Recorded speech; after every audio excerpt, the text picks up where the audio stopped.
how this book can work miracles in your life. I have seen miracles happen to men and women in all walks of life all over the world. Miracles will happen to you, too, when you begin using the magic power of your subconscious mind. This book is designed to teach you that your habitual thinking and imagery mold, fashion, and create your destiny. For as a man thinketh in his subconscious mind, so is he. Do you know the answers? Why is one man sad and another man happy? Why is one man joyous and prosperous and another man poor and miserable? Why is one man fearful and anxious and another full of faith and confidence? Why does one man have a beautiful, luxurious home while another man lives out a meager existence in a slum? Why is one man a great success and another an abject failure? Why is one speaker outstanding and immensely popular and another mediocre and unpopular? Why is one man a genius in his work or profession, while the other man toils and moils all his life without doing or accomplishing anything worthwhile? Why is one man healed of a so-called incurable disease and another isn't? Why is it so many good, kind, religious people suffer the tortures of the damned in their mind and body? Why is it many immoral and irreligious people succeed and prosper and enjoy radiant health? Why is one woman happily married and her sister very unhappy and frustrated? Is there an answer to these questions in the workings of your conscious and subconscious minds? There most certainly is. Reason for writing this book. It is for the express purpose of answering and clarifying the above questions and many others of a similar nature that motivated me to write this book. I have endeavored to explain the great fundamental truths of your mind in the simplest language possible. I believe that it is perfectly possible to explain the basic, foundational, and fundamental laws of life and of your mind in ordinary, everyday language. You will find that the language of this book is that used in your daily papers, current periodicals, in your business offices, in your home, and in the daily workshop. I urge you to study this book and apply the techniques outlined therein. And as you do, I feel absolutely convinced that you will lay hold of a miracle-working power that will lift you up from confusion, misery, melancholy, and failure, and guide you to your true place, solve your difficulties, sever you from emotional and physical bondage, and place you on the royal road to freedom, happiness, and peace of mind. This miracle-working power of your subconscious mind can heal you of your sickness, make you vital and strong again. In learning how to use your inner powers, you will open the prison door of fear and enter into a life described by Paul as the glorious liberty of the sons of God. Releasing the miracle-working power. A personal healing will ever be the most convincing evidence of our subconscious powers. Over 42 years ago, I resolved a malignancy.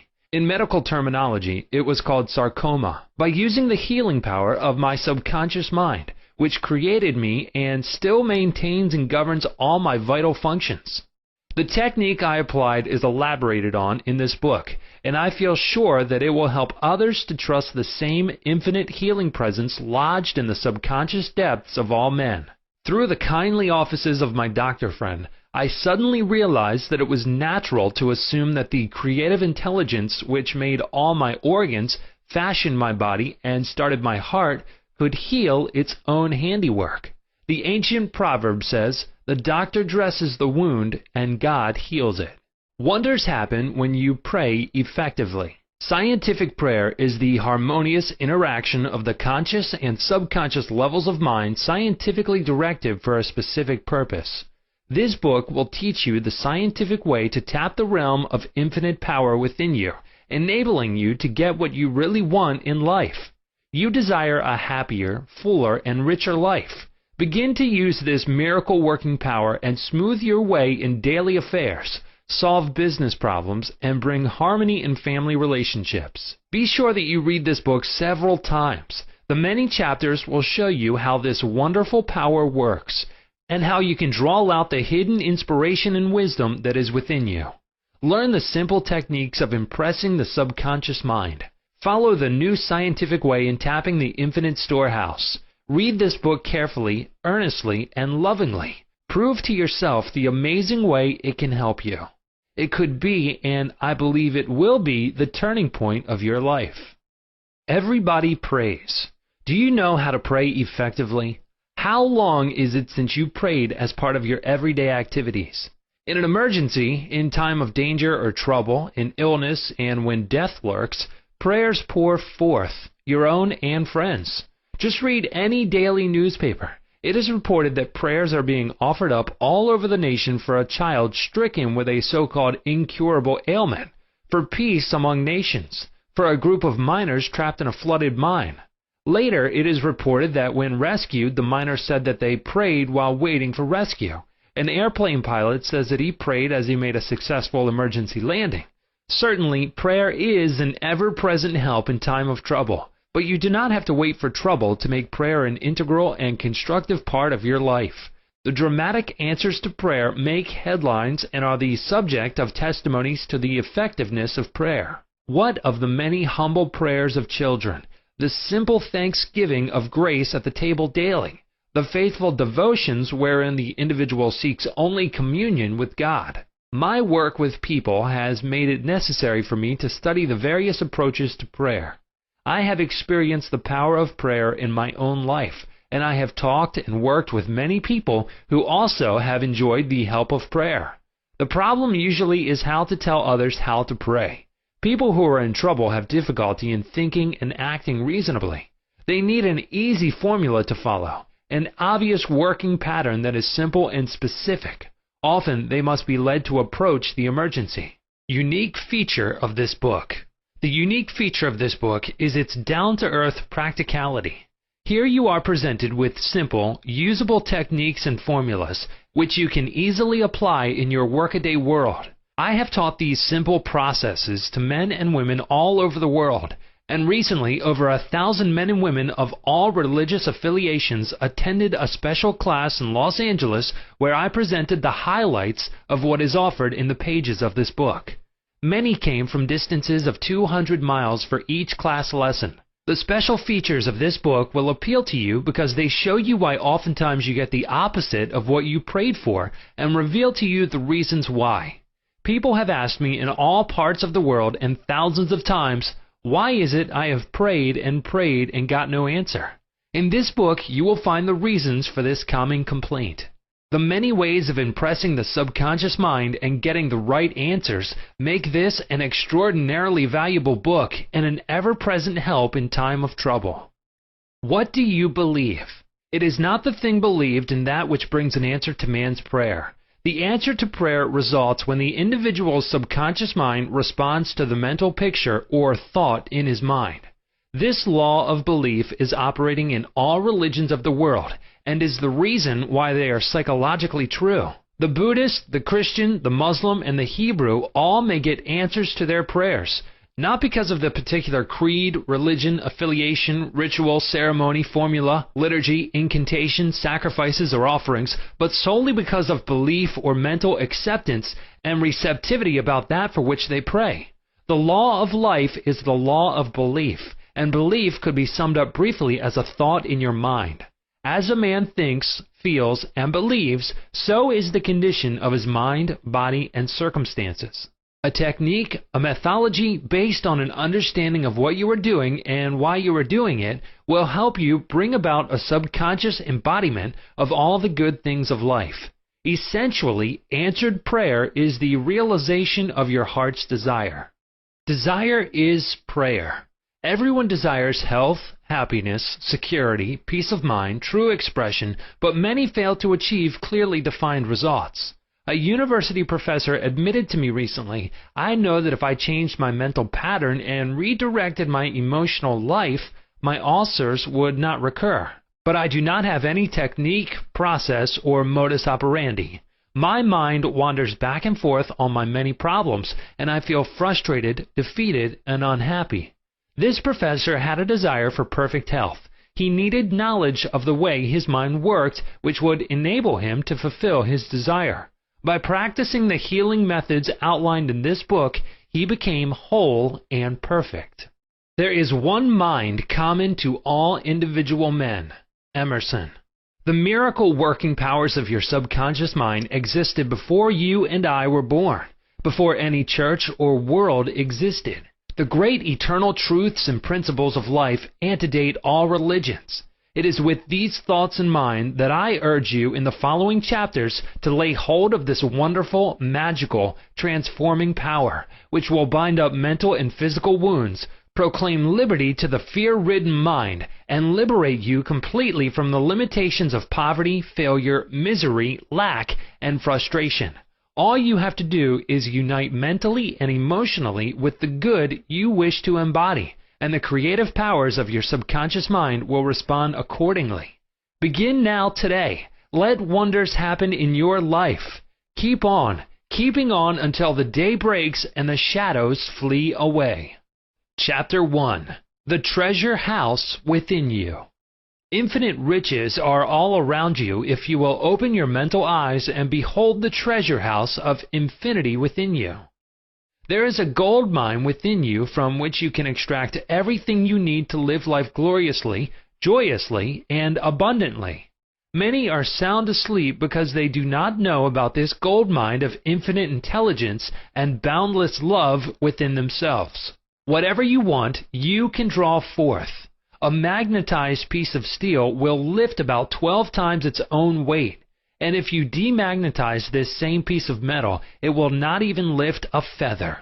Similarly, there are two types of men. There is the magnetized man who is full of confidence and faith. He knows that he is born to win and to succeed. Then there is the type of man who is demagnetized.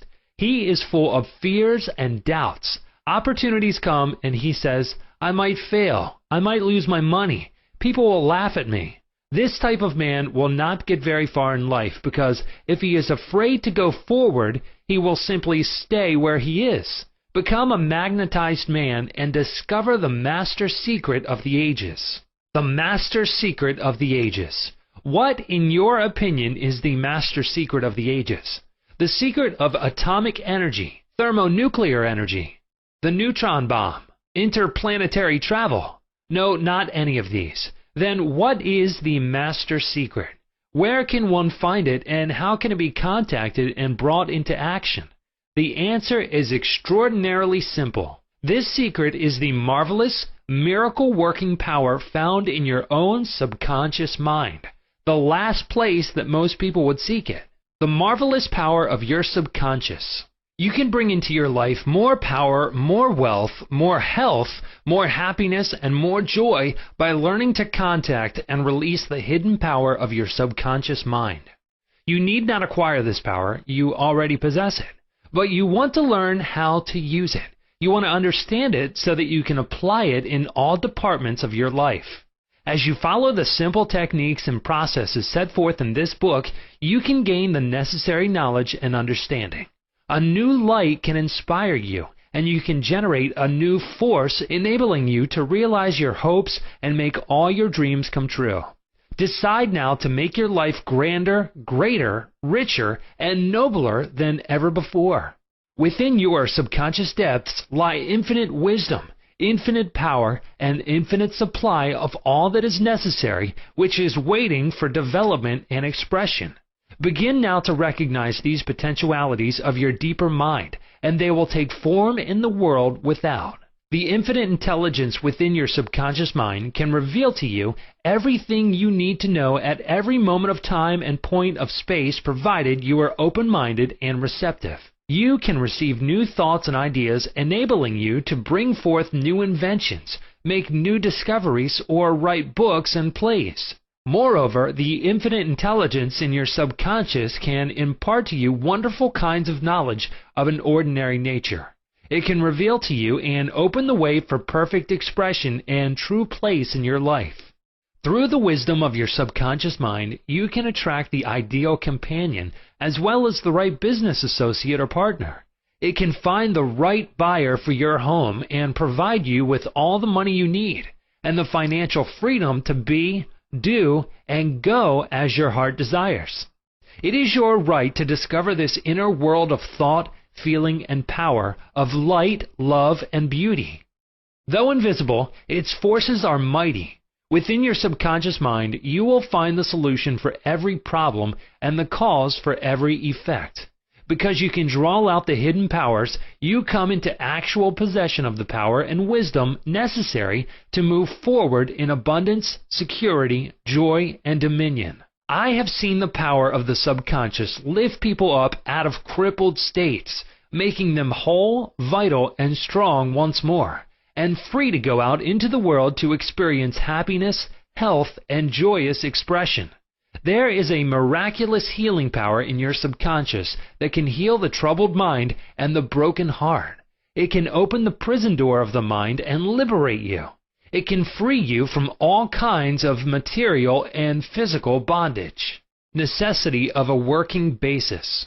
Substantial progress in any field of endeavor is impossible in the absence of a working basis, which is universal in its application. You can become skilled in the operation of your subconscious mind. You can practice its powers with a certainty of results in exact proportion to your knowledge of its principles and to your application of them for definite specific purposes and goals you wish to achieve. Being a former chemist, I would like to point out that if you combine hydrogen and oxygen in the proportions of 2 atoms of the former to 1 of the latter, water would be the result. You are very familiar with the fact that 1 atom of oxygen and 1 atom of carbon will produce carbon monoxide, a poisonous gas. But if you add another atom of oxygen, you will get carbon dioxide, a harmless gas, and so on throughout the vast realm of chemical compounds. You must not think that the principles of chemistry, physics, and mathematics differ from the principles of your subconscious mind. Let us consider a generally accepted principle. Water seeks its own level. This is a universal principle which is applicable to water everywhere. Consider another principle. Matter expands when heated. This is true anywhere at any time and under all circumstances. You can heat a piece of steel and it will expand regardless whether the steel is found in China, England, or India. It is a universal truth that matter expands when heated. It is also a universal truth that whatever you impress on your subconscious mind is expressed on the screen of space as condition, experience, and event. Your prayer is answered because your subconscious mind is principle, and by principle I mean the way a thing works. For example, the principle of electricity is that it works from a higher to a lower potential. If you do not change the principle of electricity when you use it, but by cooperating with nature, you can bring forth marvelous inventions and discoveries which bless humanity in countless ways. Your subconscious mind is principle and works according to the law of belief. You must know what belief is, why it works, and how it works. The law of your mind is the law of belief. This means to believe in the way your mind works, to believe in belief itself. The belief of your mind is the thought of your mind. That is simple, just that and nothing else. All your experiences, events, conditions, and acts are the reactions of your subconscious mind to your thoughts. Remember, it is not the thing believed in, but the belief in your own mind which brings about the result.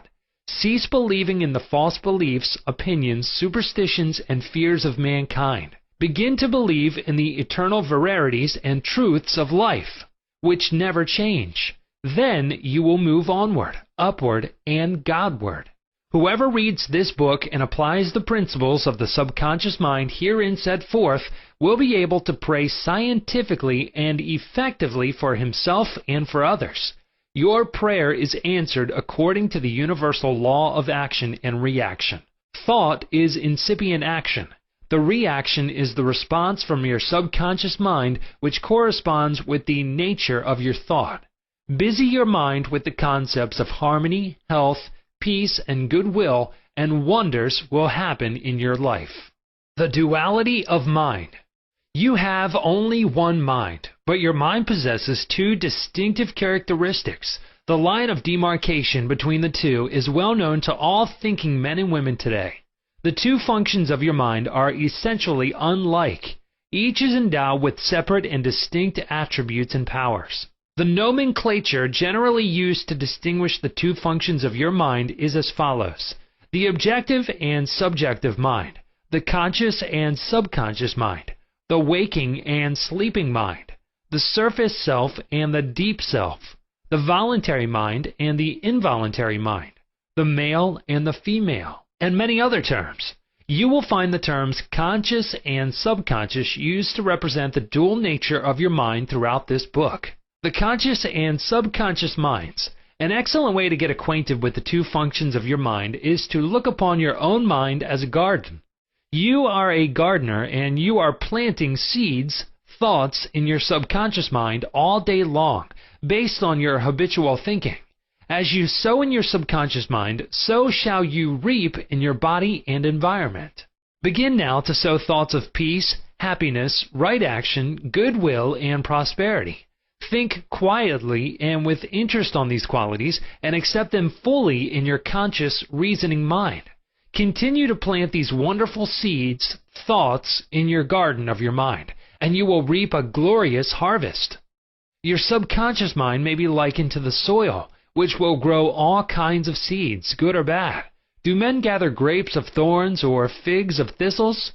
Every thought is, therefore, a cause, and every condition is an effect. For this reason, it is essential that you take charge of your thoughts so as to bring forth only desirable conditions. When your mind thinks correctly, when you understand the truth, when the thoughts deposited in your subconscious mind are constructive, harmonious, and peaceful, the magic working power of your subconscious will respond and bring about harmonious conditions, agreeable surroundings, and the best of everything. When you begin to control your thought processes, you can apply the powers of your subconscious to any problem or difficulty. In other words, you will actually be consciously cooperating with the infinite power and omnipotent law which governs all things. Look around you wherever you live, and you will notice that the vast majority of mankind lives in the world without. The more enlightened men are intensely interested in the world within. Remember, it is the world within, namely your thoughts, feelings, and imagery, that makes your world without. It is, therefore, the only creative power, and everything which you find in your world of expression has been created by you in the inner world of your mind, consciously or unconsciously. Knowledge of the interaction of your conscious and subconscious minds will enable you to transform your whole life. In order to change external conditions, you must change the cause. Most men try to change conditions and circumstances by working with conditions and circumstances. To remove discord, confusion, lack, and limitation, you must remove the cause. And the cause is the way you are using your conscious mind. In other words, the way you are thinking and picturing in your mind. You are living in a fathomless sea of infinite riches. Your subconscious is very sensitive to your thoughts. Your thoughts form the mold or matrix through which the infinite intelligence, wisdom, vital forces, and energies of your subconscious flow. The practical application of the laws of your mind as illustrated in each chapter of this book will cause you to experience abundance for poverty, wisdom for superstition and ignorance, peace for pain, joy for sadness, light for darkness, harmony for discord, faith and confidence for fear, success for failure, and freedom from the law of averages. Certainly there can be no more wonderful blessing than these from a mental, emotional, and material standpoint. Most of the great scientists, artists, poets, singers, writers, and inventors have a deep understanding of the workings of the conscious and subconscious minds. One time Caruso, the great operatic tenor, was struck with stage fright. He said his throat was paralyzed due to spasms caused by intense fear, which constricted the muscles of his throat. Perspiration poured copiously down his face. He was ashamed, because in a few minutes he had to go out on the stage, yet he was shaking with fear and trepidation. He said, "They will laugh at me. I can't sing." Then he shouted in the presence of those behind the stage, "The little me wants to strangle the big me within." He said to the little me, "Get out of here. The big me wants to sing through me." By the big me, he meant the limitless power and wisdom of his subconscious mind, and he began to shout, "Get out, get out. The big me is going to sing." His subconscious mind responded, releasing the vital forces within him. When the call came, he walked out on the stage and sang gloriously and majestically, enthralling the audience. It is obvious to you now that Caruso must have understood the two levels of the mind, the conscious or rational and the subconscious or irrational level. Your subconscious mind is reactive and responds to the nature of your thoughts. When your conscious mind, the little me, is full of fear, worry, and anxiety, the negative emotions engendered in your subconscious mind, the big me, are released and flood the conscious mind with a sense of panic, foreboding, and despair. When this happens, you can, like Caruso, speak affirmatively and with a deep sense of authority to the irrational emotions generated in your deeper mind as follows. Be still. Be quiet. I am in control. You must obey me. You are subject to my command. You cannot intrude where you do not belong. It is fascinating and intensely interesting to observe how you can speak authoritatively and with conviction to the irrational movement of your deeper self, bringing silence, harmony, and peace to your mind. The subconscious is subject to the conscious mind, and that is why it is called subconscious or subjective. Outstanding differences and modes of operation. You will perceive the main differences by the following illustrations. The conscious mind is like the navigator or a captain at the bridge of a ship. He directs the ship and signals orders to men in the engine room, who in turn control all the boilers, instruments, gauges, etc. The men in the engine room do not know where they are going. They follow orders. They would go on the rocks if the man on the bridge issued faulty or wrong instructions based on his findings with the compass, sextant, or other instruments. The men in the engine room obey him because he is in charge and issues orders, which are automatically obeyed. Members of the crew do not talk back to the captain. They simply carry out orders. The captain is the master of his ship, and his decrees are carried out. Likewise, your conscious mind is the captain and the master of your ship, which represents your body, environment, and all your affairs. Your subconscious mind takes the orders you give it based upon what your conscious mind believes and accepts as true. When you repeatedly say to people, "I can't afford it," then your subconscious mind takes you at your word and sees to it that you will not be in a position to purchase what you want. As long as you persist in saying, "I can't afford that car, that trip to Europe, that home, that fur coat or ermine wrap," you can rest assured that your subconscious mind will follow your orders, and you will go through life experiencing the lack of all these things. Last Christmas Eve, a beautiful young university student looked at an attractive and rather expensive traveling bag in a store window. She was going home to Buffalo, New York for the holidays. She was about to say, "I can't afford that bag," when she recalled something she had heard at one of my lectures, which was, never finish a negative statement. Reverse it immediately and wonders will happen in your life. She said, "That bag is mine. It is for sale. I accept it mentally and my subconscious sees to it that I receive it." At 8 o'clock Christmas Eve, her fiancé presented her with a bag exactly the same as the one she had looked at and mentally identified herself with at 10 o'clock the same morning. She had filled her mind with the thought of expectancy and released the whole thing to her deeper mind, which has the know-how of accomplishment. This young girl, a student of the University of Southern California, said to me, "I didn't have the money to buy that bag, but now I know where to find money and all the things I need, and that is in the treasure house of eternity within me." Another simple illustration is this. When you say, "I do not like mushrooms," and the occasion subsequently comes that you are served mushrooms in sauces or salads, you will get indigestion because your subconscious mind says to you, the boss, your conscious mind, does not like mushrooms. This is an amusing example of the outstanding differences and modes of operation of your conscious and subconscious minds. A woman may say, "I wake up at 3 o'clock if I drink coffee at night." Whenever she drinks coffee, her subconscious mind nudges her as if to say, "The boss wants you to stay awake tonight." Your subconscious mind works 24 hours a day and makes provisions for your benefit, pouring all the fruit of your habitual thinking into your lap. How her subconscious mind responded. A woman wrote me a few months ago as follows. "I am 75 years old, a widow with a grown family. I was living alone and on a pension. I heard your lectures on the powers of the subconscious mind, wherein you said that ideas could be conveyed to the subconscious mind by repetition, faith, and expectancy. I began to repeat frequently with feeling, 'I am wanted. I am happily married to a kind, loving, and spiritual-minded man. I am secure.' I kept on doing this many times a day for about 2 weeks, and one day at the corner drugstore I was introduced to a retired pharmacist. I found him to be kind, understanding, and very religious. He was a perfect answer to my prayer. Within a week, he proposed to me, and now we are on our honeymoon in Europe. I know that the intelligence within my subconscious mind brought both of us together in divine order. This woman discovered that the treasure house was within her. Her prayer was felt as true in her heart, and her affirmation sank down by osmosis into her subconscious mind, which is the creative medium.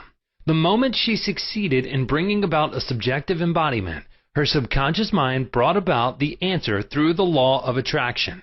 Her deeper mind, full of wisdom and intelligence, brought both of them together in divine order. Be sure that you think on whatsoever things are true, whatsoever things are honest, whatsoever things are just, whatsoever things are pure, whatsoever things are lovely, whatsoever things are of good report.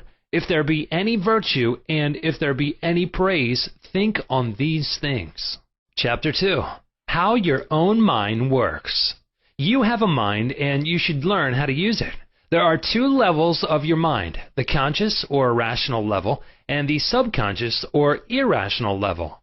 You think with your conscious mind, and whatever you habitually think sinks down into your subconscious mind, which creates according to the nature of your thoughts.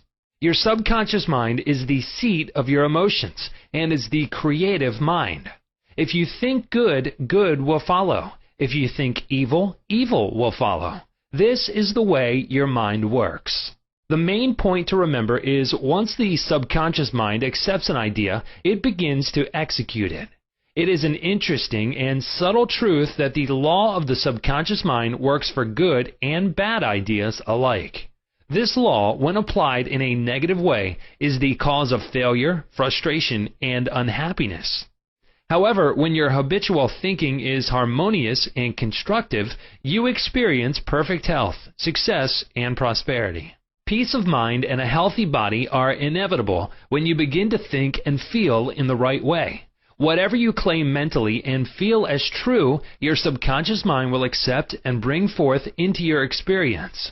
The only thing necessary for you to do is to get your subconscious mind to accept your idea, and the law of your own subconscious mind will bring forth the health, peace, or the position you desire. You give the command or decree, and your subconscious will faithfully reproduce the idea impressed upon it. The law of your mind is this. You will get a reaction or response from your subconscious mind according to the nature of the thought or idea you hold in your conscious mind. Psychologists and psychiatrists point out that when thoughts are conveyed to your subconscious mind, impressions are made in the brain cells. As soon as your subconscious accepts any idea, it proceeds to put it into effect immediately. It works by association of ideas and uses every bit of knowledge that you have gathered in your lifetime to bring about its purpose. It draws on the infinite power, energy, and wisdom within you. It lines up all the laws of nature to get its way. Sometimes it seems to bring about an immediate solution to your difficulties, but at other times it takes days, weeks, or longer. Its ways are past finding out. Conscious and subconscious terms differentiated. You must remember that these are not two minds. They are merely two spheres of activity within one mind. Your conscious mind is the reasoning mind. It is that phase of mind which chooses. For example, you choose your books, your home, and your partner in life. You make all your decisions with your conscious mind. On the other hand, without any conscious choice on your part, your heart is kept functioning automatically, and the process of digestion, circulation, and breathing are carried on by your subconscious mind through processes independent of your conscious control. Your subconscious mind accepts what is impressed upon it, or what you consciously believe. It does not reason things out like your conscious mind, and it does not argue with you controversially. Your subconscious mind is like the soil, which accepts any kind of seed, good or bad. Your thoughts are active and might be likened unto seeds. Negative, destructive thoughts continue to work negatively in your subconscious mind, and in due time will come forth into outer experience which corresponds with them. Remember, your subconscious mind does not engage in proving whether your thoughts are good or bad, true or false, but it responds according to the nature of your thoughts or suggestions. For example, if you consciously assume something is true, even though it may be false, your subconscious mind will accept it as true and proceed to bring about results, which must necessarily follow, because you consciously assumed it to be true. Experiments by psychologists. Innumerable experiments by psychologists and others on persons in the hypnotic state have shown that the subconscious mind is incapable of making selections and comparisons which are necessary for a reasoning process. They have shown repeatedly that your subconscious mind will accept any suggestions, however false. Having once accepted any suggestion, it responds according to the nature of the suggestion given. To illustrate the amenability of your subconscious mind to suggestion, if a practiced hypnotist suggests to one of his subjects that he is Napoleon Bonaparte, or even a cat or a dog, he will act out the part with imitable accuracy. His personality becomes changed for the time being. He believes himself to be whatever the operator tells him he is. A skilled hypnotist may suggest to one of his students in the hypnotic state that his back itches, to another that his nose is bleeding, to another that he is a marble statue, to another that he is freezing and the temperature is below zero.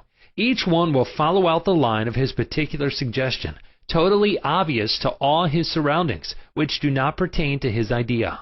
These simple illustrations portray clearly the difference between your conscious reasoning mind and your subconscious mind, which is impersonal, non-selective, and accepts as true whatever your conscious mind believes to be true. Hence, the importance of selecting thoughts, ideas, and premises which bless, heal, inspire, and fill your soul with joy. The terms objective and subjective mind clarified. Your conscious mind is sometimes referred to as your objective mind because it deals with outward objects. The objective mind takes cognizance of the objective world. Its media of observation are your 5 physical senses. Your objective mind is your guide and director in your contact with your environment. You gain knowledge through your 5 senses. Your objective mind learns through observation, experience, and education. As previously pointed out, the greatest function of the objective mind is that of reasoning. Suppose you are one of the thousands of tourists who come to Los Angeles annually. You would come to the conclusion that it is a beautiful city based upon your observation of the parks, pretty gardens, majestic buildings, and lovely homes. This is the working of your objective mind. Your subconscious mind is oftentimes referred to as your subjective mind. Your subjective mind takes cognizance of its environment by means independent of the 5 senses. Your subjective mind perceives by intuition. It is the seat of your emotion and the storehouse of memory. Your subjective mind performs its highest functions when your objective senses are in abeyance. In a word, it is that intelligence which makes itself manifest when the objective mind is suspended or in a sleepy, drowsy state. Your subjective mind sees without the use of the natural organs of vision. It has the capacity of clairvoyance and clairaudience. Your subjective mind can leave your body, travel to distant lands, and bring back information oftentimes of the most exact and truthful character. Through your subjective mind, you can read the thoughts of others, read the contents of sealed envelopes, and close safes. Your subjective mind has the ability to apprehend the thoughts of others without the use of the ordinary objective means of communication. It is of the greatest importance that we understand the interaction of the objective and subjective mind in order to learn the true art of prayer. The subconscious cannot reason like your conscious mind. Your conscious mind cannot argue controversially. Hence, if you give it wrong suggestions, it will accept them as true and will proceed to bring them to pass as conditions, experiences, and events. All things that have happened to you are based on thoughts impressed on your subconscious mind through belief. If you have conveyed erroneous concepts to your subconscious mind, the sure method of overcoming them is by the repetition of constructive, harmonious thoughts frequently repeated which your subconscious mind accepts, thus forming new and healthy habits of thought and life, for your subconscious mind is the seat of habit. The habitual thinking of your conscious mind establishes deep grooves in your subconscious mind. This is very favorable for you if your habitual thoughts are harmonious, peaceful, and constructive. If you have indulged in fear, worry, and other destructive forms of thinking, the remedy is to recognize the omnipotence of your subconscious mind and to decree freedom, happiness, and perfect health. Your subconscious mind, being creative and one with your divine source, will proceed to create the freedom and happiness which you have earnestly decreed. The tremendous power of suggestion. You must realize by now that your conscious mind is the watchman at the gate, and its chief function is to protect your subconscious mind from false impressions. You are now aware of one of the basic laws of mind. Your subconscious mind is amenable to suggestion. As you know, your subconscious mind does not make comparisons or contrasts, neither does it reason and think things out for itself. This latter function belongs to your conscious mind. It simply reacts to the impressions given to it by your conscious mind. It does not show a preference for one course of action over another. The following is a classic example of the tremendous power of suggestion. Suppose you approach a timid-looking passenger on board ship and say to him something like this: "You look very ill. How pale you are. I feel certain you are going to be seasick. Let me help you to your cabin." This passenger turns pale. Your suggestion of seasickness associates itself with his own fears and forebodings. He accepts your aid down to the berth, and there your negative suggestion, which was accepted by him, is realized. Different reactions to the same suggestion. It is true that different people will react in different ways to the same suggestion because of their subconscious conditioning or belief. For example, if you go to a sailor on the ship and say to him sympathetically, "My dear fellow, you are looking very ill. Aren't you feeling sick? You look to me as if you were going to be seasick." According to his temperament, he either laughs at your joke or expresses a mild irritation.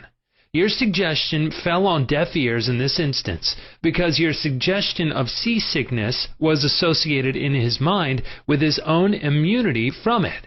Therefore, it called up not fear or worry, but self-confidence. The dictionary says that a suggestion is the act or instance of putting something into one's mind, the mental process by which the thought or idea suggested is entertained, accepted, or put into effect.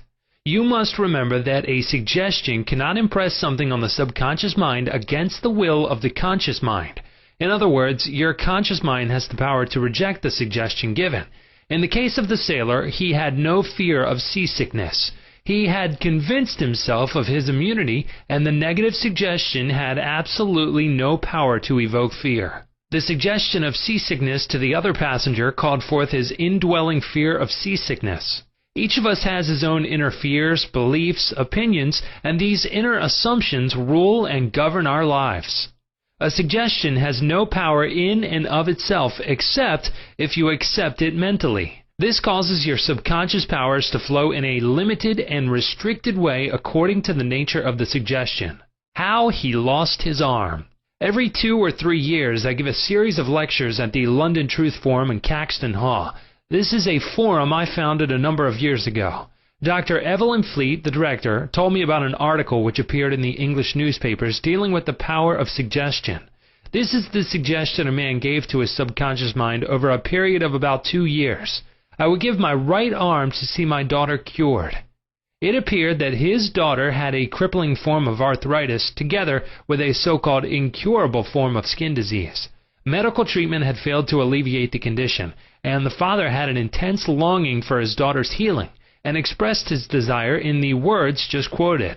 Dr. Evelyn Fleet said that the newspaper article pointed out that one day the family was out riding when their car collided with another.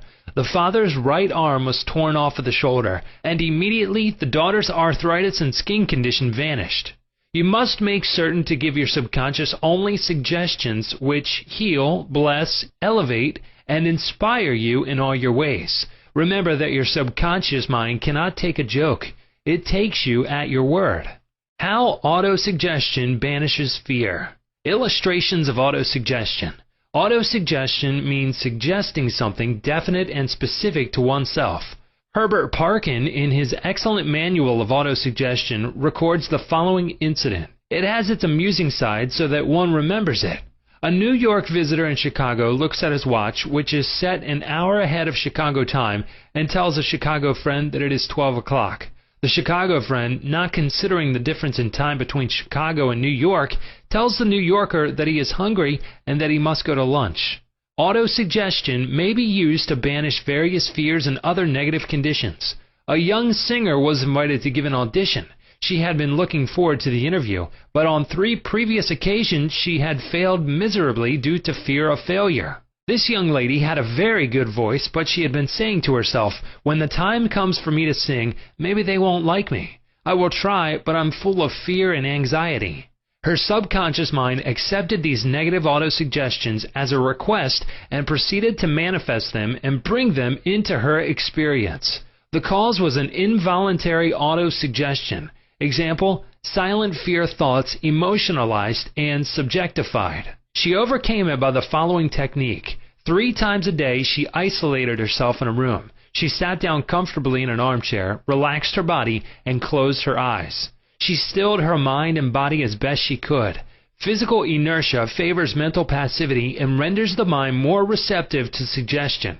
She counteracted the fear suggestion by saying to herself, I sing beautifully. I am poised, serene, confident, and calm. She repeated this statement slowly, quietly, and with feeling from 5 to 10 times at each sitting. She had 3 such sittings every day and 1 immediately prior to sleep. At the end of a week, she was completely poised and confident. When the invitation to audition came, she gave a remarkable, wonderful audition. How she restored her memory. A woman aged 75 was in the habit of saying to herself, I am losing my memory. She reversed the procedure and practiced inducing autosuggestion several times a day as follows. My memory from today on is improving in every department. I shall always remember whatever I need to know at every moment of time and point of space. The impressions received will be clearer and more definite. I shall retain them automatically and with ease. Whatever I wish to recall will immediately present itself in the correct form in my mind. I am improving rapidly every day, and very soon my memory will be better than it has ever been before. At the end of 3 weeks, her memory was back to normal, and she was delighted. How he overcame a nasty temper. Many men who complained of irritability and bad temper proved to be very susceptible to autosuggestion and obtained marvelous results by using the following statements 3 or 4 times a day, morning, noon, and at night prior to sleep for about a month. Henceforth, I shall grow more good-humored. Joy, happiness, and cheerfulness are now becoming my normal states of mind. Every day I am becoming more and more lovable and understanding. I am now becoming the center of cheer and goodwill to all those about me, infecting them with good humor. This happy, joyous, and cheerful mood is now becoming my normal, natural state of mind. I am grateful. The constructive and destructive power of suggestion. Some illustrations and comments on hereto suggestion.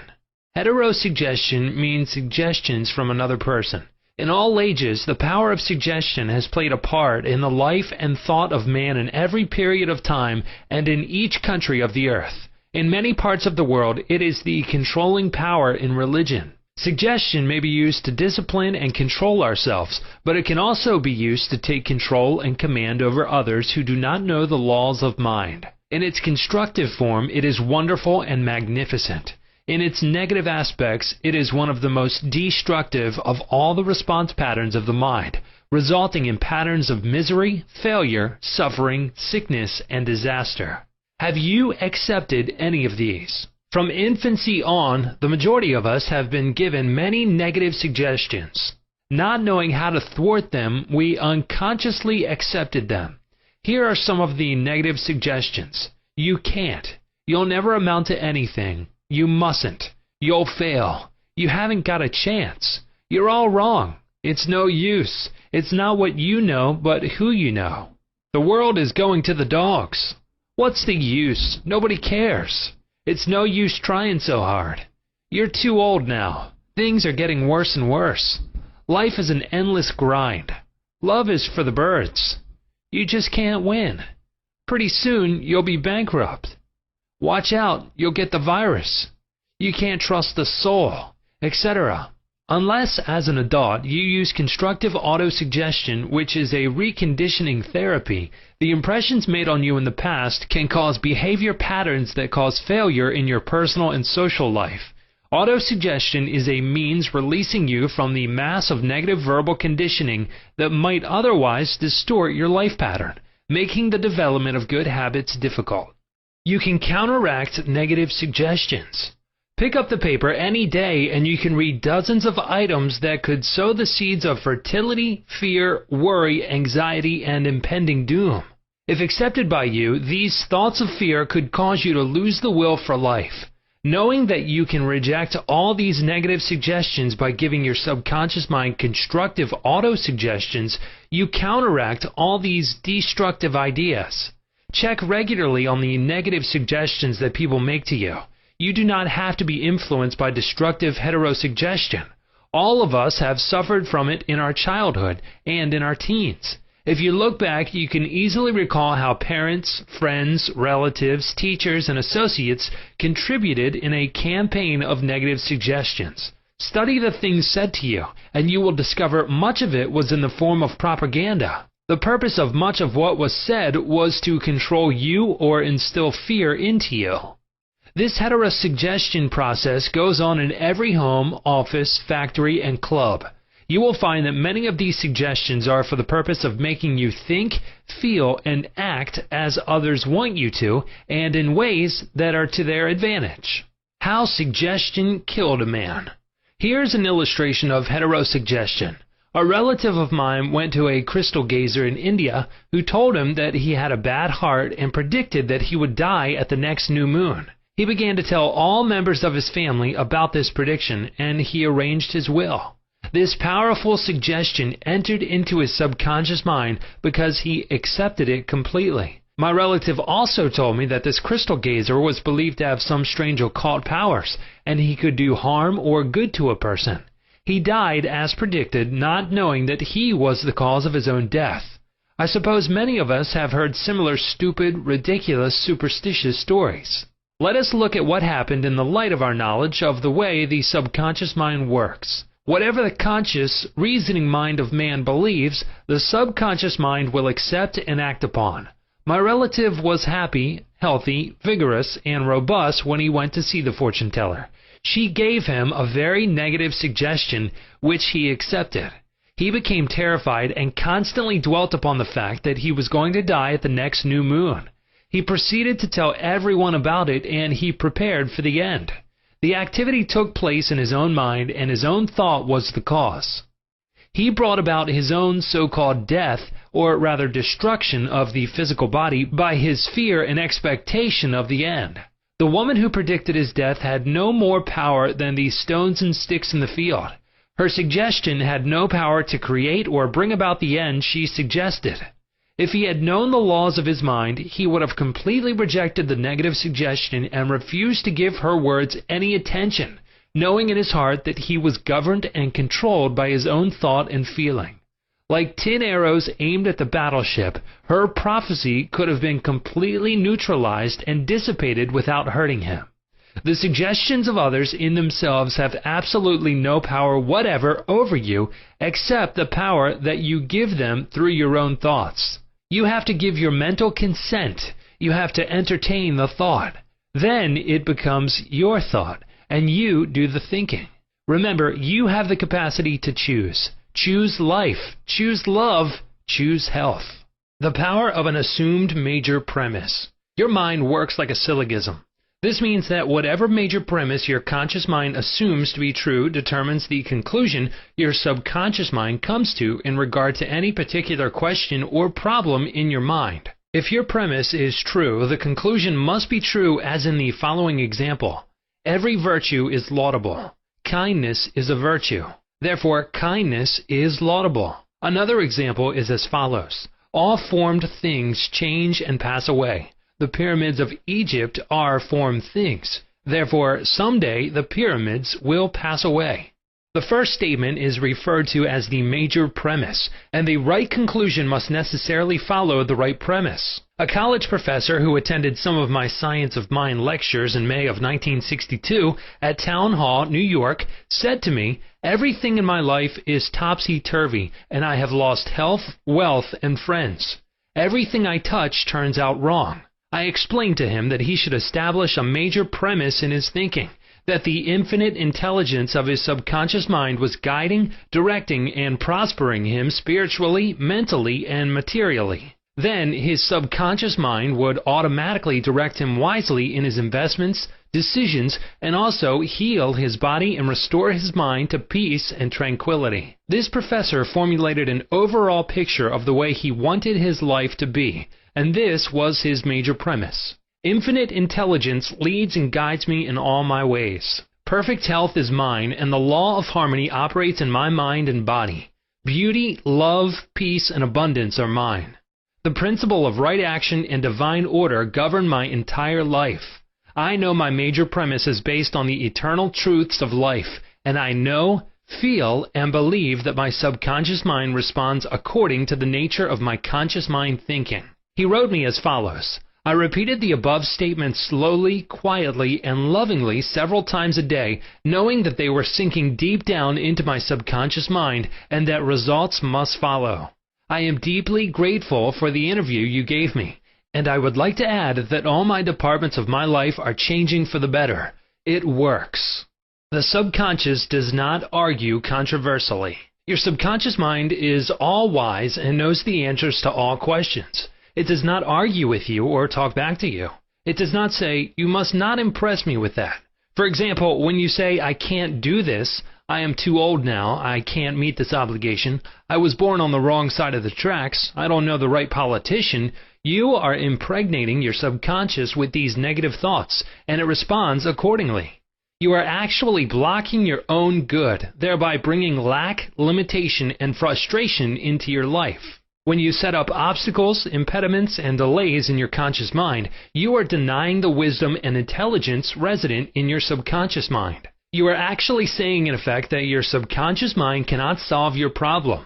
This leads to mental and emotional congestion, followed by sickness and neurotic tendencies.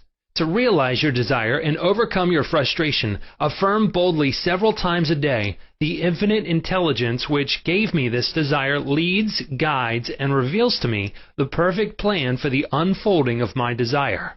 I know the deeper wisdom of my subconscious is now responding, and what I feel and claim within is expressed in the without. There is a balance, equilibrium, and equanimity. If you say, 'There is no way out, I am lost, there is no way out of this dilemma, I am stymied and blocked,' you will get no answer or response from your subconscious mind. If you want the subconscious to work for you, give it the right request and attain its cooperation. It is always working for you. It is controlling your heartbeat this minute and also your breathing. It heals a cut on your finger, and its tendency is lifeward, forever seeking to take care of you and preserve you.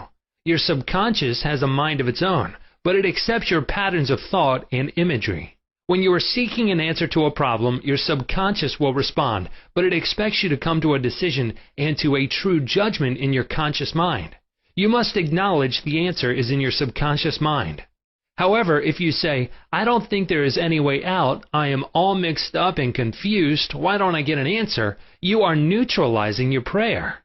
Like the soldier marking time, you do not get anywhere. Still the wheels of your mind. Relax, let go, and quietly affirm, "My subconscious knows the answer. It is responding to me now. I give thanks because I know the infinite intelligence of my subconscious knows all things and is revealing the perfect answer to me now. My real conviction is now setting free the majesty and glory of my subconscious mind. I rejoice that it is so." Chapter 3. The Miracle Working Power of Your Subconscious. The power of your subconscious is enormous. It inspires you, it guides you, and it reveals to you names, facts, and scenes from the storehouse of memory. Your subconscious started your heartbeat, controls the circulation of your blood, and regulates your digestion, assimilation, and elimination. When you eat a piece of bread, your subconscious mind transmutes it into tissue, muscle, bone, and blood. This process is beyond the ken of the wisest man who walks the earth. Your subconscious mind controls all the vital processes and functions of your body and knows the answer to all problems. Your subconscious mind never sleeps, never rests. It is always on the job. You can discover the miracle-working power of your subconscious by plainly stating to your subconscious prior to sleep that you wish a certain specific thing accomplished. You will be delighted to discover that forces within you will be released, leading to the desired result. Here, then, is a source of power and wisdom which places you in touch with omnipotence, or the power that moves the world, guides the planets in their course, and causes the sun to shine. Your subconscious mind is the source of your ideals, aspirations, and altruistic urges. It was through the subconscious mind that Shakespeare perceived great truths hidden from the average man of his day. Undoubtedly, it was the response of his subconscious mind that caused the Greek sculptor Phidias to portray beauty, order, symmetry, and proportion in marble and bronze. It enabled the Italian artist Raphael to paint Madonnas, and Ludwig van Beethoven to compose symphonies. In 1955, I lectured at the Yoga Forest University, Rishikesh, India, and there I chatted with a visiting surgeon from Bombay. He told me about Dr. James S. Dale, a Scotch surgeon who worked in Bengal before ether or other modern methods of anesthesia were discovered. Between 1843 and 1846, Dr. S. Dale performed about 400 major operations of all kinds, such as amputations, removal of tumors and cancerous growths, as well as operations on the eye, ear, and throat. All operations were conducted under mental anesthesia only. This Indian doctor at Rishikesh informed me that the post-operative mortality rate of patients operated on by Dr. S. Dale was extremely low, probably 2 or 3%. Patients felt no pain, and there were no deaths during the operations. Dr. S. Dale suggested to the subconscious minds of all his patients who were in a hypnotic state that no infection or septic condition would develop. You must remember that this was before Louis Pasteur, Joseph Lister, and others who pointed out the bacterial origin of disease and causes of infection due to unsterilized instruments and virulent organisms. This Indian surgeon said that the reason for the low mortality rate and the general absence of infection, which was reduced to a minimum, was undoubtedly due to the suggestions of Dr. Isdale to the subconscious minds of his patients. They responded according to the nature of his suggestion. It is simply wonderful when you conceive how a surgeon over 120 years ago discovered the miraculous wonder-working powers of the subconscious mind. Doesn't it cause you to be seized with a sort of mystic awe when you stop and think of the transcendental powers of your subconscious mind?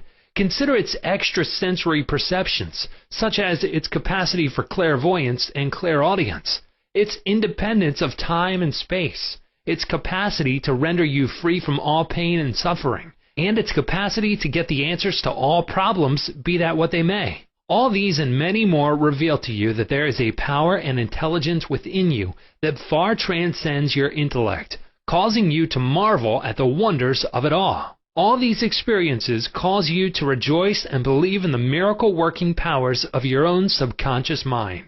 Your subconscious is your book of life. Whatever thoughts, beliefs, opinions, theories, or dogmas you write, engrave, or impress on your subconscious mind, you shall experience them as the objective manifestation of circumstances, conditions, and events.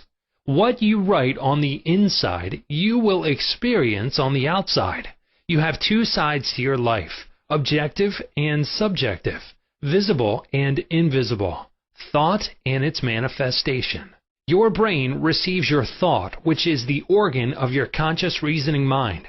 When your conscious or objective mind accepts the thought completely, it is sent to the solar plex, called the brain of your mind, where it becomes flesh and is made manifest in your experience. As previously outlined, your subconscious cannot argue. It acts only from what you write on it. It accepts your verdict or the conclusions of your conscious mind as final. This is why you are always writing on the book of life, because your thoughts become your experiences. The American essayist Ralph Waldo Emerson said, "Man is what he thinks all day long." What is impressed in the subconscious is expressed. William James, the father of American psychology, said that the power to move the world is in your subconscious mind. Your subconscious mind is one with infinite intelligence and boundless wisdom. It is fed by hidden springs and is called the law of life. Whatever you impress upon your subconscious mind, the latter will move heaven and earth to bring it to pass. You must, therefore, impress it with right ideas and constructive thoughts. The reason there is so much chaos and misery in the world is because people do not understand the interaction of their conscious and subconscious minds. When these two principles work in accord, in concord, in peace, and synchronously together, you will have health, happiness, peace, and joy. There is no sickness or discord when the conscious and subconscious work together harmoniously and peacefully. The tomb of Hermes was opened with great expectancy and a sense of wonder because people believed that the greatest secret of the ages was contained therein. The secret was as within, so without, as above, so below. In other words, whatever is impressed in your subconscious mind is expressed on the screen of space. This same truth was proclaimed by Moses, Isaiah, and all the illumined seers of the ages. Whatever you feel as true subjectively is expressed as conditions, experiences, and events. Motion and emotion must balance. As in heaven, your own mind, so on earth, in your body and environment. This is the great law of life. You will find throughout all nature the law of action and reaction, of rest and motion. These two must balance. Then there will be harmony and equilibrium. You are here to let the life principle flow through you rhythmically and harmoniously. The intake and the outgo must be equal. The impression and the expression must be equal. All your frustration is due to unfilled desire. If you think negatively, destructively, and viciously, these thoughts generate destructive emotions which must be expressed and find an outlet. These emotions, being of a negative nature, are frequently expressed as ulcers, heart trouble, tensions, and anxieties. What is your idea or feeling about yourself now? Every part of your being expresses that idea. Your vitality, body, financial status, friends, and social status represent a perfect reflection of the idea you have of yourself. This is the real meaning of what is impressed in your subconscious mind, and which is expressed in all phases of your life. We injure ourselves by the negative ideas which we entertain. How often have you wounded yourself by getting angry, fearful, jealous, or vengeful? These are the poisons that enter your subconscious mind. You were not born with these negative attitudes. Feed your subconscious mind life-giving thoughts and you will wipe out all the negative patterns lodged therein. As you continue to do this, all the past will be wiped out and remembered no more. The subconscious heals a malignancy of the skin. A person healing will ever be the most convincing evidence of the healing power of the subconscious mind. Over 40 years ago, I resolved a malignancy of skin through prayer. Medical therapy had failed to check the growth, and it was getting progressively worse. A clergyman with a deep psychological knowledge explained to me the inner meaning of the 139th Psalm, wherein it says, "In thy book all my members were written, which in continuance were fashioned, when as yet there was none of them." He explained that the term book meant my subconscious mind, which fashioned and molded all my organs from an invisible cell. He also pointed out that inasmuch as my subconscious mind made my body, it could also recreate it and heal it according to the perfect pattern within it. This clergyman showed me his watch and said, "This had a maker, and the watchmaker had to have the idea first in mind before the watch became an objective reality. And if this watch was out of order, the watchmaker could fix it." My friend reminded me that the subconscious intelligence which created my body was like a watchmaker, and it also knew exactly how to heal, restore, and direct all the vital functions and processes of my body, but that I had to give it the perfect idea of health. This would act as cause, and the effect would be a healing. I prayed in a very simple way as follows. My body and all its organs were created by the infinite intelligence in my subconscious mind. It knows how to heal me. Its wisdom fashioned all my organs, tissues, muscles, and bones. This infinite healing presence within me is now transforming every atom of my being, making me whole and perfect now. I give thanks for my healing I know is taking place now. Wonderful are the works of the creative intelligence within me. I prayed aloud for about 5 minutes 2 or 3 times a day, repeating the above simple prayer. In about 3 months, my skin was whole and perfect. As you can see, all I did was give life-giving patterns of wholeness, beauty, and perfection to my subconscious mind. thereby obliterating the negative images and patterns of thought lodged in my subconscious mind, which were the cause of all my trouble. Nothing appears on your body except when the mental equivalent is first in your mind, and as you change your mind by drenching it with incandescent affirmatives, you change your body. This is the basis of all healing. Marvelous are thy works, and that my soul, subconscious mind, knoweth right well. Psalm 139:14. How the subconscious controls all functions of the body. While you are awake or sound asleep upon your bed, the ceaseless, tireless action of your subconscious mind controls all the vital functions of your body without the help of your conscious mind. For example, while you are asleep, your heart continues to beat rhythmically. Your lungs do not rest, and the process of inhalation and exhalation, whereby your blood absorbs fresh air, goes on just the same as when you are awake. Your subconscious controls your digestive processes and your glandular secretions, as well as all the other mysterious operations of your body. The hair on your face continues to grow whether you are asleep or awake. Scientists tell us that the skin secretes much more perspiration during sleep than during the waking hours. Your eyes, ears, and other senses are active during sleep. For instance, many of our great scientists have received answers to perplexing problems while they were asleep.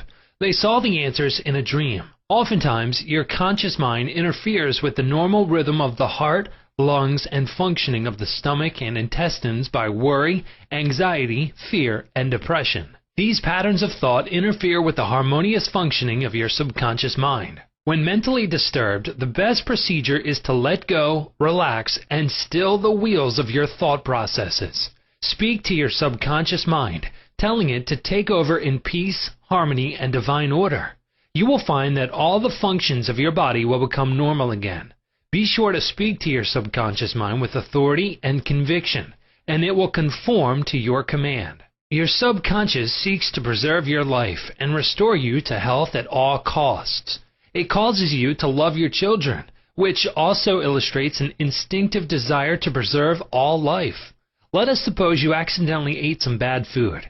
Your subconscious mind would cause you to regurgitate it. If you inadvertently took some poison, your subconscious powers would proceed to neutralize it. If you completely entrusted yourself to its wonder-working power, you would be entirely restored to health. How to get the subconscious to work for you? The first thing to realize is that your subconscious mind is always working. It is active night and day, whether you act upon it or not. Your subconscious is the builder of your body, but you cannot consciously perceive or hear that inner silent process. Your business is with your conscious mind and not your subconscious mind. Just keep your conscious mind busy with the expectation of the best, and make sure the thoughts you habitually think are based on whatever things are lovely, true, just, and of good report. Begin now to take care of your conscious mind, knowing in your heart and soul that your subconscious mind is always expressing, reproducing, and manifesting according to your habitual thinking. Remember, just as water takes the shape of the pipe it flows through, the life principle in you flows through you according to the nature of your thoughts. Claim that the healing presence in your subconscious is flowing through you as harmony, health, peace, joy, and abundance. Think of it as a living intelligence, a lovely companion on the way. Firmly believe it is continually flowing through you, vivifying, inspiring, and prospering you. It will respond exactly this way. It is done unto you as you believe. Healing principle of the subconscious restores atrophied optic nerves. There is the well-known, duly authenticated case of Madame Bayer of France, recorded in the archives of the medical department of Lourdes, France. She was blind. The optic nerves were atrophied and useless. She visited Lourdes and had what she termed a miraculous healing. Ruth Cranston, a Protestant young lady who investigated and wrote about healings at Lourdes in McCall's magazine, November 1955, writes about Madame Bayer as follows. At Lourdes, she regained her sight incredibly, with the optic nerves still lifeless and useless, as several doctors could testify after repeated examinations. A month later, upon re-examination, it was found that the seeing mechanism had been restored to normal. But at first, so far as medical examination could tell, she was seeing with dead eyes.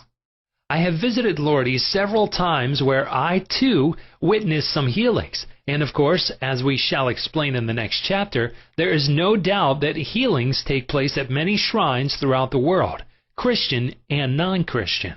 The waters of the shrine did not heal Madame Bayer, to whom we just referred, but by her own subconscious mind which responded to her belief. The healing principle within her subconscious mind responded to the nature of her thought. Belief is a thought in the subconscious mind. It means to accept something as true. The thought accepted executes itself automatically. Undoubtedly, Madame Bayer went to the shrine with expectancy and great faith, knowing in her heart she would receive a healing. Her subconscious mind responded accordingly, releasing the ever-present healing forces. The subconscious mind, which created the eye, can certainly bring a dead nerve back to life. What the creative principle created, it can recreate. According to your belief is it done unto you. How to convey the idea of perfect health to your subconscious mind. A Protestant minister I knew in Johannesburg, South Africa, told me the method he used to convey the idea of perfect health to his subconscious mind. He had cancer of the lung. His technique, as given to me in his own handwriting, is exactly as follows. Several times a day, I would make certain that I was completely relaxed mentally and physically. I relaxed my body by speaking to it as follows. My feet are relaxed. My ankles are relaxed. My legs are relaxed. My abdominal muscles are relaxed. My heart and lungs are relaxed. My head is relaxed. My whole being is completely relaxed.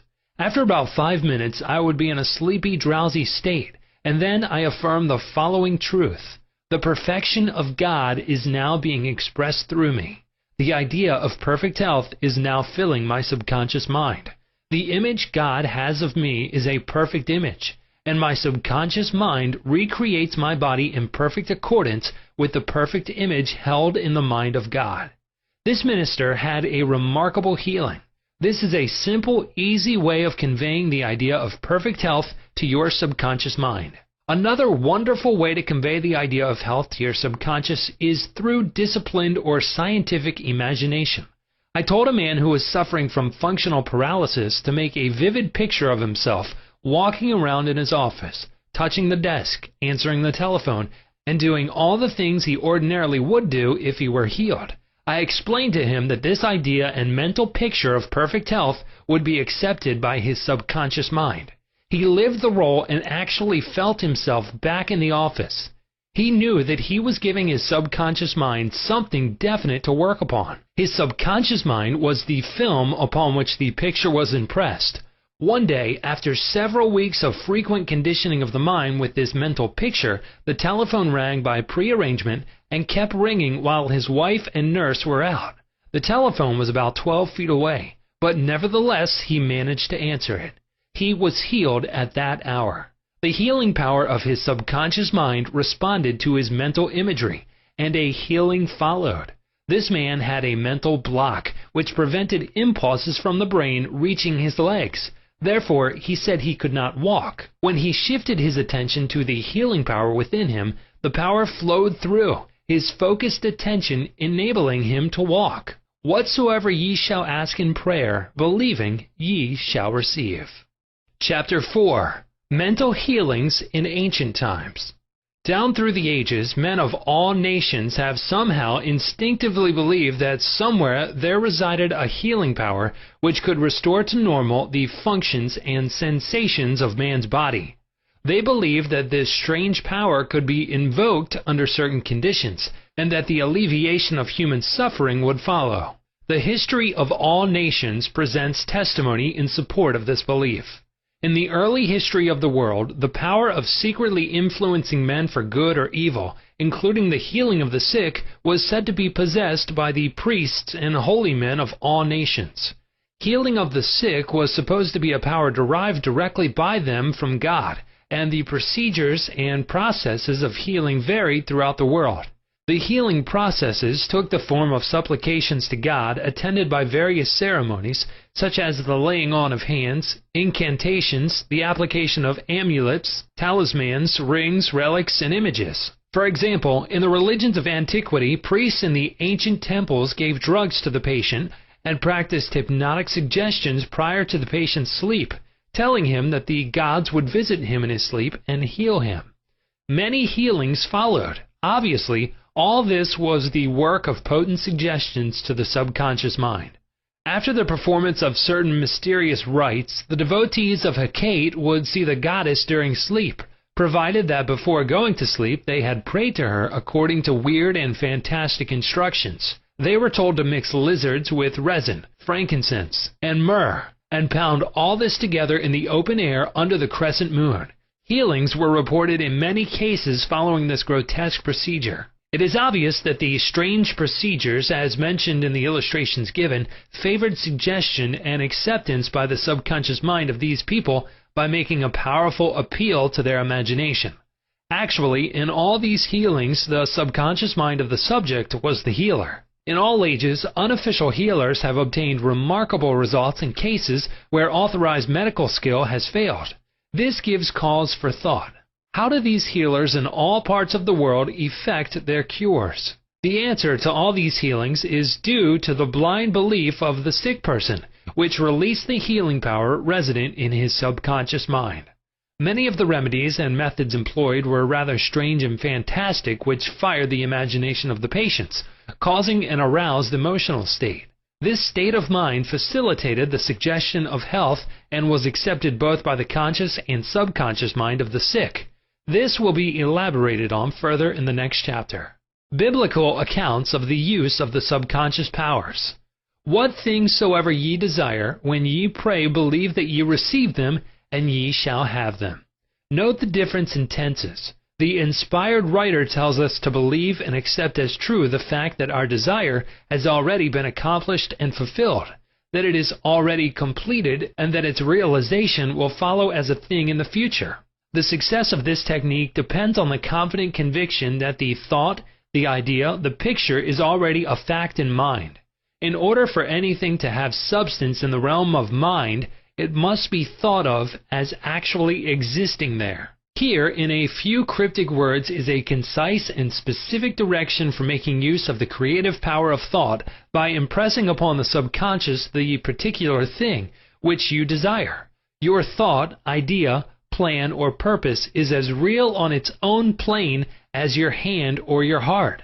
In following the biblical technique, you completely eliminate from your mind all consideration of conditions, circumstances, or anything which might imply adverse contingencies.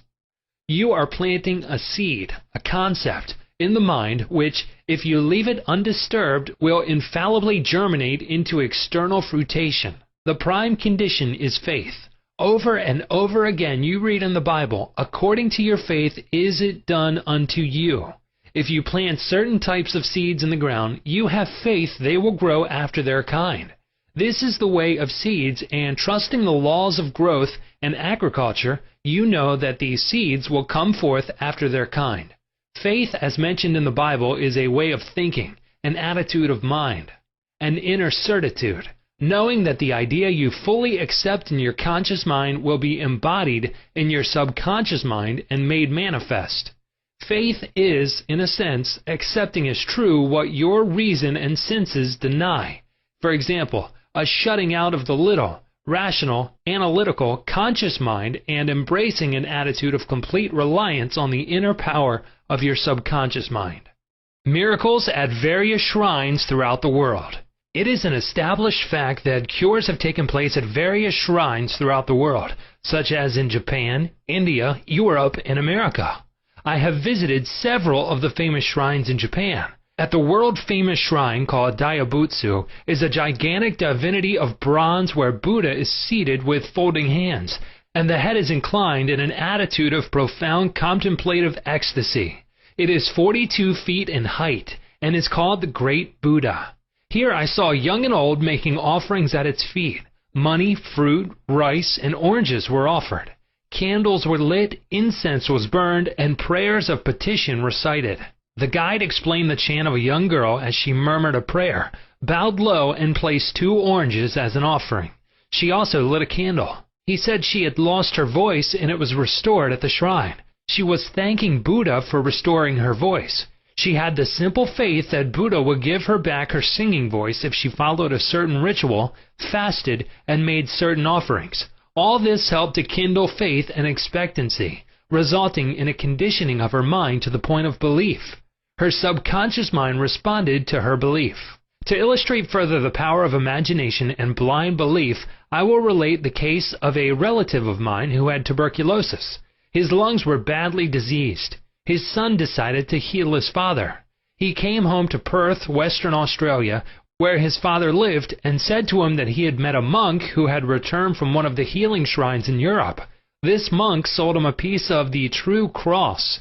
He said that he gave the monk the equivalent of $500 for it. This young man had actually picked up a splinter of wood from the sidewalk, went to the jeweler's, and had it set in a ring so that it looked real.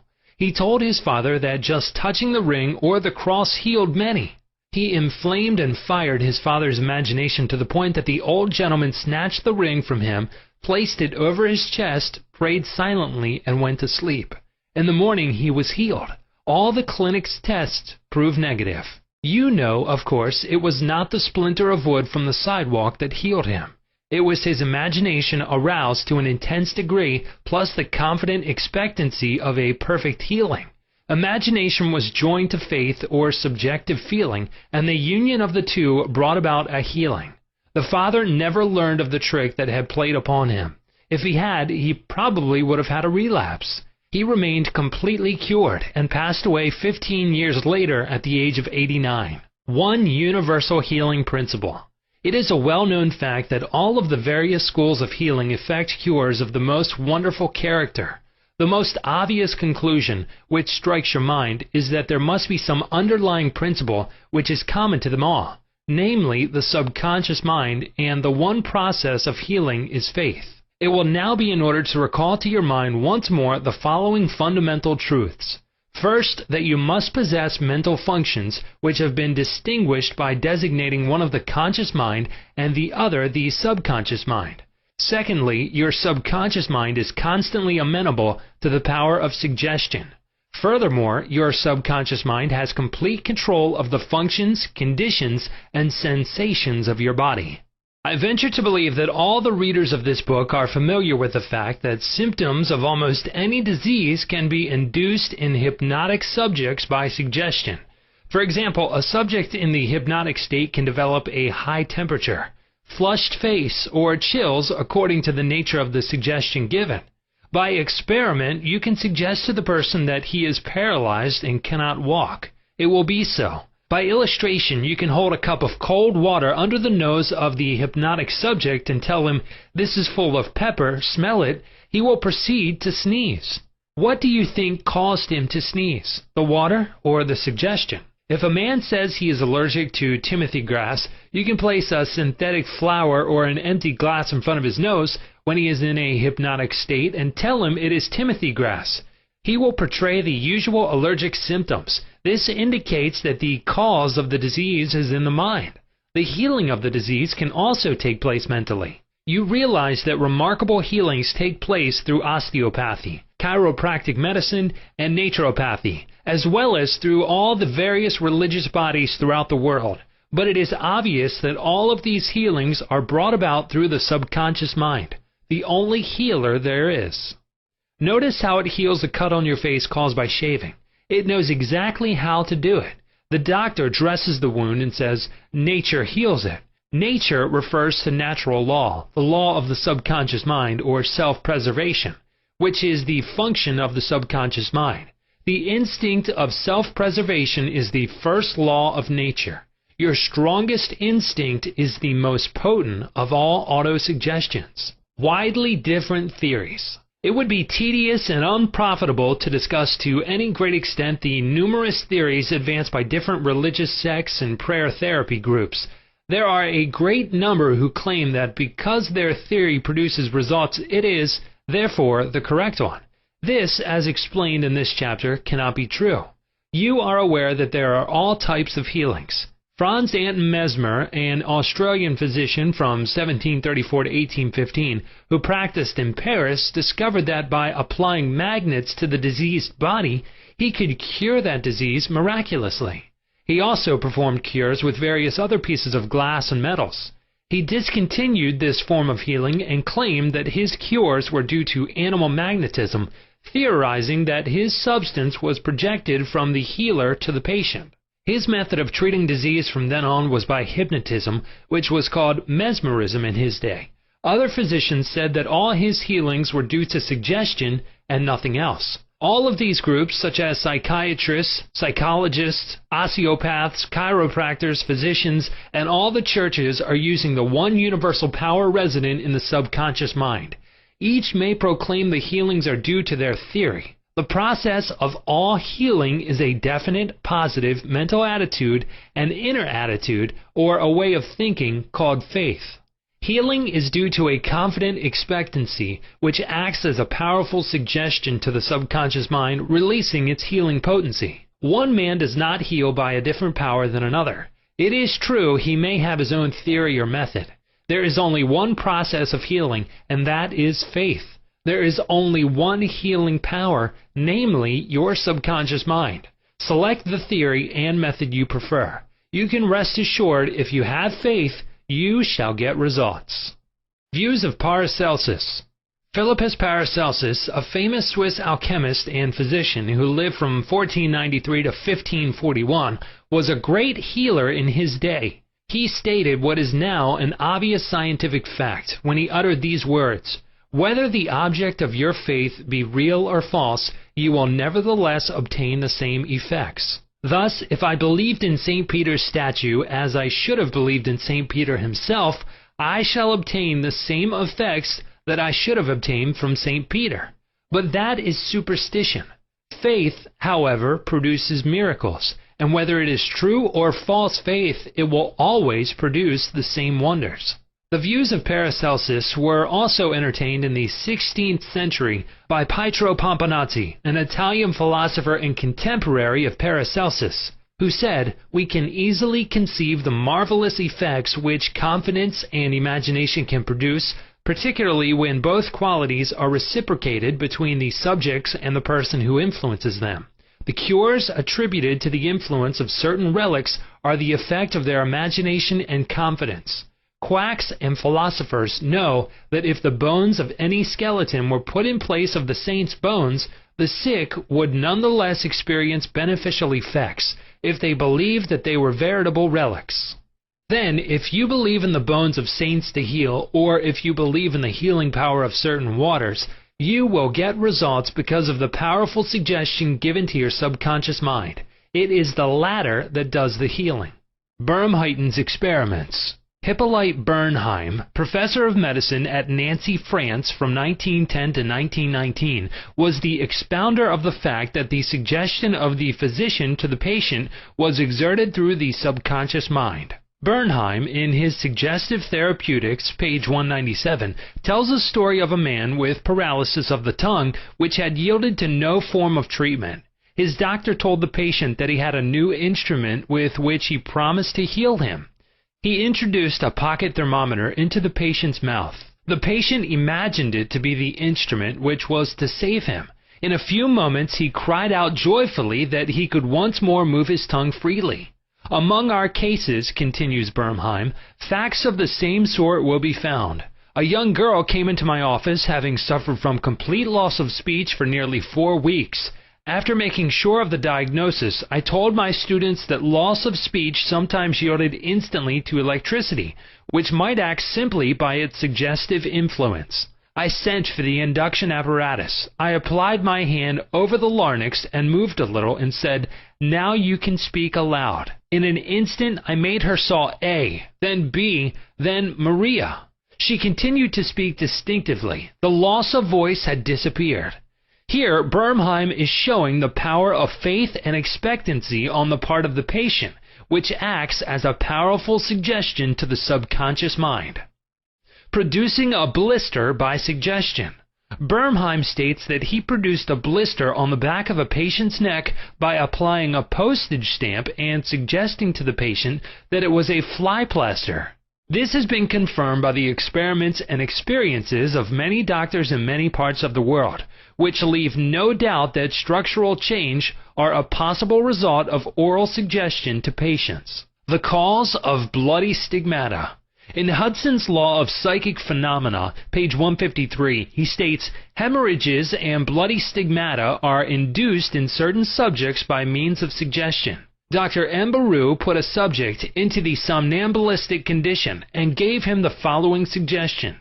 At 4 o'clock this afternoon, after the hypnosis, you will come into my office, sit down in the armchair, cross your arms upon your breast, and your nose will begin to bleed. At the hour appointed, the young man did as directed. Several drops of blood came from the left nostril. On another occasion, the same investigator traced the patient's name on both his forearms with the dull point of an instrument. Then, when the patient was in the somnambulistic condition, he said, at 4 o'clock this afternoon, you will go to sleep and your arms will bleed along the lines which I have traced, and your name will appear written on your arms in letters of blood. He was watched at 4 o'clock and seen to fall asleep. On the left arm the letters stood out in bright relief, and in several places there were drops of blood. The letters were still visible 3 months afterward, although they had gradually grown faint. These facts demonstrate at once the correctness of the two fundamental propositions previously stated, namely the constant amenability of the subconscious mind to the power of suggestion and the perfect control which the subconscious mind exercises over the functions, sensations, and conditions of the body. All the foregoing phenomena dramatize vividly abnormal conditions induced by suggestion, and are conclusive proof that as a man thinketh in his heart, subconscious mind, so is he. Chapter 5. Mental Healings in Modern Times. Everyone is definitely concerned with the healing of bodily conditions and human affairs. What is it that heals? Where is this healing power? These are questions asked by everyone. The answer is that this healing power is the subconscious mind of each person, and a changed mental attitude on the part of the sick person releases this healing power. No mental or religious science practitioner, psychologist, psychiatrist, or medical doctor ever healed a patient. There is an old saying, the doctor dresses the wound, but God heals it. The psychologist or psychiatrist proceeds to remove the mental blocks in the patient so that the healing principle may be released, restoring the patient to health. Likewise, the surgeon removes the physical block, enabling the healing currents to function normally. No physician, surgeon, or mental science practitioner claims he healed the patient. The one healing power is called by many names: nature, life, God, creative intelligence, and subconscious power. As previously outlined, there are many different methods used to remove the mental, emotional, and physical blocks which inhibit the flow of the healing life principle animating all of us. The healing principle resident in your subconscious mind can and will, if properly directed by you or some other person, heal your mind and body of all disease.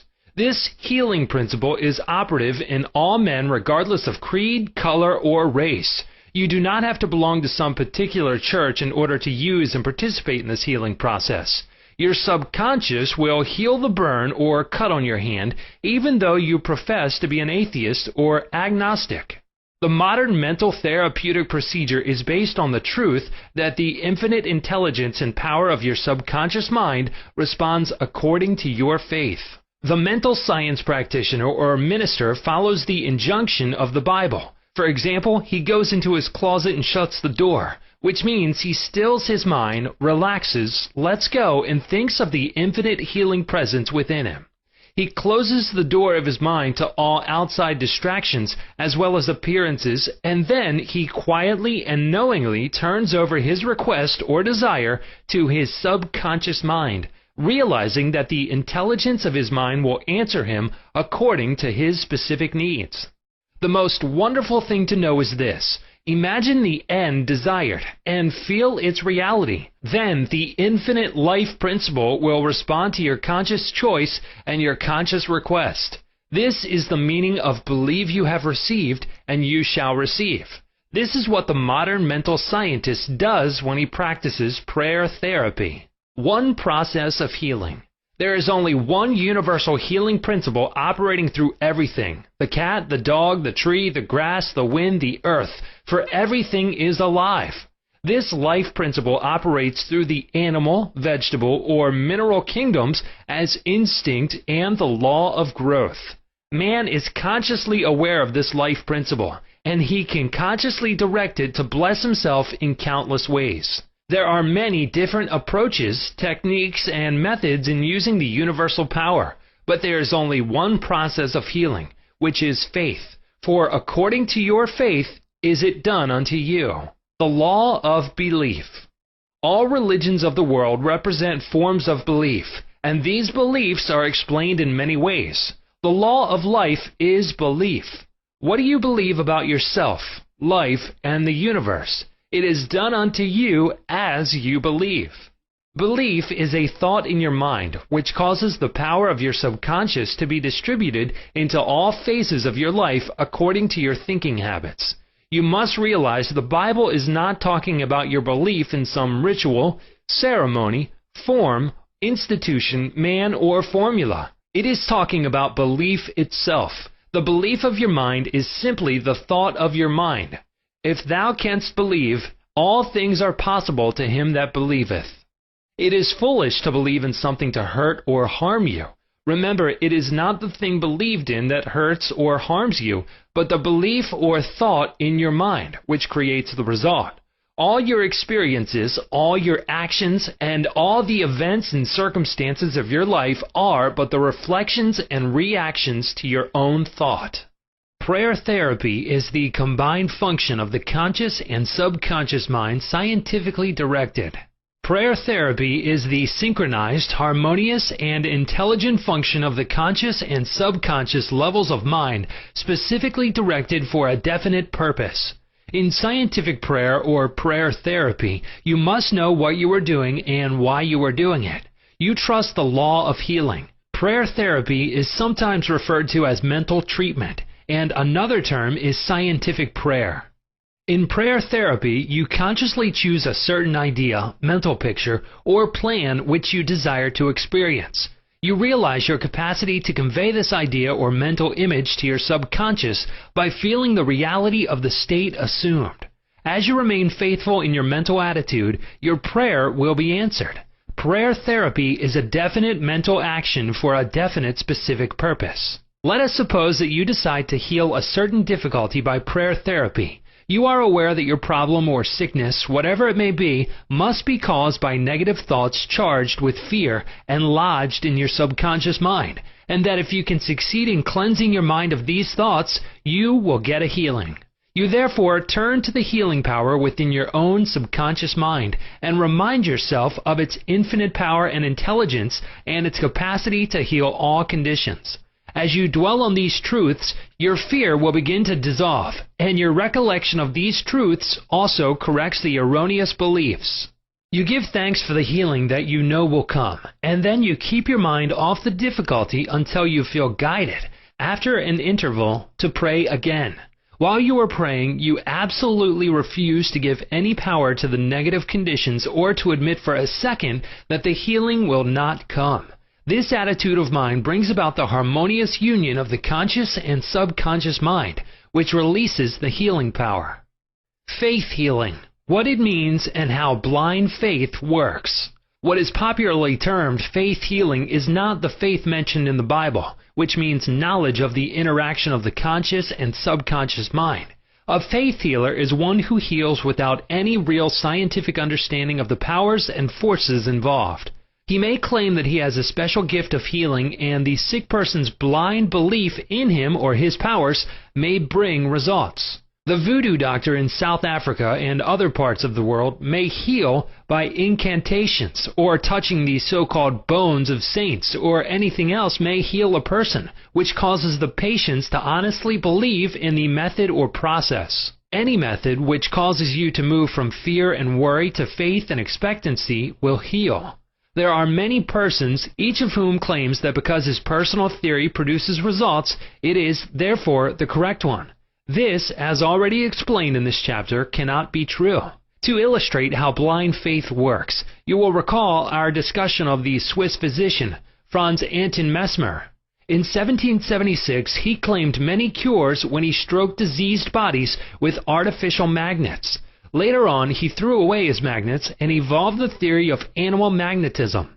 This he held to be a fluid, which pervades the universe, but is most active in the human organism. He claimed that this magnetic fluid which was going forth from him to his patients healed them. People flocked to him, and many wonderful cures were effected. Mesmer moved to Paris, and while there, the government appointed a commission composed of physicians and members of the Academy of Science, of which Benjamin Franklin was a member, to investigate his cures. The report admitted the leading facts claimed by Mesmer, but held that there was no evidence to prove the correctness of his magnetic fluid theory, and said the effects were due to the imagination of the patients. Soon after this, Mesmer was driven into exile and died in 1815. Shortly afterwards, Dr. Braid of Manchester undertook to show that magnetic fluid had nothing to do with the production of the healings of Dr. Mesmer. Dr. Braid discovered that patients could be thrown into hypnotic sleep by suggestion, during which many of the well-known phenomena ascribed to magnetism by Mesmer could be produced. You can readily see that all these cures were undoubtedly brought about by the active imagination of the patients, together with a powerful suggestion of health to their subconscious minds. All this could be termed blind faith, as there was no understanding in those days as to how the cures were brought about. Subjective faith and what it means. You will recall the proposition, which needs not be repeated at length, that the subjective or subconscious mind of an individual is as amenable to the control of his own conscious or objective mind as it is by the suggestions of another. It follows that whatever may be your objective belief, if you will assume to have faith actively or passively, your subconscious mind will be controlled by the suggestion, and your desire will be fulfilled. The faith required in mental healings is a purely subjective faith, and it is attainable upon the cessation of active opposition on the part of the objective or conscious mind. In the healing of the body, it is, of course, desirable to secure the concurrent faith of both the conscious and subconscious mind. However, it is not always essential if you will enter into a state of passivity or receptivity by relaxing the mind and the body and getting into a sleepy state. In this drowsy state, your passivity becomes receptive to subjective impression. Recently, I was asked by a man, "How is it that I got a healing through a minister? I did not believe what he said when he told me that there is no such thing as disease and that matter does not exist."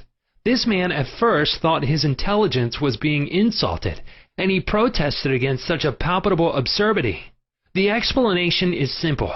He was quieted by soothing words and told to get into a perfectly passive condition, to say nothing and think of nothing for the time being.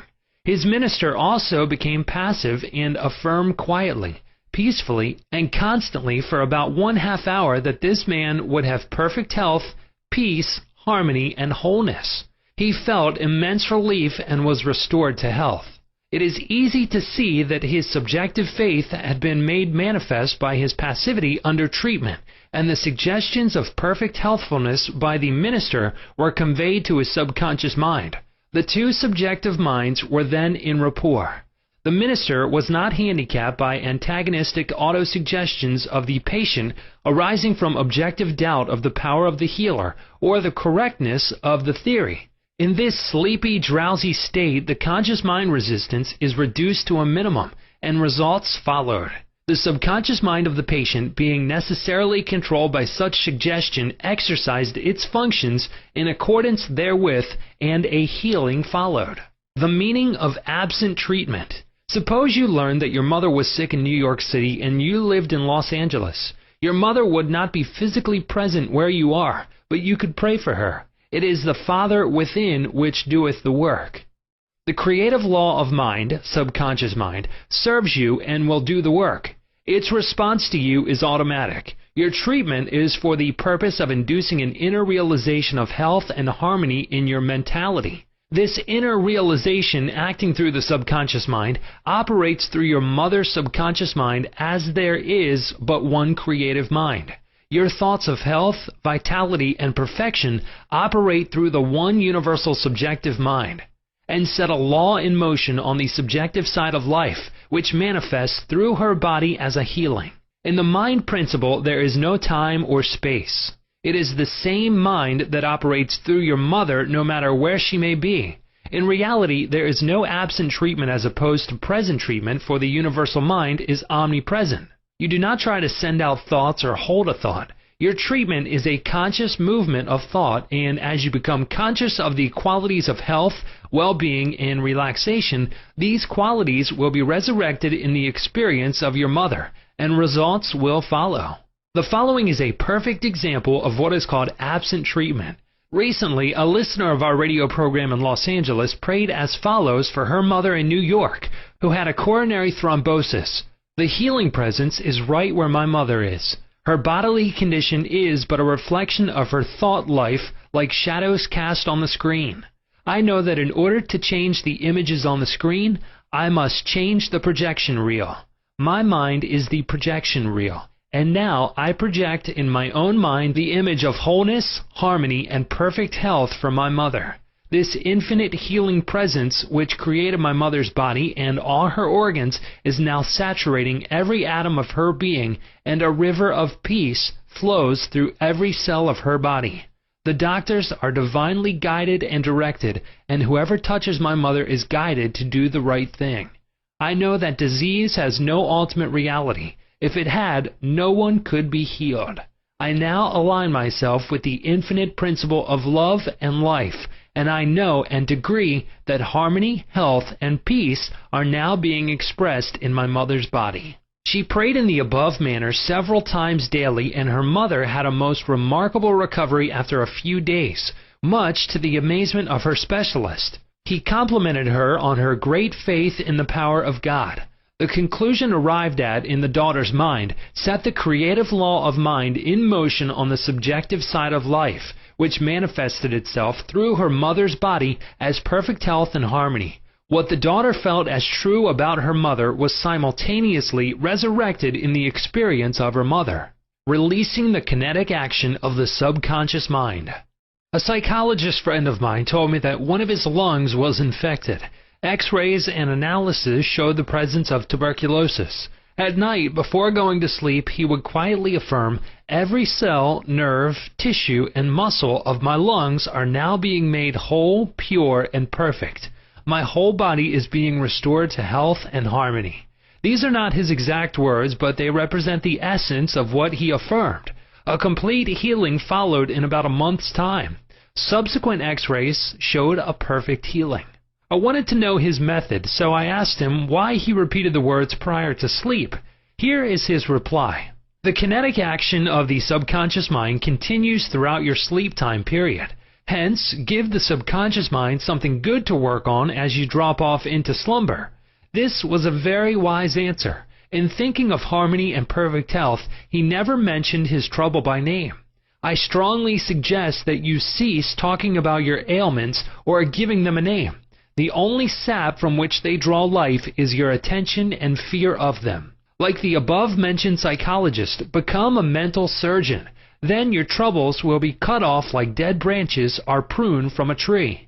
If you are constantly naming your aches and symptoms, you inhibit the kinetic action, which means the release of the healing power and energy of your subconscious mind. Furthermore, by the law of your own mind, these imaginings tend to take shape as the thing I greatly feared. Fill your mind with the great truths of life and walk forward in the light of love. Chapter 6. Practical Techniques in Mental Healings. An engineer has a technique and a process for building a bridge or an engine. Like the engineer, your mind also has a technique for governing, controlling, and directing your life. You must realize that methods and techniques are primary. In building the Golden Gate Bridge, the chief engineer understood mathematical principles, stresses, and strains. Secondly, he had a picture of the ideal bridge across the bay. The third step was his application of the tried and proven methods by which the principles were implemented until the bridge took form and we drive on it. There also are techniques and methods by which your prayers are answered. If your prayer is answered, there is a way in which it is answered, and this is a scientific way. Nothing happens by chance. This is a world of law and order. In this chapter, you will find practical techniques for the unfolding and nurture of your spiritual life. Your prayers must not remain up in the air like a balloon. They must go somewhere and accomplish something in your life. When we come to analyze prayer, we discover there are many different approaches and methods. We will not consider in this book the formal, ritual prayers used in religious services. These have important place in group worship. We are immediately concerned with the methods of personal prayer as it is applied in your daily life and as it is used to help others. Prayer is the formulation of an idea concerning something we wish to accomplish. Prayer is the soul's sincere desire. Your desire is your prayer. It comes out of your deepest needs and it reveals the things you want in life. Blessed are they that hunger and thirst after righteousness, for they shall be filled. That is really prayer. Life's hunger and thirst for peace, harmony, health, joy, and all the other blessings of life. The passing over technique for impregnating the subconscious. This consists essentially in inducing the subconscious mind to take over your request as handed it by the conscious mind. This passing over is best accomplished in the Riviere-like state. Know that in your deeper mind are infinite intelligence and infinite power. Just calmly think over what you want. See it coming into fuller fruition from this moment forward. Be like the little girl who had a very bad cough and a sore throat. She declared firmly and repeatedly, "It is passing away now. It is passing away now." It passed away in about an hour. Use this technique with complete simplicity and naivety. Your subconscious will accept your blueprint. If you were building a new home for yourself and family, you know that you would be intensely interested in regard to the blueprint for your home. You would see to it that the builders conform to the blueprint. You would watch the material and select only the best wood, steel, in fact, the best of everything. What about your mental home and your mental blueprint for happiness and abundance? All your experiences and everything that enters into your life depend upon the nature of the mental building blocks which you use in the construction of your mental home. If your blueprint is full of mental patterns of fear, worry, anxiety, or lack, and if you are despondent, doubtful, and cynical, then the texture of the mental material you are weaving into your mind will come forth as more toil, care, tension, anxiety, and limitation of all kinds. The most fundamental and the most far-reaching activity in life is that which you build into your mentality every waking hour. Your word is silent and invisible. Nevertheless, it is real. You are building your mental home all the time, and your thought and mental imagery represent your blueprint. Hour by hour, moment by moment, you can build radiant health, success, and happiness by the thoughts you think, the ideas which you harbor, the beliefs that you accept, and the scenes that you rehearse in the hidden studio of your mind. This stately mansion, upon the construction of which you are perpetually engaged, is your personality, your identity in this plane, your whole life story on this earth. Get a new blueprint. Build silently by realizing peace, harmony, joy, and goodwill in the present moment. By dwelling upon these things and claiming them, your subconscious will accept your blueprint and bring all these things to pass.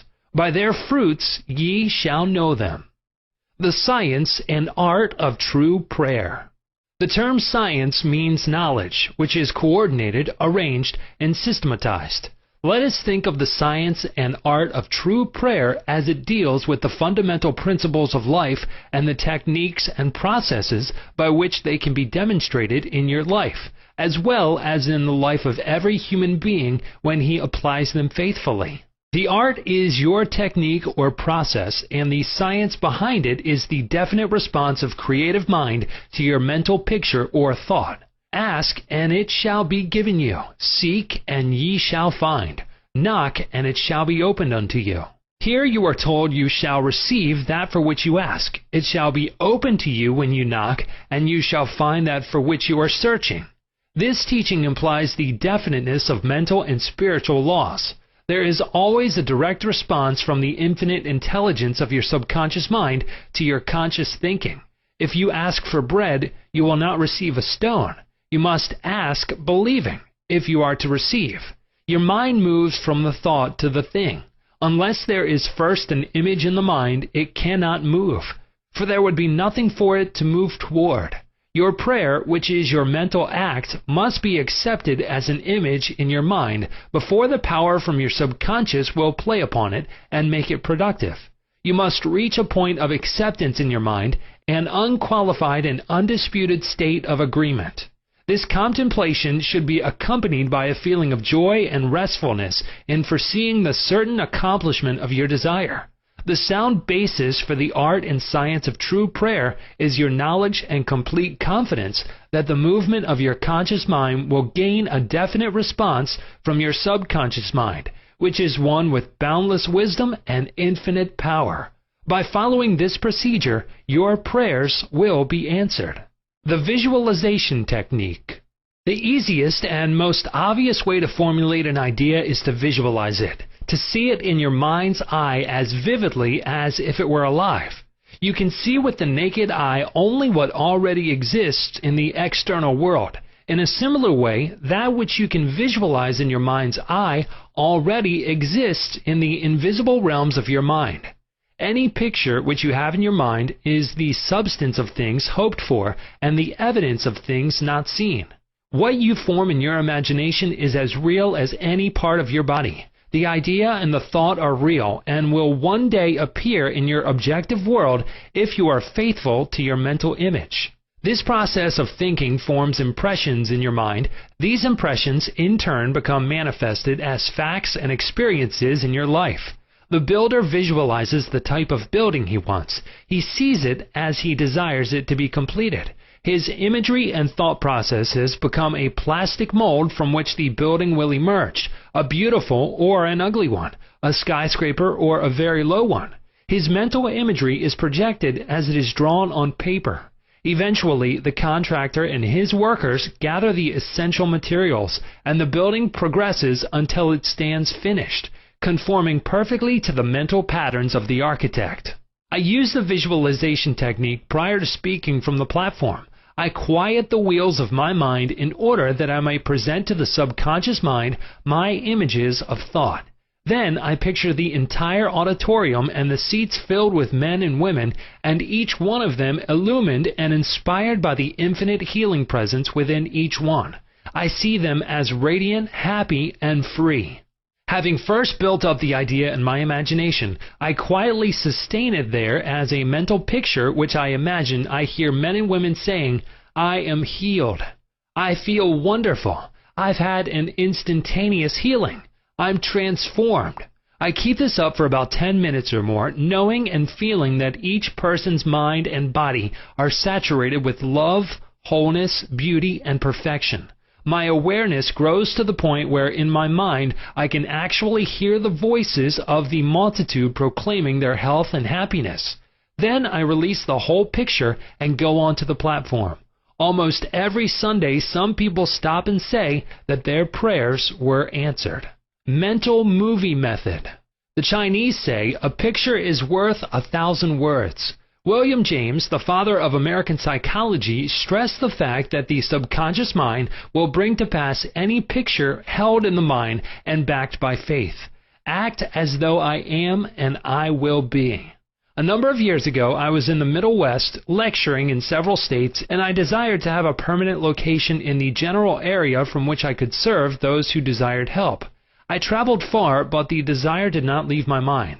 One evening, while in a hotel in Spokane, Washington, I relaxed completely on a couch, immobilized my attention, and in a quiet, passive manner imagined that I was talking to a large audience, saying in effect, "I am glad to be here. I have prayed for the ideal opportunity." I saw in my mind's eye the imaginary audience, and I felt the reality of it all. I played the role of the actor, dramatized this mental movie, and felt satisfied that this picture was being conveyed to my subconscious mind, which would bring it to pass in its own way. The next morning, on awakening, I felt a great sense of peace and satisfaction, and in a few days' time I received a telegram asking me to take over an organization in the Midwest, which I did, and I enjoyed it immensely for several years. The method outlined here appeals to many who have described it as the mental movie method. I have received numerous letters from people who listen to my radio talks and weekly public lectures telling me of the wonderful results they get using this technique in the sale of their property. I suggest to those who have homes or property for sale that they satisfy themselves in their own mind that their price is right. Then I claim that the infinite intelligence is attracting to them the buyer who really wants to have the property and who will love it and prosper in it.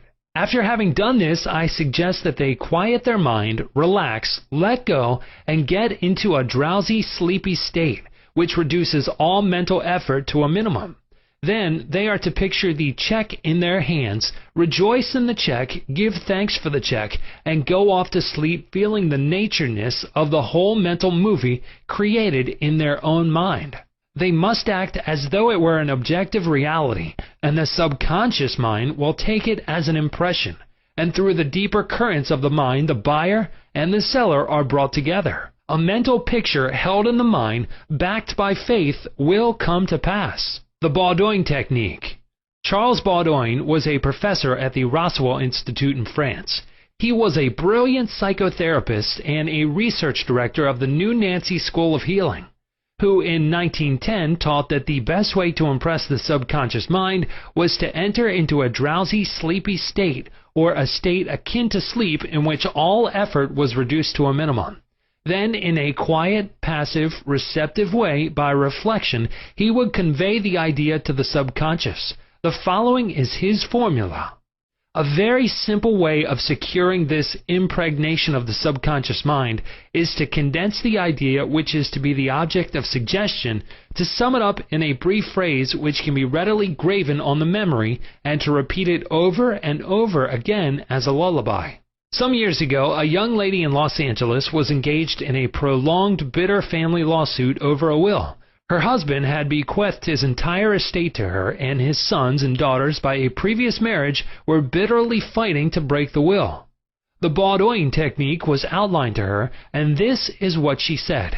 She relaxed her body in an armchair, entered into the sleepy state, and, as suggested, condensed the idea of her need into a phrase consisting of 6 words easily graven on the memory. It is finished in divine order. The significance to her of these words meant that infinite intelligence, operating through the laws of her subconscious mind, would bring about a harmonious adjustment through the principle of harmony. She continued this procedure every night for about 10 nights. After she got into a sleepy state, she would affirm slowly, quietly, and feelingly the statement, "It is finished in divine order," over and over again, feeling a sense of inner peace and an all-pervading tranquility. Then she went off into her deep, normal sleep. On the morning of the 11th day following the use of the above technique, she awakened with a sense of well-being, a conviction that it was finished. Her attorney called her the same day, saying that the opposing attorney and his clients were willing to settle. A harmonious agreement was reached and litigation was discontinued. The sleeping technique. By entering into a sleepy, drowsy state, effort is reduced to a minimum. The conscious mind is submerged to a great extent when in a sleepy state. The reason for this is that the highest degree of outcropping of the subconscious occurs prior to sleep and just after we awaken. In this state, the negative thoughts, which tend to neutralize your desire and so prevent acceptance by your subconscious mind, are no longer present. Suppose you want to get rid of a destructive habit. Assume a comfortable posture, relax your body, and be still. Get into a sleepy state, and in that sleepy state, say quietly over and over again as a lullaby, "I am completely free from this habit. Harmony and peace of mind reign supreme." Repeat the above slowly, quietly, and lovingly for 5 or 10 minutes night and morning. Each time you repeat the words, the emotional value becomes greater. When the urge comes to repeat the negative habit, repeat the above formula out loud by yourself. By this means you induce the subconscious to accept the idea, and a healing follows. The thank you technique. In the Bible, Paul recommends that we make known our request with praise and thanksgiving. Some extraordinary results follow this simple method of prayer. The thankful heart is always close to the creative forces of the universe, causing countless blessings to flow toward it by the law of reciprocal relationship based on a cosmic law of action and reaction. For instance, a father promises his son a car for graduation. The boy has not yet received the car, but he is very thankful and happy, and is as joyous as though he had actually received the car. He knows his father will fulfill his promise, and he is full of gratitude and joy even though he has not received the car, objectively speaking. He has, however, received it with joy and thankfulness in his mind. I shall illustrate how Mr. Broke applied this technique with excellent results. He said, "Bills are piling up. I am out of work. I have 3 children and no money. What shall I do?" Regularly, every night and morning for a period of about 3 weeks, he repeated the words, "Thank you, Father, for my wealth," in a relaxed, peaceful manner until the feeling or mood of thankfulness dominated his mind. He imagined he was addressing the infinite power and intelligence within him, knowing, of course, that he could not see the creative intelligence or infinite mind. He was seeing with the inner eye of spiritual perception, realizing that his thought image of wealth was the first cause relative to the money, position, and food he needed. His thought feeling was the substance of wealth, untrammeled by antecedent conditions of any kind. By repeating "Thank you, Father," over and over again, his mind and heart were lifted up to the point of acceptance, and when fear, thoughts of lack, poverty, and distress came into his mind, he would say, "Thank you, Father," as often as necessary. He knew that as he kept up the thankful attitude, he would recondition his mind to the idea of wealth, which is what happened. The sequel to his prayer is very interesting. After praying in the above-mentioned manner, he met a former employer of his on the street whom had not seen him for 20 years. The man offered him a very lucrative position and advanced him $500 on a temporary loan. Today, Mr. Broke is vice president of the company for which he works. His recent remark to me was, "I shall never forget the wonders of 'Thank you, Father.' It has worked wonders for me." The affirmative method. The effectiveness of an affirmation is determined largely by your understanding of the truth and the meaning back of the words. In praying, use not vain repetition. Therefore, the power of your affirmation lies in the intelligent application of definite and specific positives. For example, a boy adds 3 and 3 and puts down 7 on the blackboard. The teacher affirms with mathematical certainty that 3 and 3 are 6. Therefore, the boy changes his figures accordingly. The teacher's statement did not make 3 and 3 equal 6 because the latter was already a mathematical truth. The mathematical truth caused the boy to rearrange the figures on the blackboard. It is abnormal to be sick. It is normal to be healthy. Health is the truth of your being. When you affirm health, harmony, and peace for yourself or another, and when you realize these are universal principles of your own being, you will rearrange the negative patterns of your subconscious mind based on your faith and understanding of that which you affirm. The result of the affirmative process of prayer depends on your conforming to the principles of life, regardless of appearances. Consider for a moment that there is a principle of mathematics and none of error. There is a principle of truth, but none of dishonesty. There is a principle of intelligence, but none of ignorance. There is a principle of harmony and none of discord. There is a principle of health, but none of disease. And there is a principle of abundance, but none of poverty. The affirmative method was chosen by the author for use on his sister who was to be operated on for the removal of gallstones in a hospital in England. The condition described was based on the diagnosis of hospital tests and the usual X-ray procedures. She asked me to pray for her. We were separated geographically about 6,500 miles, but there is no time or space in the mind principle. Infinite mind or intelligence is present in its entirety at every point simultaneously. I withdrew all thought from the contemplation of symptoms and from the corporeal personality altogether.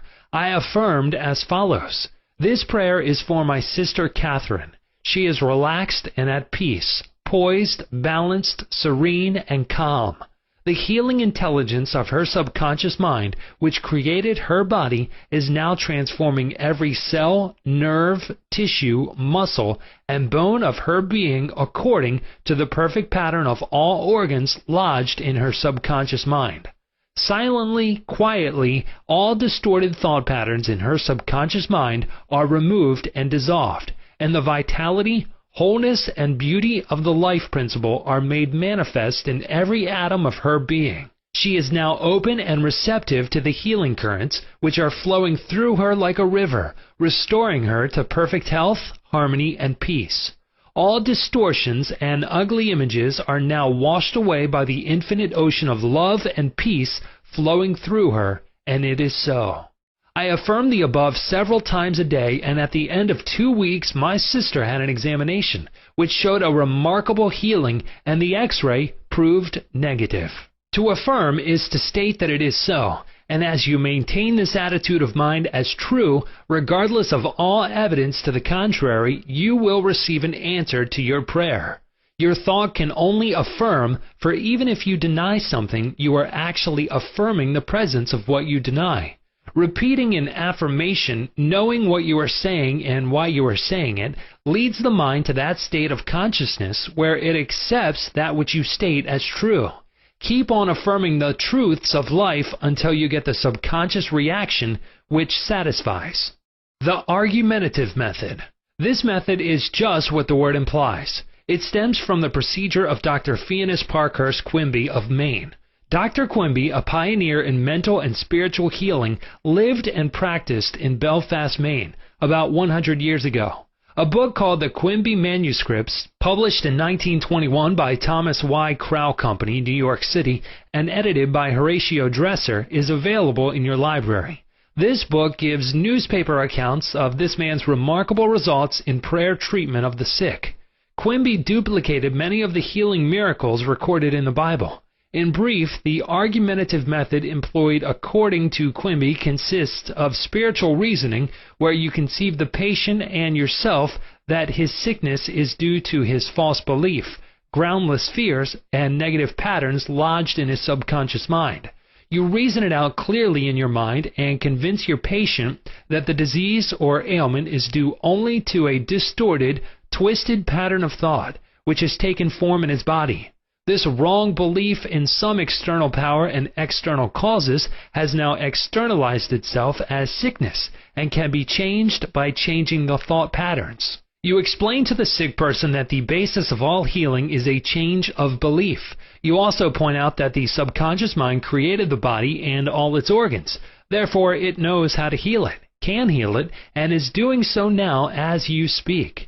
You argue in the courtroom of your mind that the disease is a shadow of the mind based on disease-soaked, morbid thought imagery. You continue to build up all the evidence you can muster on behalf of the healing power within, which created all the organs in the first place, and which has a perfect pattern of every cell, nerve, and tissue within it. Then you render a verdict in the courthouse of your mind in favor of yourself or your patient. You liberate the sick one by faith and spiritual understanding. Your mental and spiritual evidence is overwhelming. There being but one mind, what you feel as true will be resurrected in the experience of the patient. This procedure is essentially the argumentative method used by Dr. Quimby of Maine from 1849 to 1869. The absolute method is like modern sound wave therapy. Many people throughout the world practice this form of prayer treatment with wonderful results. The person using the absolute method mentions the name of the patient, such as John Jones, then quietly and silently thinks of God and his qualities and attributes, such as God is all bliss, boundless love, infinite intelligence, all-powerful, boundless wisdom, absolute harmony, indescribable beauty, and perfection. As he quietly thinks along these lines, he is lifted up in consciousness into a new spiritual wavelength, at which time he feels the infinite ocean of God's love is now dissolving everything unlike itself in the mind and body of John Jones, for whom he is praying. He feels all the power and love of God are now focused on John Jones, and whatever is bothering or vexing him is now completely neutralized in the presence of the infinite ocean of life and love. The absolute method of prayer might be likened to the sound wave or sonic therapy recently shown me by a distinguished physician in Los Angeles. He has an ultrasound wave machine which oscillates at a tremendous speed and sends sound waves to any area of the body to which it is directed. These sound waves can be controlled, and he told me of achieving remarkable results in dissolving arthritic calcareous deposits, as well as the healing and removal of other disturbing conditions. To the degree that we rise in consciousness by contemplating qualities and attributes of God, do we generate spiritual electronic waves of harmony, health, and peace. Many remarkable healings follow this technique of prayer. A cripple walks. Dr. Phineas Parkhurst Quimby, of whom we spoke previously in this chapter, used the absolute method in the latter years of his healing career.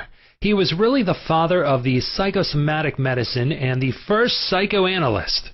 He had the capacity to diagnose clairvoyantly the cause of the patient's troubles, pains, and aches. The following is a condensed account of the healing of a cripple as recorded in Quimby's manuscripts. Quimby was called on to visit a woman who was lame, aged, and bedridden.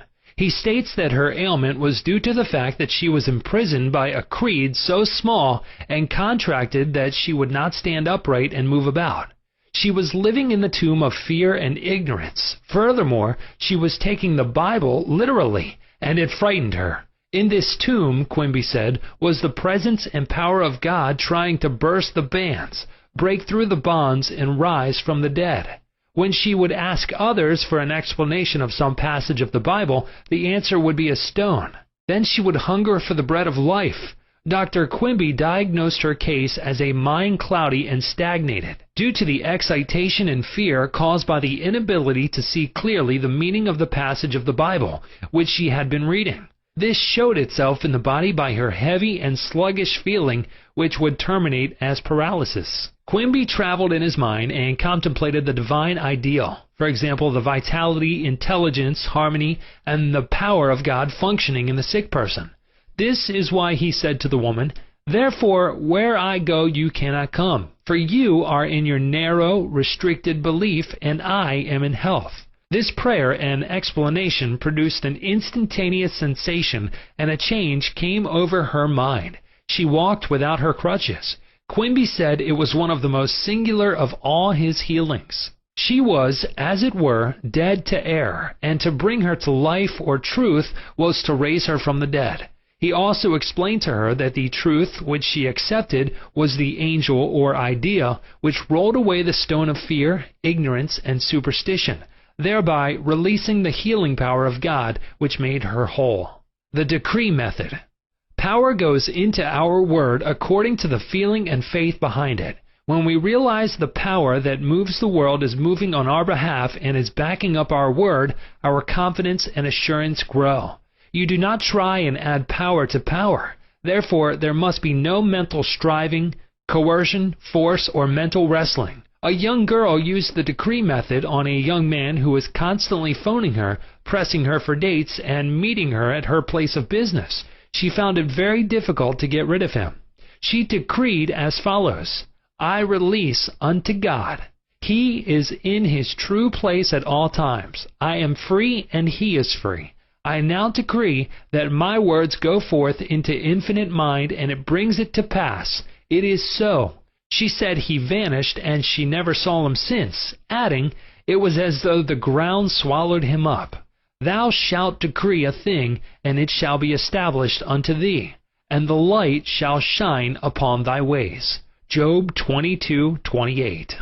Chapter 7. The tendency of our subconscious is life word. Over 90% of your mental life is subconscious. So men and women who fail to make use of this marvelous power live within very narrow limits. Your subconscious processes are always lifeward and constructive. Your subconscious is the builder of your body and maintains all its vital functions. It is on the job 24 hours a day and never sleeps. It is always trying to help and preserve you from harm. Your subconscious mind is in touch with infinite life and boundless wisdom, and its impulses and ideas are always lifeward. The great aspirations, inspirations, and visions from a grander and nobler life spring from the subconscious. Your profoundest convictions are those you cannot argue about rationally, because they do not come from your conscious mind. They come from your subconscious mind.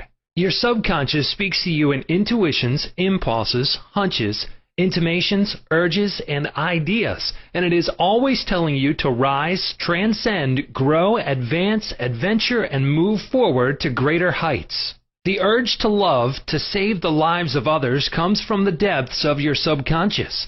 For example, during the Great San Francisco earthquake and fire of April 18, 1906, invalids and cripples who had been confined to bed for long periods of time rose up and performed some of the most amazing feats of bravery and endurance. The intense desire welled up within them to save others at all cost, and their subconscious responded accordingly.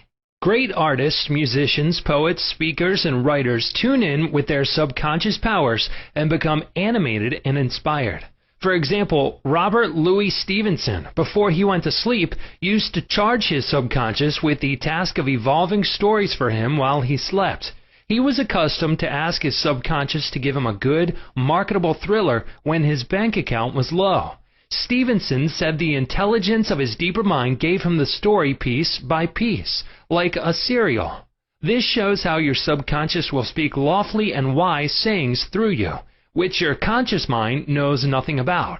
Mark Twain confided to the world on many occasions that he never worked in his life. All his humor and all his great writings were due to the fact that he tapped the inexhaustible reservoir of his subconscious mind. How the body portrays the workings of the mind. The interaction of your conscious and subconscious mind requires a similar interaction between the corresponding system of nerves. The cerebral spinal system is the organ of the conscious mind, and the sympathetic system is the organ of the subconscious mind.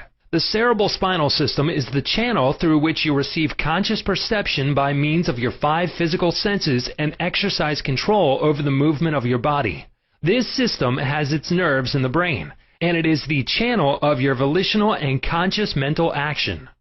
The sympathetic system, sometimes referred to as the involuntary nervous system, has its center in the ganglionic mass at the back of the stomach known as the solar plex, and is sometimes spoken of as the abdominal brain. It is the channel of that mental action which unconsciously supports the vital functions of the body. The two systems may work separately or synchronously.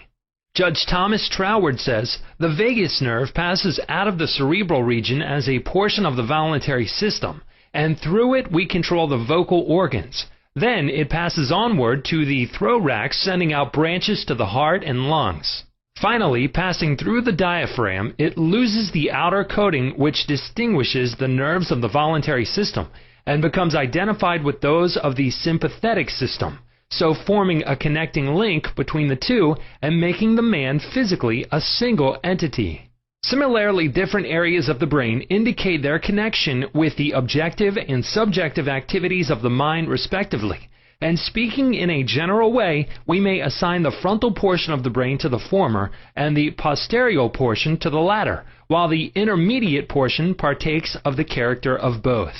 A rather simple way of looking at the mental and physical interaction is to realize that your conscious mind grasps an idea, which induces a corresponding vibration in your voluntary system of nerves.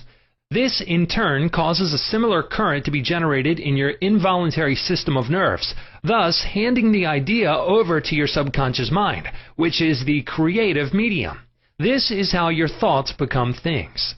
Every thought entertained by your conscious mind and accepted as true is sent by your brain to your solar plex, the brain of your subconscious mind, to be made into your flesh and to be brought forth into your world as a reality. There is an intelligence which takes care of the body.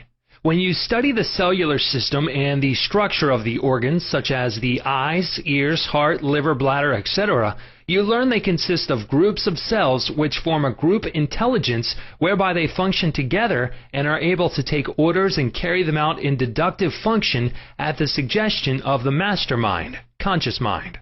A careful study of the single-celled organism shows you what goes on in your complex body.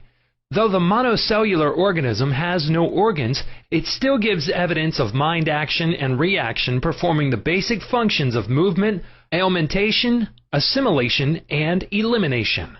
Many say there is an intelligence which will take care of your body if you will let it alone. That is true, but the difficulty is that the conscious mind always interferes with its five-sense evidence based on outer appearances, leading to the sway of false beliefs, fears, and mere opinion. When fear, false beliefs, and negative patterns are made to register in your subconscious mind through psychological, emotional conditioning, there is no other course open to the subconscious mind except to act on the blueprint specifications offered it. The subconscious mind works continually for the common good. The subjective self within you works continuously for the general good, reflecting an innate principle of harmony behind all things. Your subconscious mind has its own will, and it is a very real something in itself. It acts night and day whether you act upon it or not. It is the builder of your body, but you cannot see, hear, or feel it building, as all this is a silent process. Your subconscious has a life of its own, which is always moving toward harmony, health, and peace. This is the divine norm within it seeking expression through you at all times. How man interferes with the innate principle of harmony. To think correctly, scientifically, we must know the truth. To know the truth is to be in harmony with the infinite intelligence and power of your subconscious mind, which is always moving lifeward. Every thought or action which is not harmonious, whether through ignorance or design, will result in discord and limitation of all kinds. Scientists inform us that you build a new body every 11 months, so you are really only 11 months old from a physical standpoint. If you build defects back into your body by thoughts of fear, anger, jealousy, and ill will, you have no one to blame but yourself. You are the sum total of your own thoughts. You can keep from entertaining negative thought and imagery. The way to get rid of darkness is with light. The way to overcome cold is with heat. The way to overcome the negative thought is to substitute the good thought. Affirm the good and the bad will vanish. Why it's normal to be healthy, vital, and strong. It's abnormal to be sick. The average child born into the world is perfectly healthy with all its organs functioning perfectly. This is the normal state, and we should remain healthy, vital, and strong. The instinct of self-preservation is the strongest instinct of our nature, and it constitutes a most potent, ever-present, and constantly operative truth inherent in your nature. It is, therefore, obvious that all your thoughts, ideas, and beliefs must operate with greater potentiality when they are in harmony with the innate life principle in you, which is forever seeking to preserve and protect you along all lines. It follows from this that normal conditions can be restored with greater ease and certainty than abnormal conditions can be induced. It is abnormal to be sick. It simply means you are going against the stream of life and thinking negatively. The law of life is the law of growth. All nature testifies to the operation of this law by silently, constantly expressing itself in the law of growth. When there is growth and expression, there must be life. Where there is life, there must be harmony, and where there is harmony, there is perfect health. If your thought is in harmony with the creative principle of your subconscious mind, you are in tune with the innate principle of harmony. If you entertain thoughts which are not in accordance with the principle of harmony, these thoughts cling to you, harass you, worry you, and finally bring about disease, and if persisted in, possibly death. In the healing of disease, you must increase the inflow and distribution of the vital forces of your subconscious mind throughout your system. This can be done by eliminating thoughts of fear, worry, anxiety, jealousy, hatred, and every other destructive thought which tends to tear down and destroy your nerves and glands, body tissue which controls the elimination of all waste material. Pott's disease cured. In the Nautilus magazine of March 1917, there appears an article about a boy suffering from Pott's disease, or tuberculosis of the spine, who had a remarkable healing. His name was Frederick Elias Andrews of Indianapolis, now minister of Unity School of Christianity, Kansas City, Missouri. His physician pronounced him incurable. He began to pray, and from a crooked, twisted cripple going about on hands and knees, he became a strong, straight, well-formed man. He created his own affirmation, mentally absorbing the qualities he needed. He affirmed over and over again many times a day, "I am whole, perfect, strong, powerful, loving, harmonious, and happy." He persevered and said that this prayer was the last utterance on his lips at night and the first in the morning. He prayed for others also by sending out thoughts of love and health. This attitude of mind and way of prayer returned to him multiplied many times. His faith and perseverance paid off with big dividends. When thoughts of fear, anger, jealousy, and envy drew his attention, he would immediately start his counteracting force of affirmation going in his mind. His subconscious mind responded according to the nature of his habitual thinking. How faith in your subconscious powers makes you whole. A young man who came to my lectures on the healing power of the subconscious mind had severe eye trouble, which his doctor said necessitated an operation. He said to himself, "My subconscious made my eyes, and it can heal me." Each night as he went to sleep, he entered into a drowsy, meditative state, the condition akin to sleep. His attention was immobilized and focused on the eye doctor. He imagined the doctor was in front of him, and he plainly heard, or imagined he heard, the doctor saying to him, "A miracle has happened." He heard this over and over again every night for perhaps 5 minutes or so before going to sleep. At the end of 3 weeks, he again went to the ophthalmologist who had previously examined his eyes, and the physician said to this man, "This is a miracle. What happened?"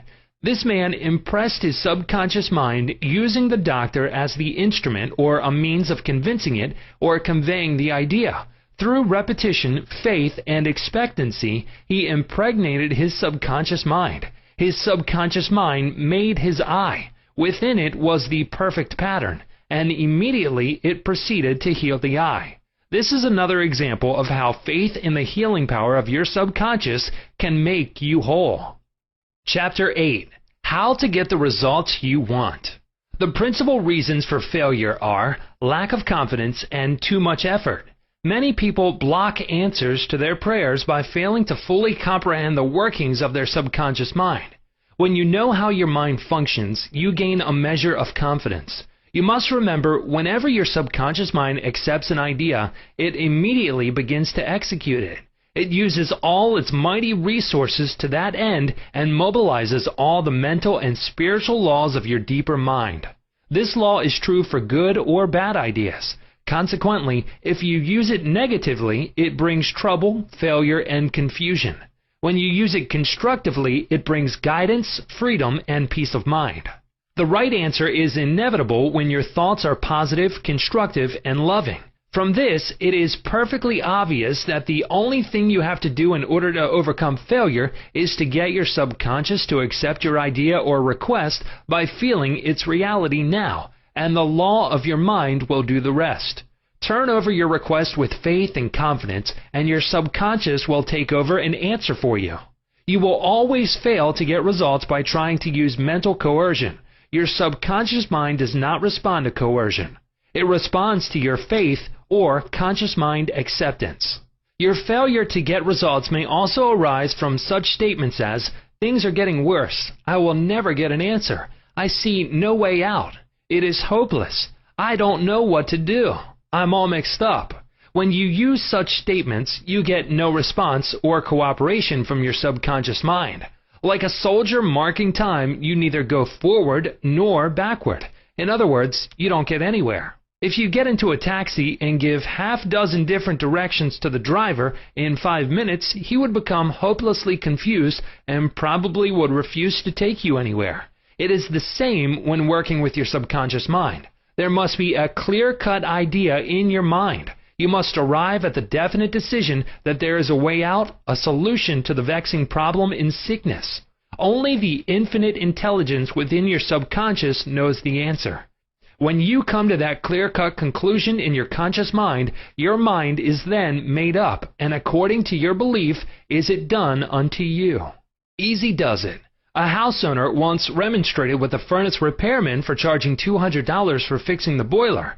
The mechanic said, "I charged 5 cents for the missing bolt and $199.95 for knowing what was wrong." Similarly, your subconscious mind is the master mechanic, the all-wise one, who knows ways and means of healing any organ of your body as well as your affairs. Decree health and your subconscious will establish it, but relaxation is the key. Easy does it. Do not be concerned with details and means, but know the end result. Get the feel of the happy solution to your problem, whether it is health, finances, or employment. Remember how you felt after you had recovered from a severe state of illness? Bear in mind that your feeling is the touchstone of all subconscious demonstration.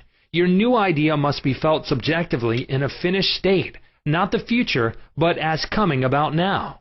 Infer no opponent. Use imagination and not willpower. In using your subconscious mind, you infer no opponent. You use no willpower. You imagine the end and the freedom state. You will find your intellect trying to get in the way, but persist in maintaining a simple, childlike, miracle-making faith. Picture yourself without the ailment or problem. Imagine the emotional accompaniment of the freedom state you crave. Cut out all red tape from the process. The simple way is the best. How disciplined imagination works wonders. A wonderful way to get a response from your subconscious mind is through disciplined or scientific imagination. As previously pointed out, your subconscious mind is the builder of the body and controls all its vital functions.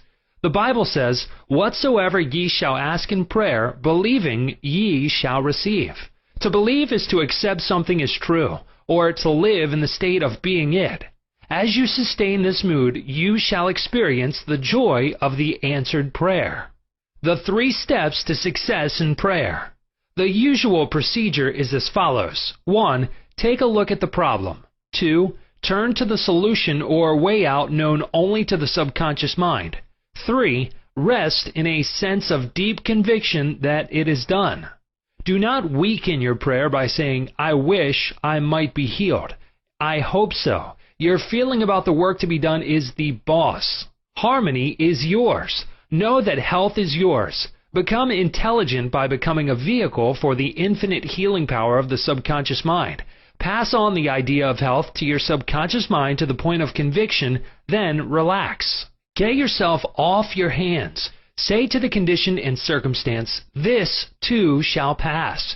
Through relaxation, you impress your subconscious mind, enabling the kinetic energy behind the idea to take over and bring it into concrete realization.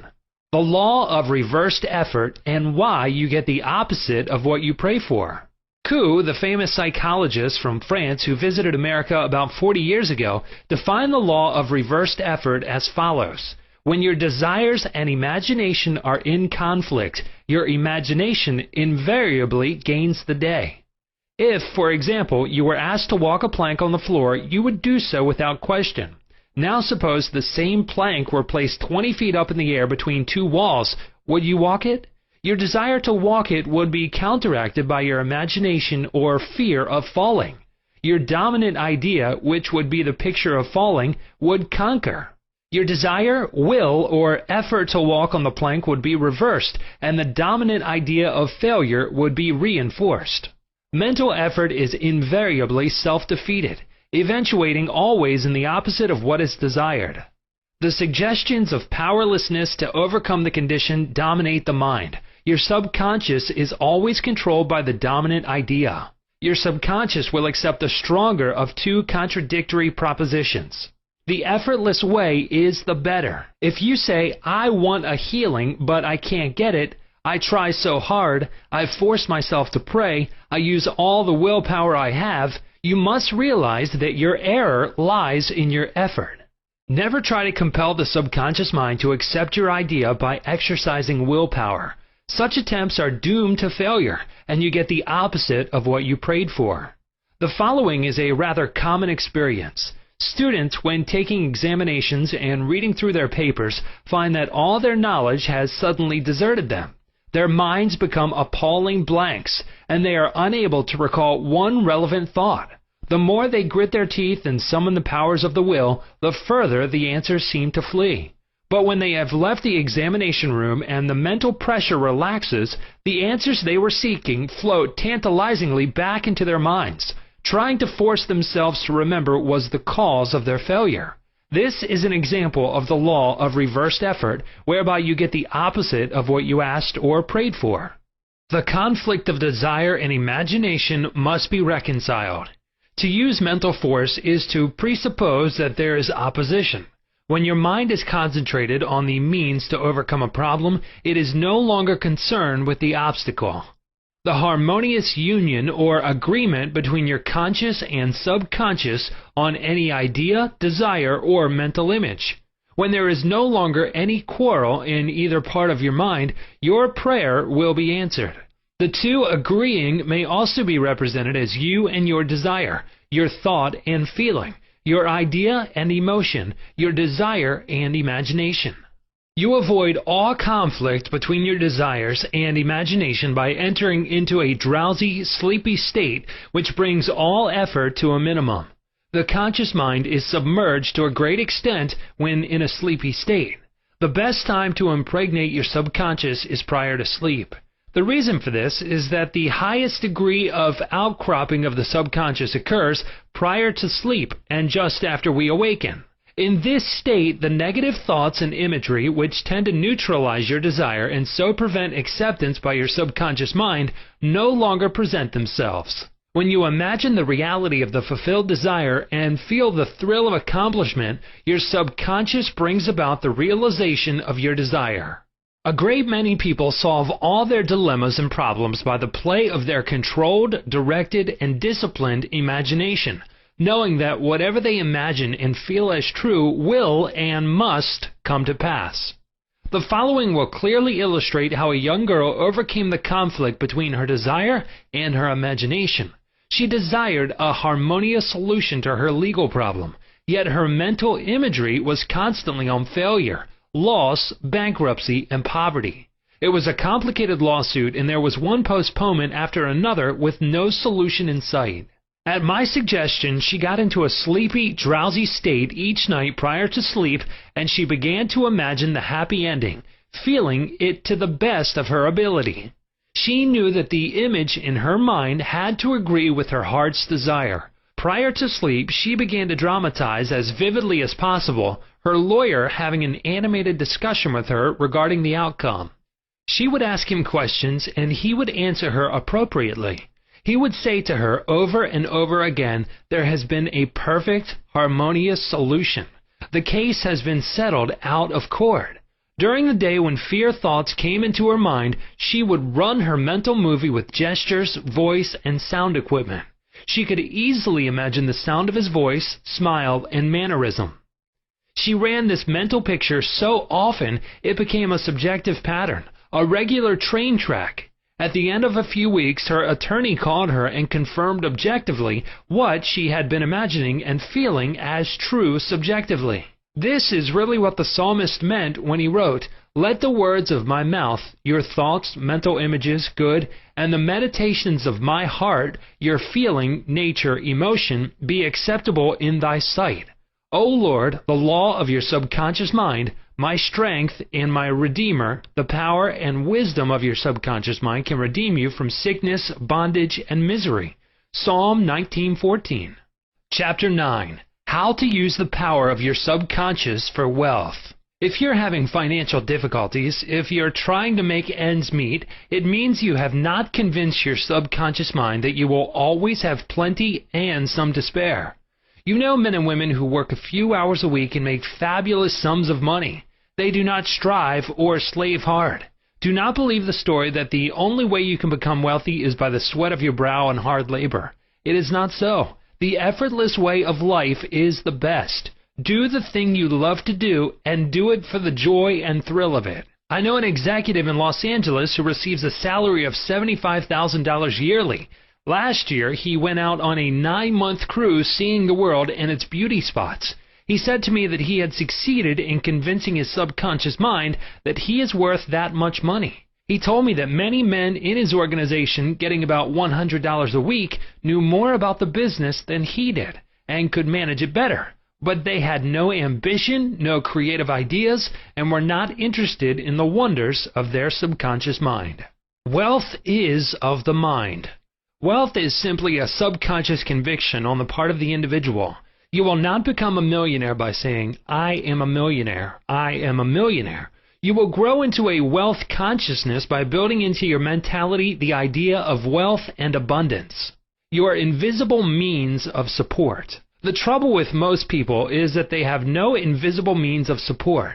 When business falls away, the stock market drops, or they lose their investments, they seem helpless. The reason for such insecurity is that they do not know how to tap the subconscious mind. They are unacquainted with the inexhaustible storehouse within.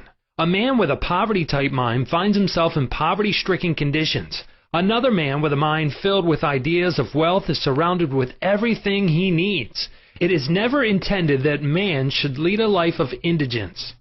You can have wealth, everything you need, and plenty to spare. Your words have power to cleanse your mind of wrong ideas and to instill right ideas in their place. The ideal method for building a wealth consciousness.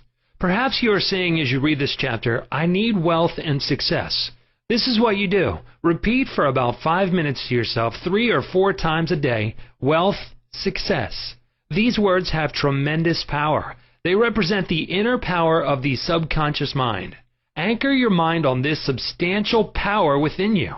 Then conditions and circumstances corresponding to their nature and quality will be manifested in your life. You are not saying, "I am wealthy." You are dwelling on real powers within you. There is no conflict in the mind when you say wealth.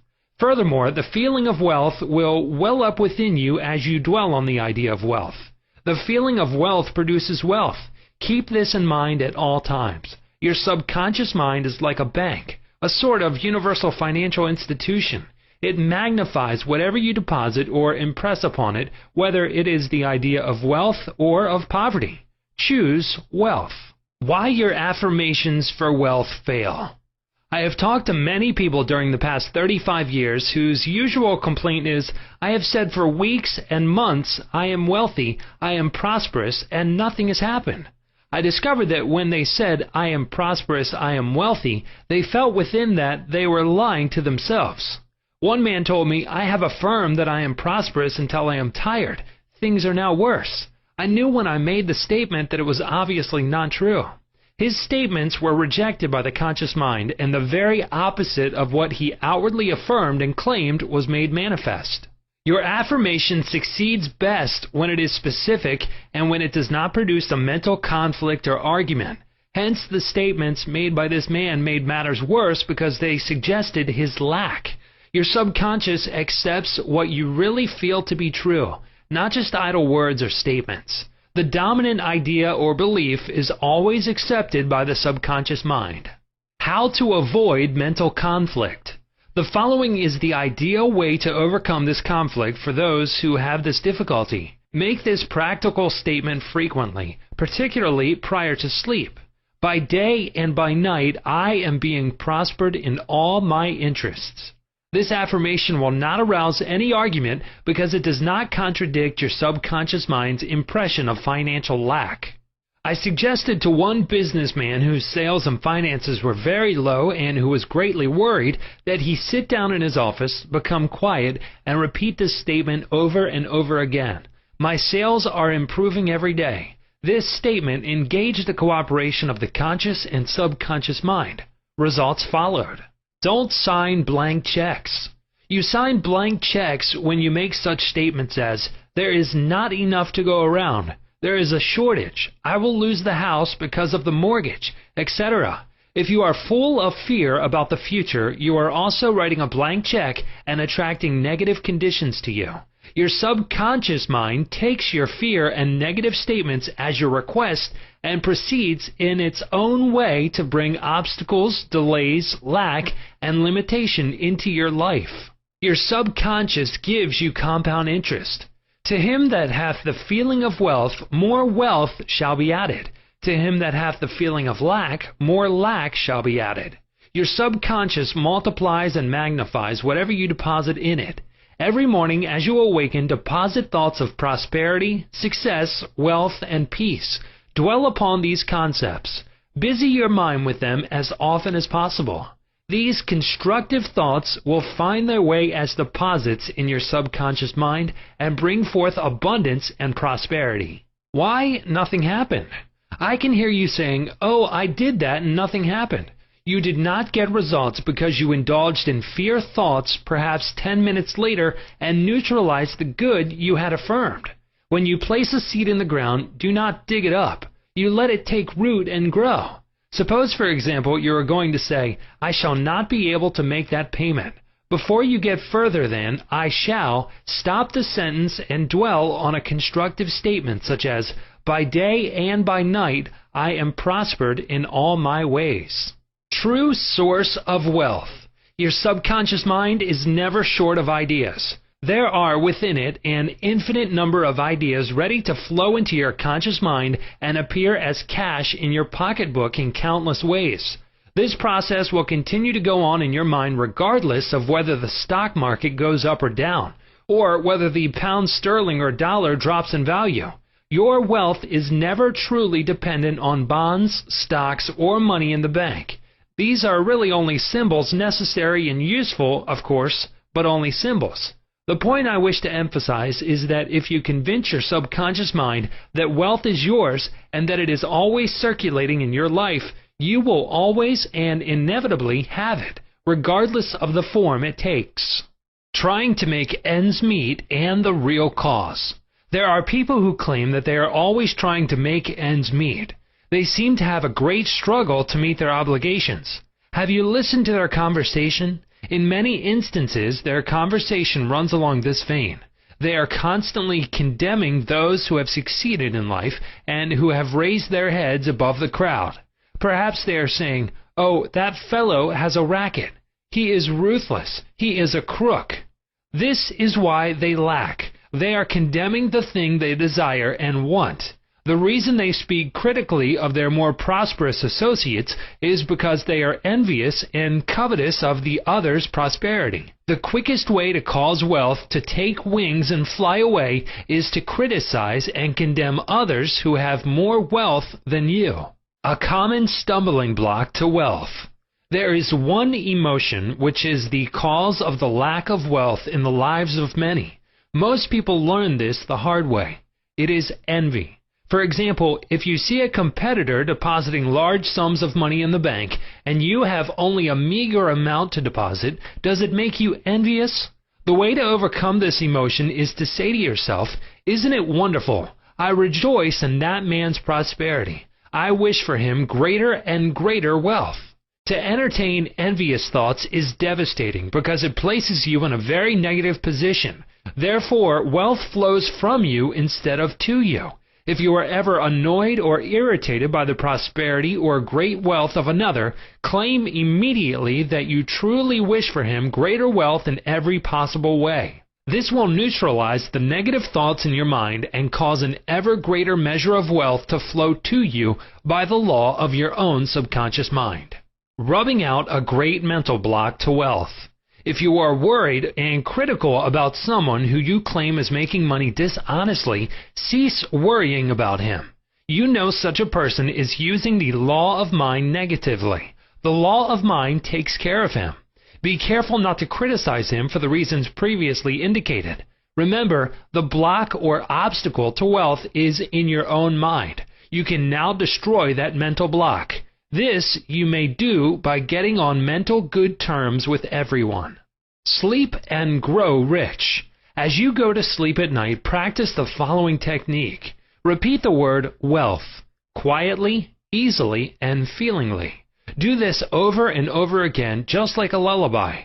Lull yourself to sleep with the one word wealth. You should be amazed at the result. Wealth should flow to you in avalanches of abundance. This is another example of the magic power of your subconscious mind. Chapter 10. Your right to be rich. It is your right to be rich. You are here to lead the abundant life and be happy, radiant, and free. You should, therefore, have all the money you need to lead a full, happy, and prosperous life. You are here to grow, expand, and unfold spiritually, mentally, and materially. You have the inalienable right to fully develop and express yourself along all lines. You should surround yourself with beauty and luxury. Why be satisfied with just enough to go around when you can enjoy the riches of your subconscious mind? In this chapter, you can learn to make friends with money, and you should always have a surplus. Your desire to be rich is a desire for a fuller, happier, more wonderful life. It is a cosmic urge. It is not only good, but also very good. Money is a symbol. Money is a symbol of exchange. It means to you not only freedom from want, but beauty, luxury, abundance, and refinement. It is merely a symbol of the economic health of the nation. When your blood is circulating freely in your body, you are healthy. When money is circulating freely in your life, you are economically healthy. When people begin to hoard money to put it away in tin boxes and become charged with fear, there is economic illness. Money has taken many forms as a medium of exchange down through the centuries, such as salt, beads, and trinkets of various kinds. In early times, a man's wealth was determined by the number of sheep and oxen he had. Now we use currency and other negotiable instruments, as it is much more convenient to write a check than carry some sheep around with you to pay bills. How to walk the royal road to riches. Knowledge of the powers of your subconscious mind is the means to the royal road to riches of all kinds, spiritual, mental, or financial. The student of the laws of mind believes and knows definitely that regardless of economic situations, stock market fluctuation, depression, strikes, war, other conditions or circumstances, he will always be amply supplied regardless of what form money takes. The reason for this is that he has conveyed the idea of wealth to his subconscious mind, and it keeps him supplied wherever he may be. He has convinced himself in his mind that money is forever, flowing freely in his life, and that there is always a wonderful surplus. Should there be a financial collapse of government tomorrow and all the man's present holdings become valueless, as the German marks did after the First World War, he would still attract wealth and be cared for, regardless of the form the new currency took. Why you do not have more money. As you read this chapter, you are probably saying, I am worthy of a higher salary than I am receiving. I believe most people are inadequately compensated.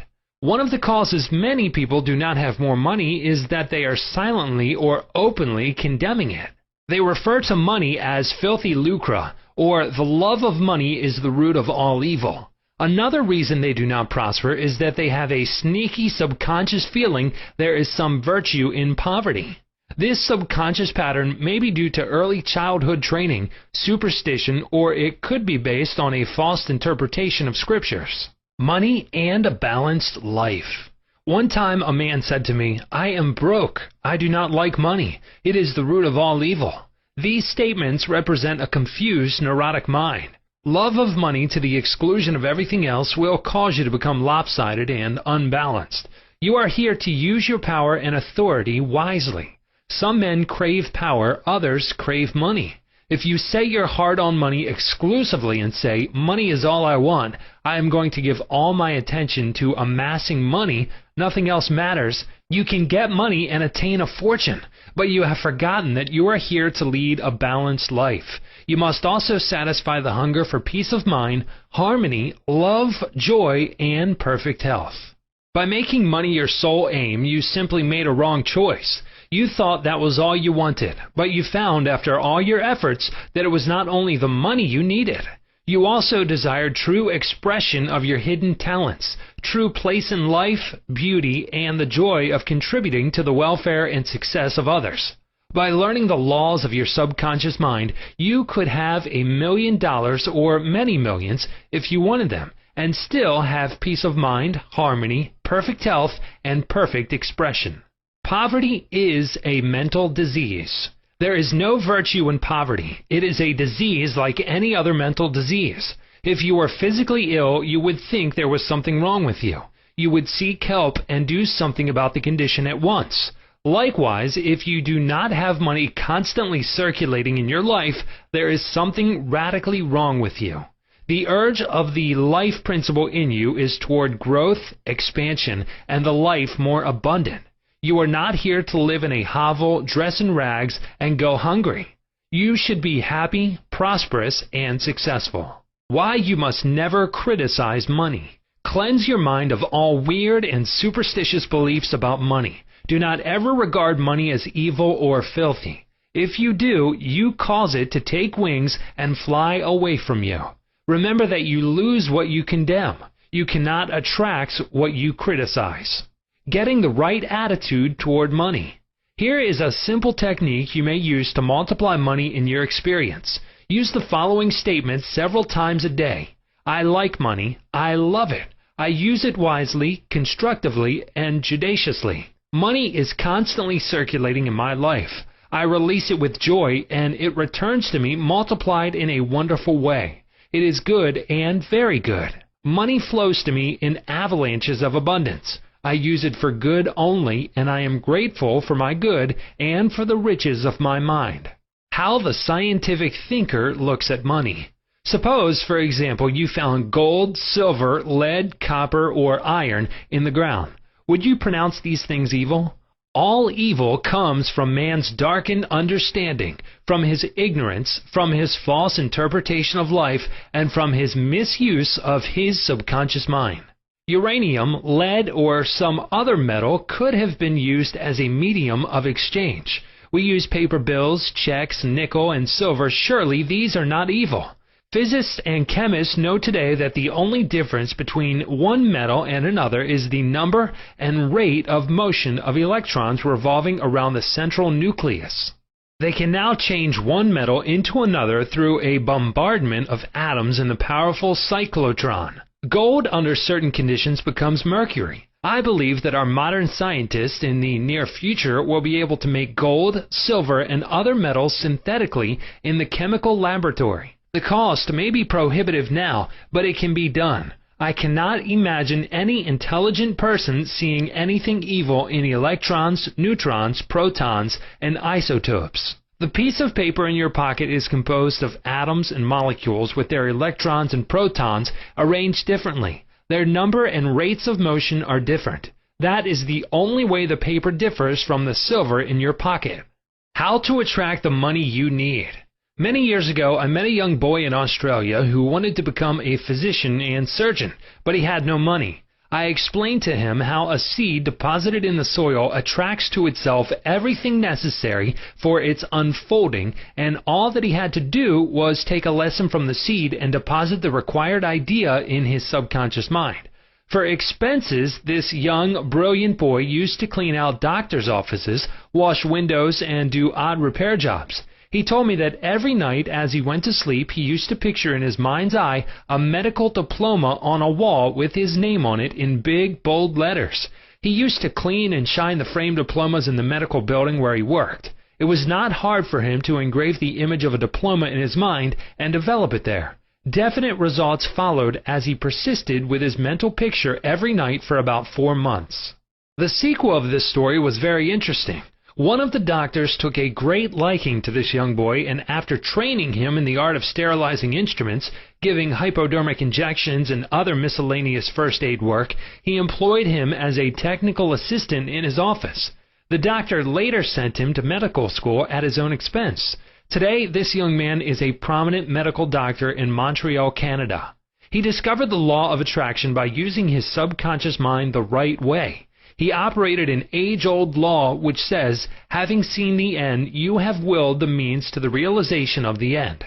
The end in this case was to become a medical doctor. This young man was able to imagine, see, and feel the reality of being a doctor. He lived with that idea, sustained it, nourished it, and loved it until, through his imagination, it penetrated the layers of his subconscious mind and became a conviction, thereby attracting to him everything necessary for the fulfillment of his dream. Why some men do not get a raise in pay. If you are working in a large organization and you are silently thinking of and resenting the fact you are underpaid, that you are not appreciated, and that you deserve more money and greater recognition, you are subconsciously severing your ties with that organization. You are setting a law in motion, and the superintendent or manager will say to you, "We have to let you go." Actually, you dismissed yourself. The manager was simply the instrument through which your own negative mental state was confirmed. It was an example of the law of action and reaction. The action was your thought, and the reaction was the response of your subconscious mind. Obstacles and impediments on the pathway to riches. I am sure you have heard men say, "That fellow has a racket. He is a racketeer. He is getting money dishonestly. He is a faker. I knew him when he had nothing. He is a crook, a thief, and a swindler."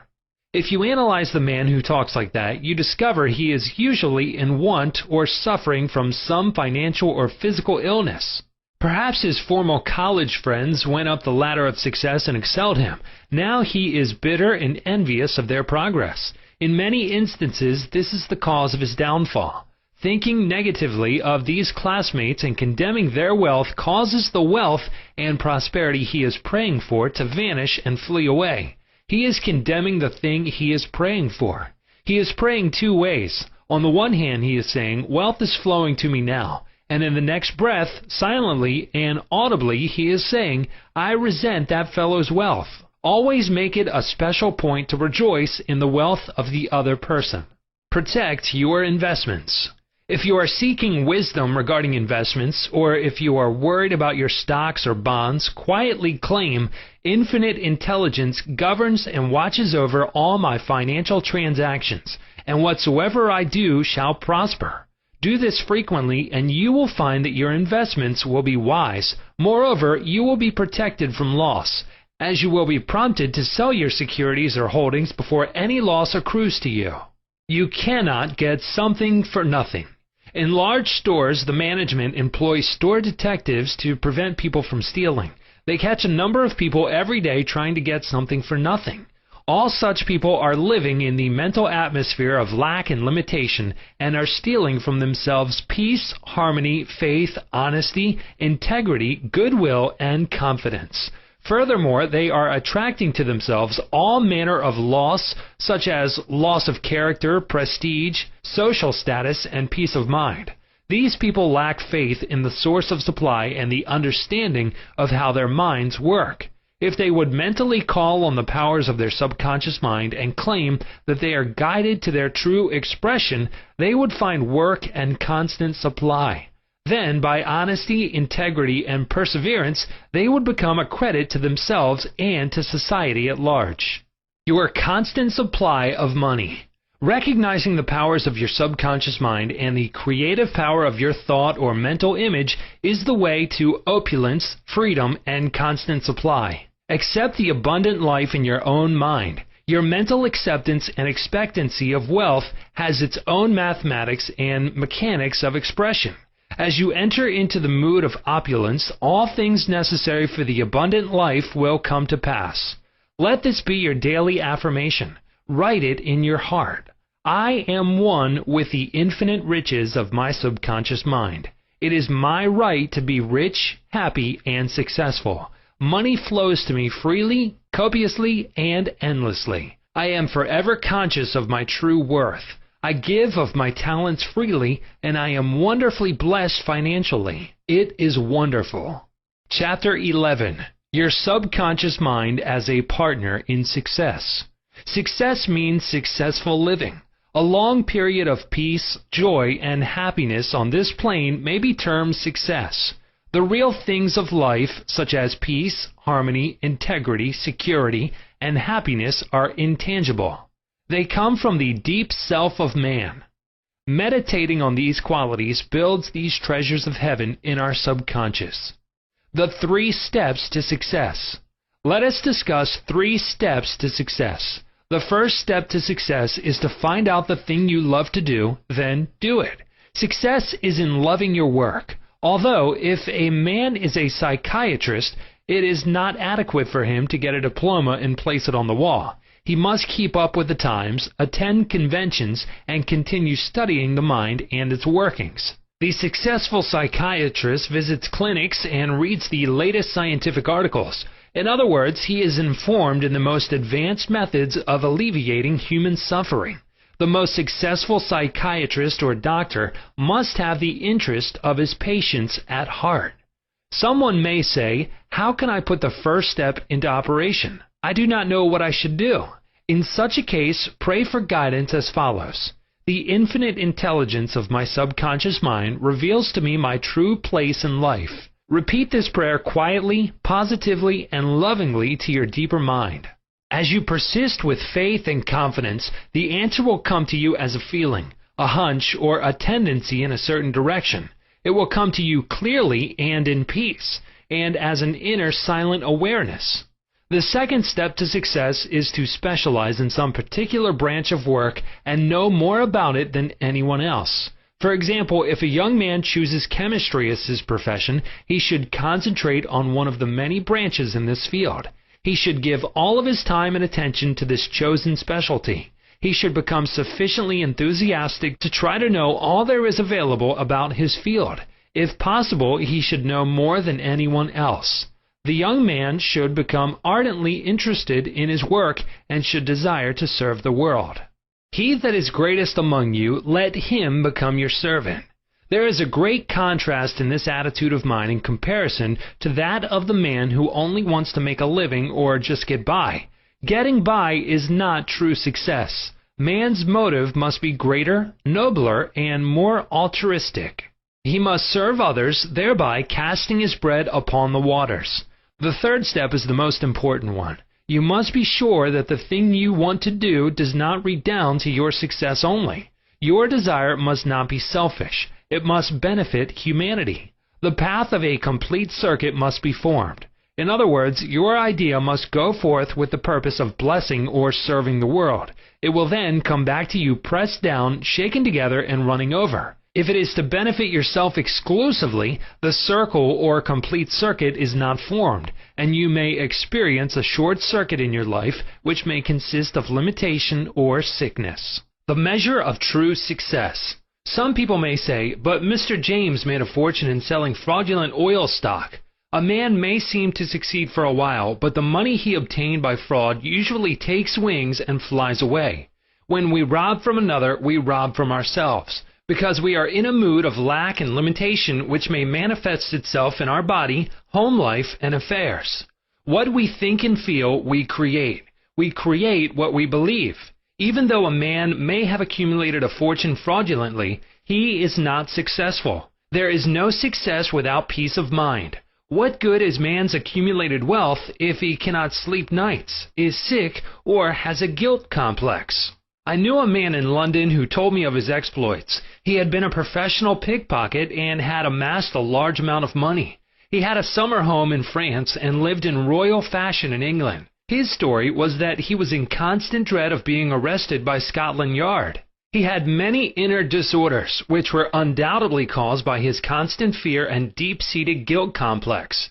He knew he had done wrong. This deep sense of guilt attracted all kinds of trouble to him. Subsequently, he voluntarily surrendered to the police and served a prison sentence. After his release from prison, he sought psychological and spiritual counsel and became transformed. He went to work and became an honest, law-abiding citizen. He found what he loved to do and was happy. A successful person loves his work and expresses himself fully. Success is contingent upon a higher ideal than the mere accumulation of riches. The man of success is the man who possesses great psychological and spiritual understanding. Many of the great industrialists today depend upon the correct use of their subconscious minds for their success. There was an article published some years ago about Flagler, an oil magnate. He admitted that the secret of his success was his ability to see a project in its completion. For instance, in his case, he closed his eyes, imagined a big oil industry, saw trains running on tracks, heard whistles blowing, and saw smoke. Having seen and felt the fulfillment of his prayer, his subconscious mind brought about its realization. If you imagine an objective clearly, you will be provided with the necessities. in ways you know not of through the wonder-working power of your subconscious mind. In considering the 3 steps to success, you must never forget the underlying power of the creative forces of your subconscious mind. This is the energy in back of all steps in any plan of success. Your thought is creative. Thought fused with feeling becomes a subjective faith or belief, and according to your belief is it done unto you. Knowledge of a mighty force in you which is capable of bringing to pass all your desires gives you confidence and a sense of peace. Whatever your field of action may be, you should learn the laws of your subconscious mind. When you know how to apply the powers of your mind, and when you are expressing yourself fully and giving of your talents to others, you are on the sure path to true success. If you are about God's business or any part of it, God, by His very nature, is for you. So who can be against you? With this understanding, there is no power in heaven or on earth to withhold success from you. How he made his dream come true. A movie actor told me that he had very little education, but he had a dream as a boy of becoming a successful movie actor. Out in the field mowing hay, driving the cows home, or even milking them, he said, I would constantly imagine I saw my name in big lights at a large theater. I kept this up for years until finally I ran away from home. I got extra jobs in the motion picture field, and the day finally came when I saw my name in great big lights as I did when I was a boy. Then he added, I know the power of sustained imagination to bring success. His dream pharmacy became a reality. 30 years ago, I knew a young pharmacist who was receiving $40 a week plus commission on sales. After 25 years, he said to me, I will get a pension and retire. I said to this young man, why don't you own your own store? Get out of this place. Raise your sights. Have a dream for your children. Maybe your son wants to be a doctor. Perhaps your daughter desires to be a great musician. His answer was that he had no money. He began to awaken to the fact that whatever he could conceive as true, he could give conception. The first step toward his goal was his awakening to the powers of his subconscious mind, which I briefly elaborated on for his benefit. His second step was his realization that if he could succeed in conveying an idea to his subconscious mind, the latter would somehow bring it to pass.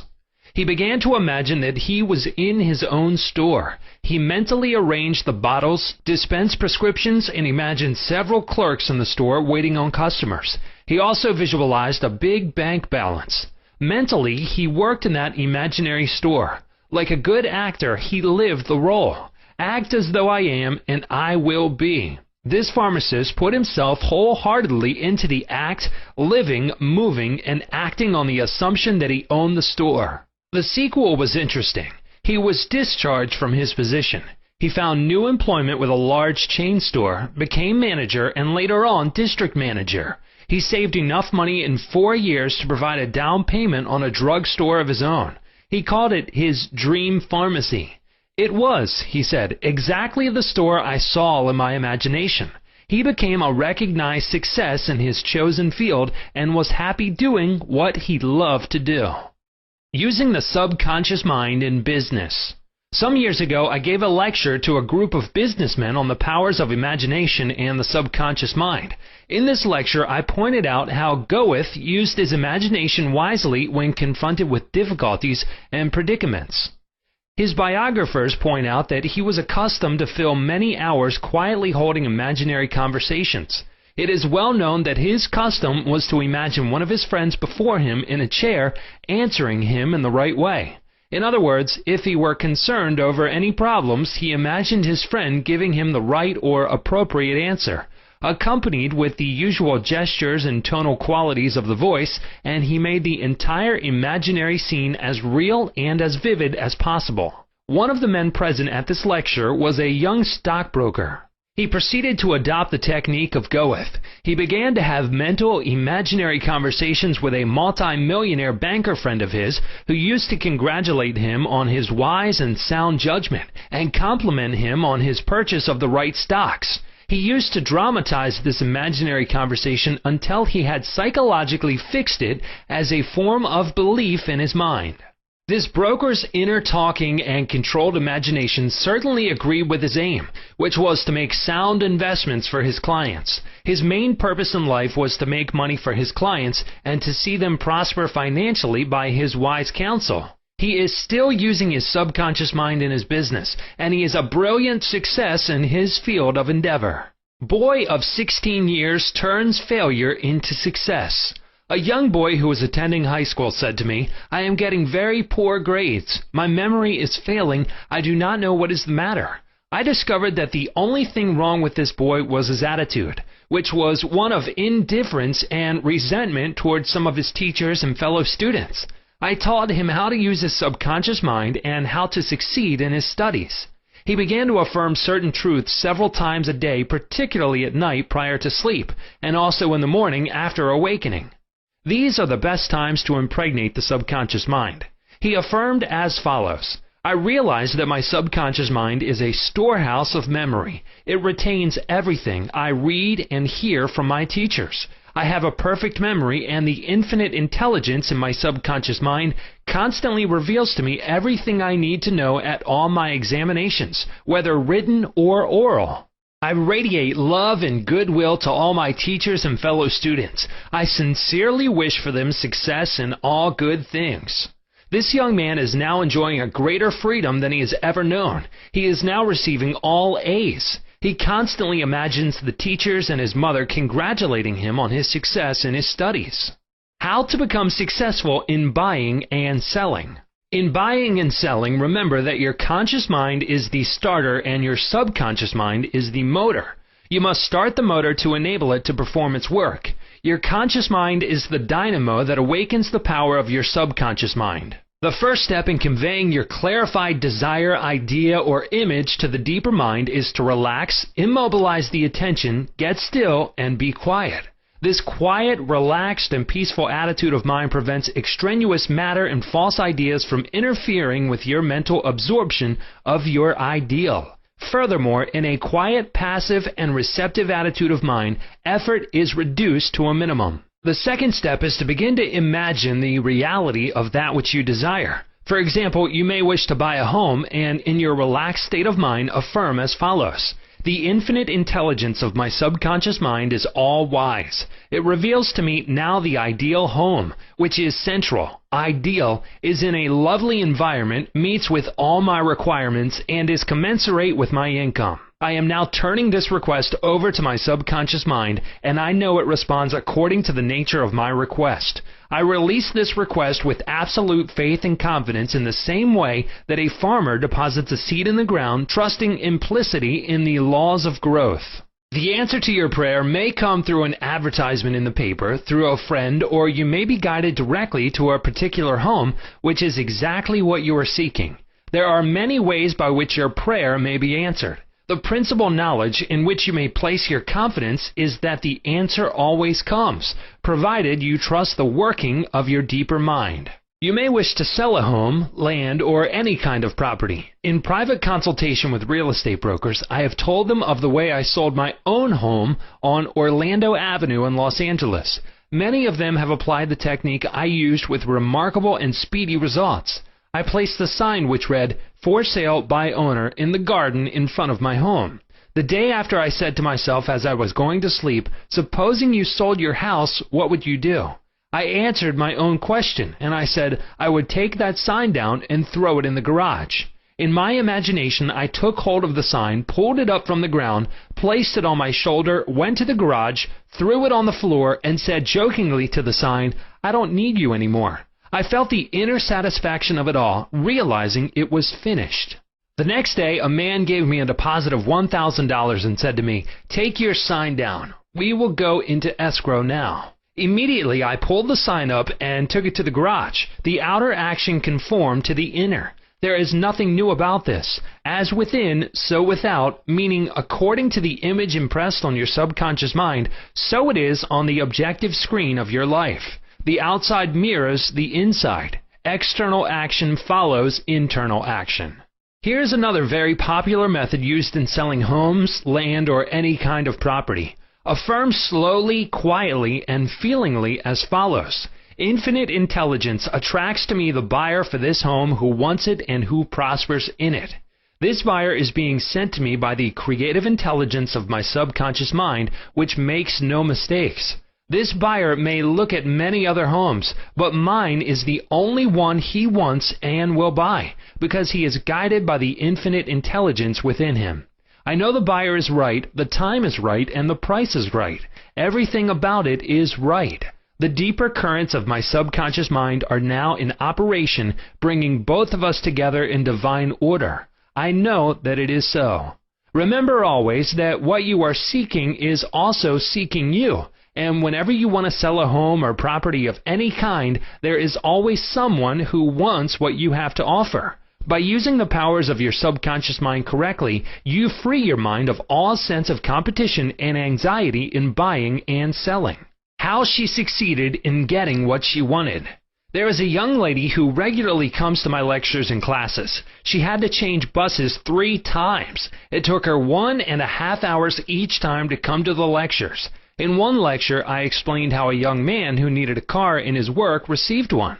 She went home and experimented as outlined in my lecture. Here is her letter in part narrating her application of my method and published by her permission. Dear Mr. Murphy, this is how I received a Cadillac car. I wanted one to come to the lectures regularly. In my imagination, I went through the identical process I would go through if I were actually driving a car. I went to the showroom and the salesman took me for a ride in one. I also drove it several blocks. I claimed the Cadillac car as my own over and over again. I kept a mental picture of getting into the car, driving it, feeling the upholstery, etc. constantly for over 2 weeks. Last week, I drove to your lectures in a Cadillac. My uncle in Inglewood passed away and left me his Cadillac and his entire estate. A success technique employed by many outstanding executives and businessmen. There are many prominent businessmen who quietly use the abstract term success over and over many times a day until they reach a conviction that success is theirs. They know that the idea of success contains all the essential elements of success. Likewise, you can begin now to repeat the word success to yourself with faith and conviction. Your subconscious mind will accept it as true of you, and you will be under a subconscious compulsion to succeed. You are compelled to express your subjective beliefs, impressions, and convictions. What does success imply to you? You want, undoubtedly, to be successful in your home life and in your relationship with others. You wish to be outstanding in your chosen work or profession. You wish to possess a beautiful home and all the money you need to live comfortably and happily. You want to be successful in your prayer life and in your contact with the powers of your subconscious mind. You are a businessman also because you are in the business of living. Become a successful businessman by imagining yourself doing what you long to do and possessing the things you long to possess. Become imaginative. Mentally participate in the reality of the successful state. Make a habit of it. Go to sleep feeling successful every night and perfectly satisfied, and you will eventually succeed in implanting the idea of success in your subconscious mind. Believe you were born to succeed, and wonders will happen as you pray. Chapter 12. Scientists use the subconscious mind. Many scientists realize the true importance of the subconscious mind. Edison, Marconi, Kettering, Poincare, Einstein, and many others have used the subconscious mind. It has given them the insight and the know-how for all their great achievements in modern science and industry. Research has shown that the ability to bring into action the subconscious power has determined the success of all the great scientific and research workers. An instance of how a famous chemist, Friedrich von Stradonitz, used his subconscious mind to solve his problem is as follows. He had been working laboriously for a long time trying to rearrange the 6 carbon and the 6 hydrogen atoms of the benzene formula, and he was constantly perplexed and unable to solve the matter. Tired and exhausted, he turned the request over completely to his subconscious mind. Shortly afterward, as he was about to board a London bus, his subconscious presented his conscious mind with a sudden flash of a snake biting its own tail and turning around like a pinwheel. This answer from his subconscious mind gave him the long-sought answer of the circular rearrangement of the atoms that is known as the benzene ring. How a distinguished scientist brought forth his inventions. Nikola Tesla was a brilliant electrical scientist who brought forth the most amazing innovations.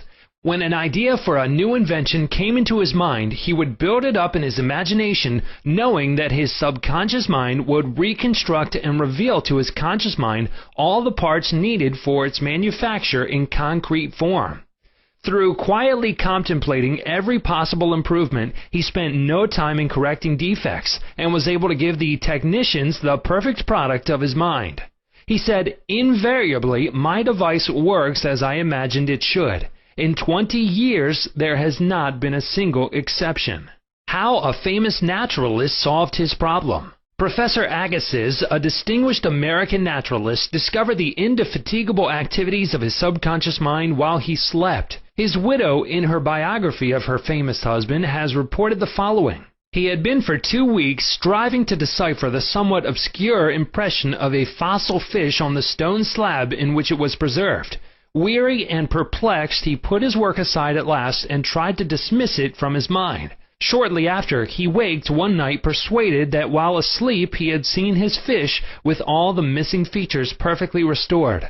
But when he tried to hold and make fast the image, it escaped him. Nevertheless, he went early to the Jardin des Plantes, thinking that on looking anew at the impression, he should see something which would put him back on the track of his vision. In vain, the blurred record was as black as ever. The next night he saw the fish again, but with no more satisfactory result. When he awoke, it disappeared from his memory as before. Hoping that the same experience might be repeated on the third night, he placed a pencil and paper beside his bed before going to sleep. Accordingly, toward morning the fish reappeared in his dream. Confusedly at first, but at last with such distinctness that he had no longer any doubt as to its zoological characters. Still half dreaming in perfect darkness, he traced these characters on the sheet of paper at the bedside. In the morning he was surprised to see in his nocturnal sketch features which he thought it impossible the fossil itself should reveal. He hastened to the Jardin des Plantes and, with his drawing as a guide, succeeded in chiseling away the surface of the stone under which portions of the fish proved to be hidden. When wholly expressed, it corresponded with his dream and his drawing, and he succeeded in classifying it with ease. An outstanding physician solved the problem of diabetes. Some years ago, I received a clipping from a magazine describing the origin of the discovery of insulin. This is the essence of the article as I recall it. About 40 years ago or more, Dr. Frederick Banting, a brilliant Canadian physician and surgeon, was concentrating his attention on the ravages of diabetes. At that time, medical science offered no effective method of arresting the disease. Dr. Banting spent considerable time experimenting and studying the international literature on the subject. One night he was exhausted and fell asleep. While asleep, his subconscious mind instructed him to extract the residue from the degenerated pancreatic duct of dogs. This was the origin of insulin, which has helped millions of people. You will note that Dr. Banting had been consciously dwelling on the problem for some time, seeking a solution, a way out, and his subconscious responded accordingly. It does not follow that you will always get an answer overnight.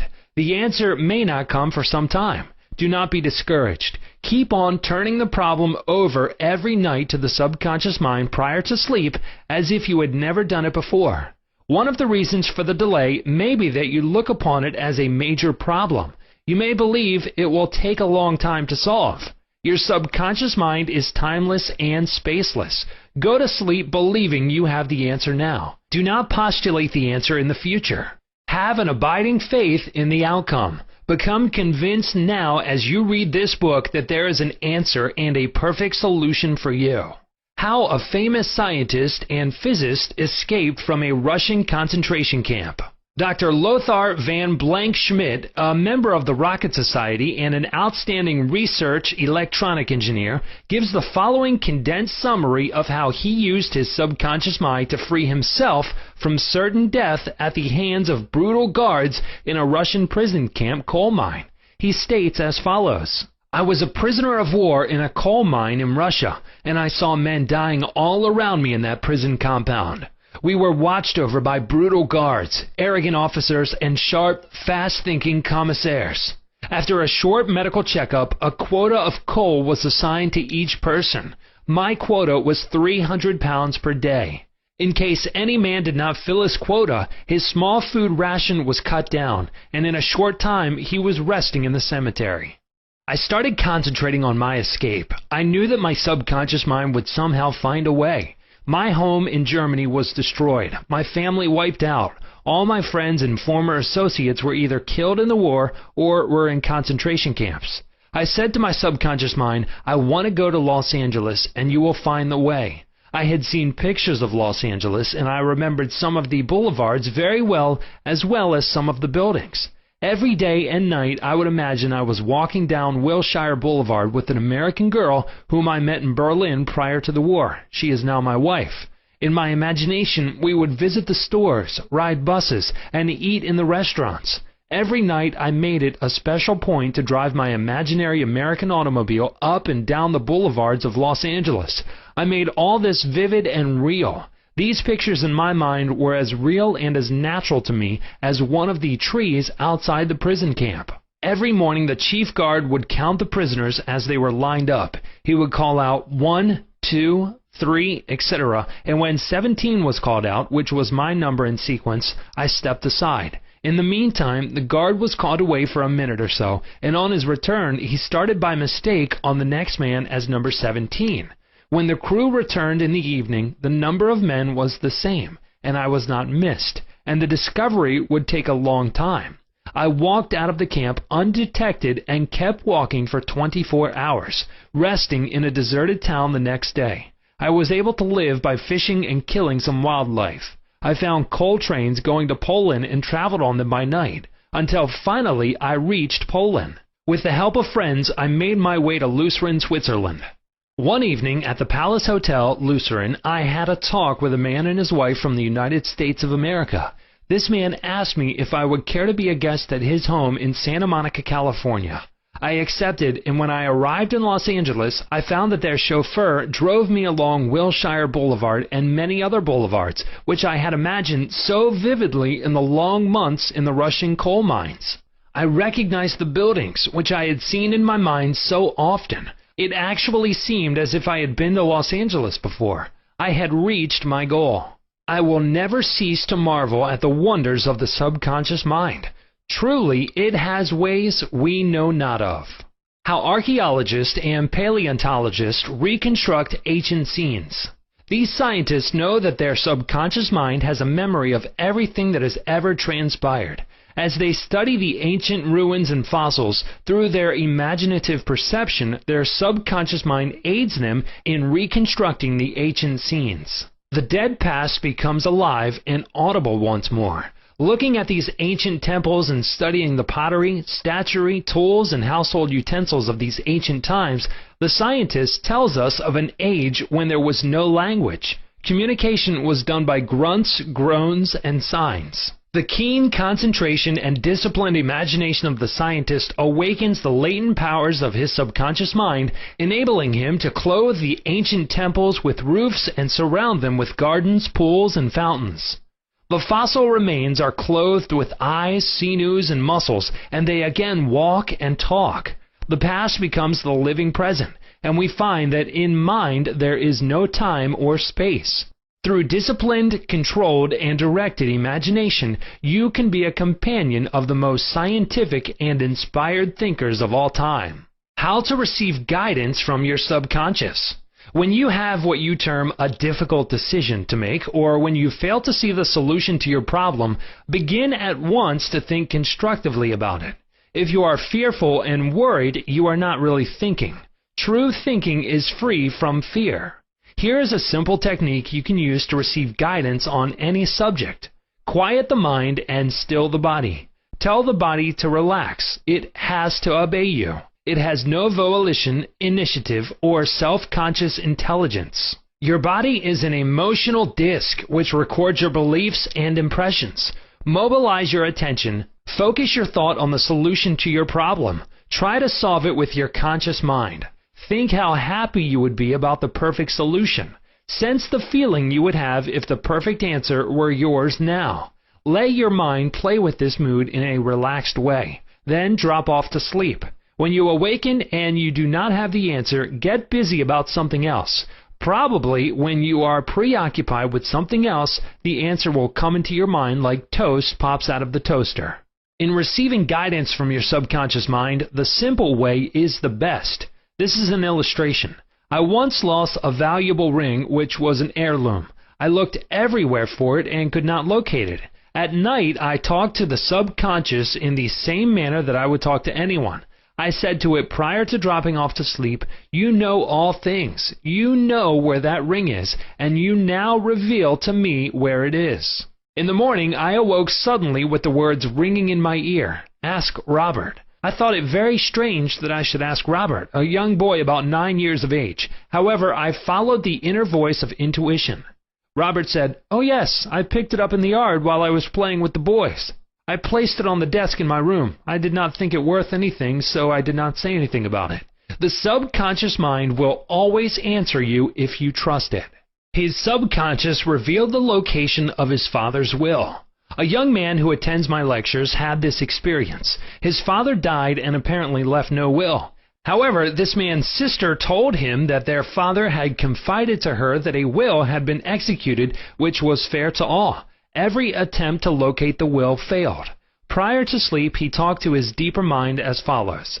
I now turn this request over to the subconscious mind. It knows just where that will is and reveals it to me. Then he condensed his request down to one word, answer, repeating it over and over again as a lullaby. He lulled himself to sleep with the word answer. The next morning, this young man had an overpowering hunch to go to a certain bank in Los Angeles where he found a safe deposit vault registered in the name of his father, the contents of which solved all his problems.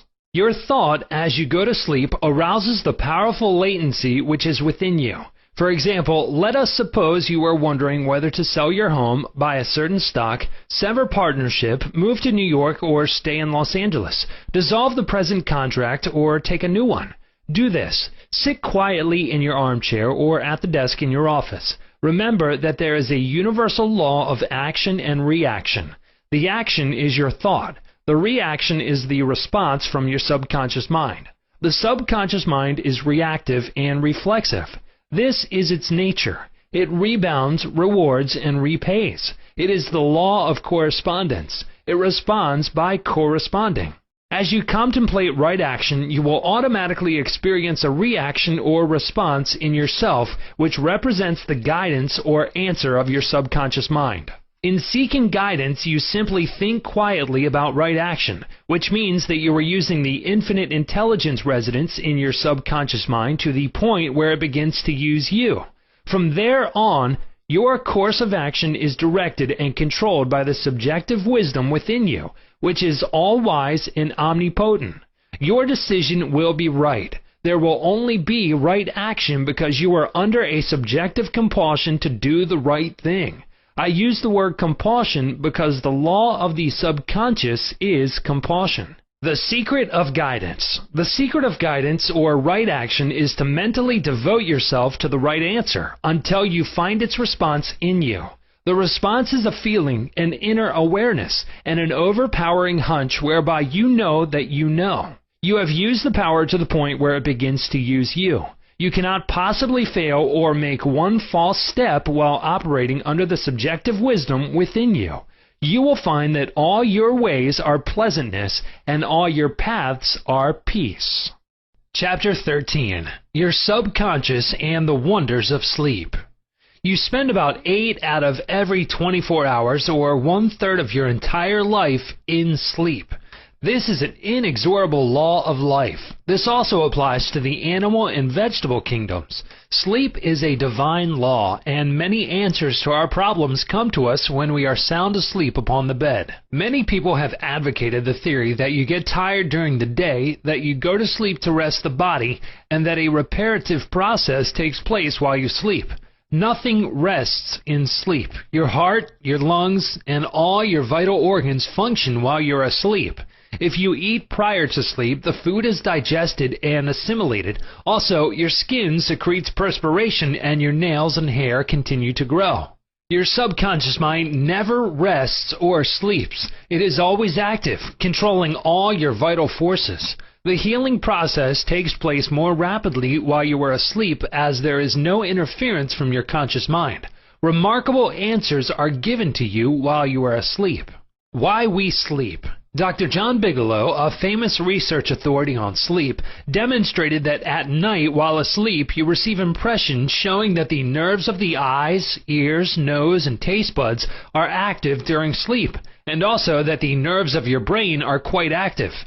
He says that the main reason we sleep is because the nobler part of the soul is united by abstraction to our higher nature and becomes a participant in the wisdom and foreknowledge of the gods. Dr. Bigelow states also, the results of my studies have not only strengthened my convictions that the supposed exemption from customary toils and activities was not the final purpose of sleep, but have also made clear to my mind the conviction that no part of a man's life deserves to be considered more indispensable to its symmetrical and perfect spiritual development than while he is separated from the phenomenal world in sleep.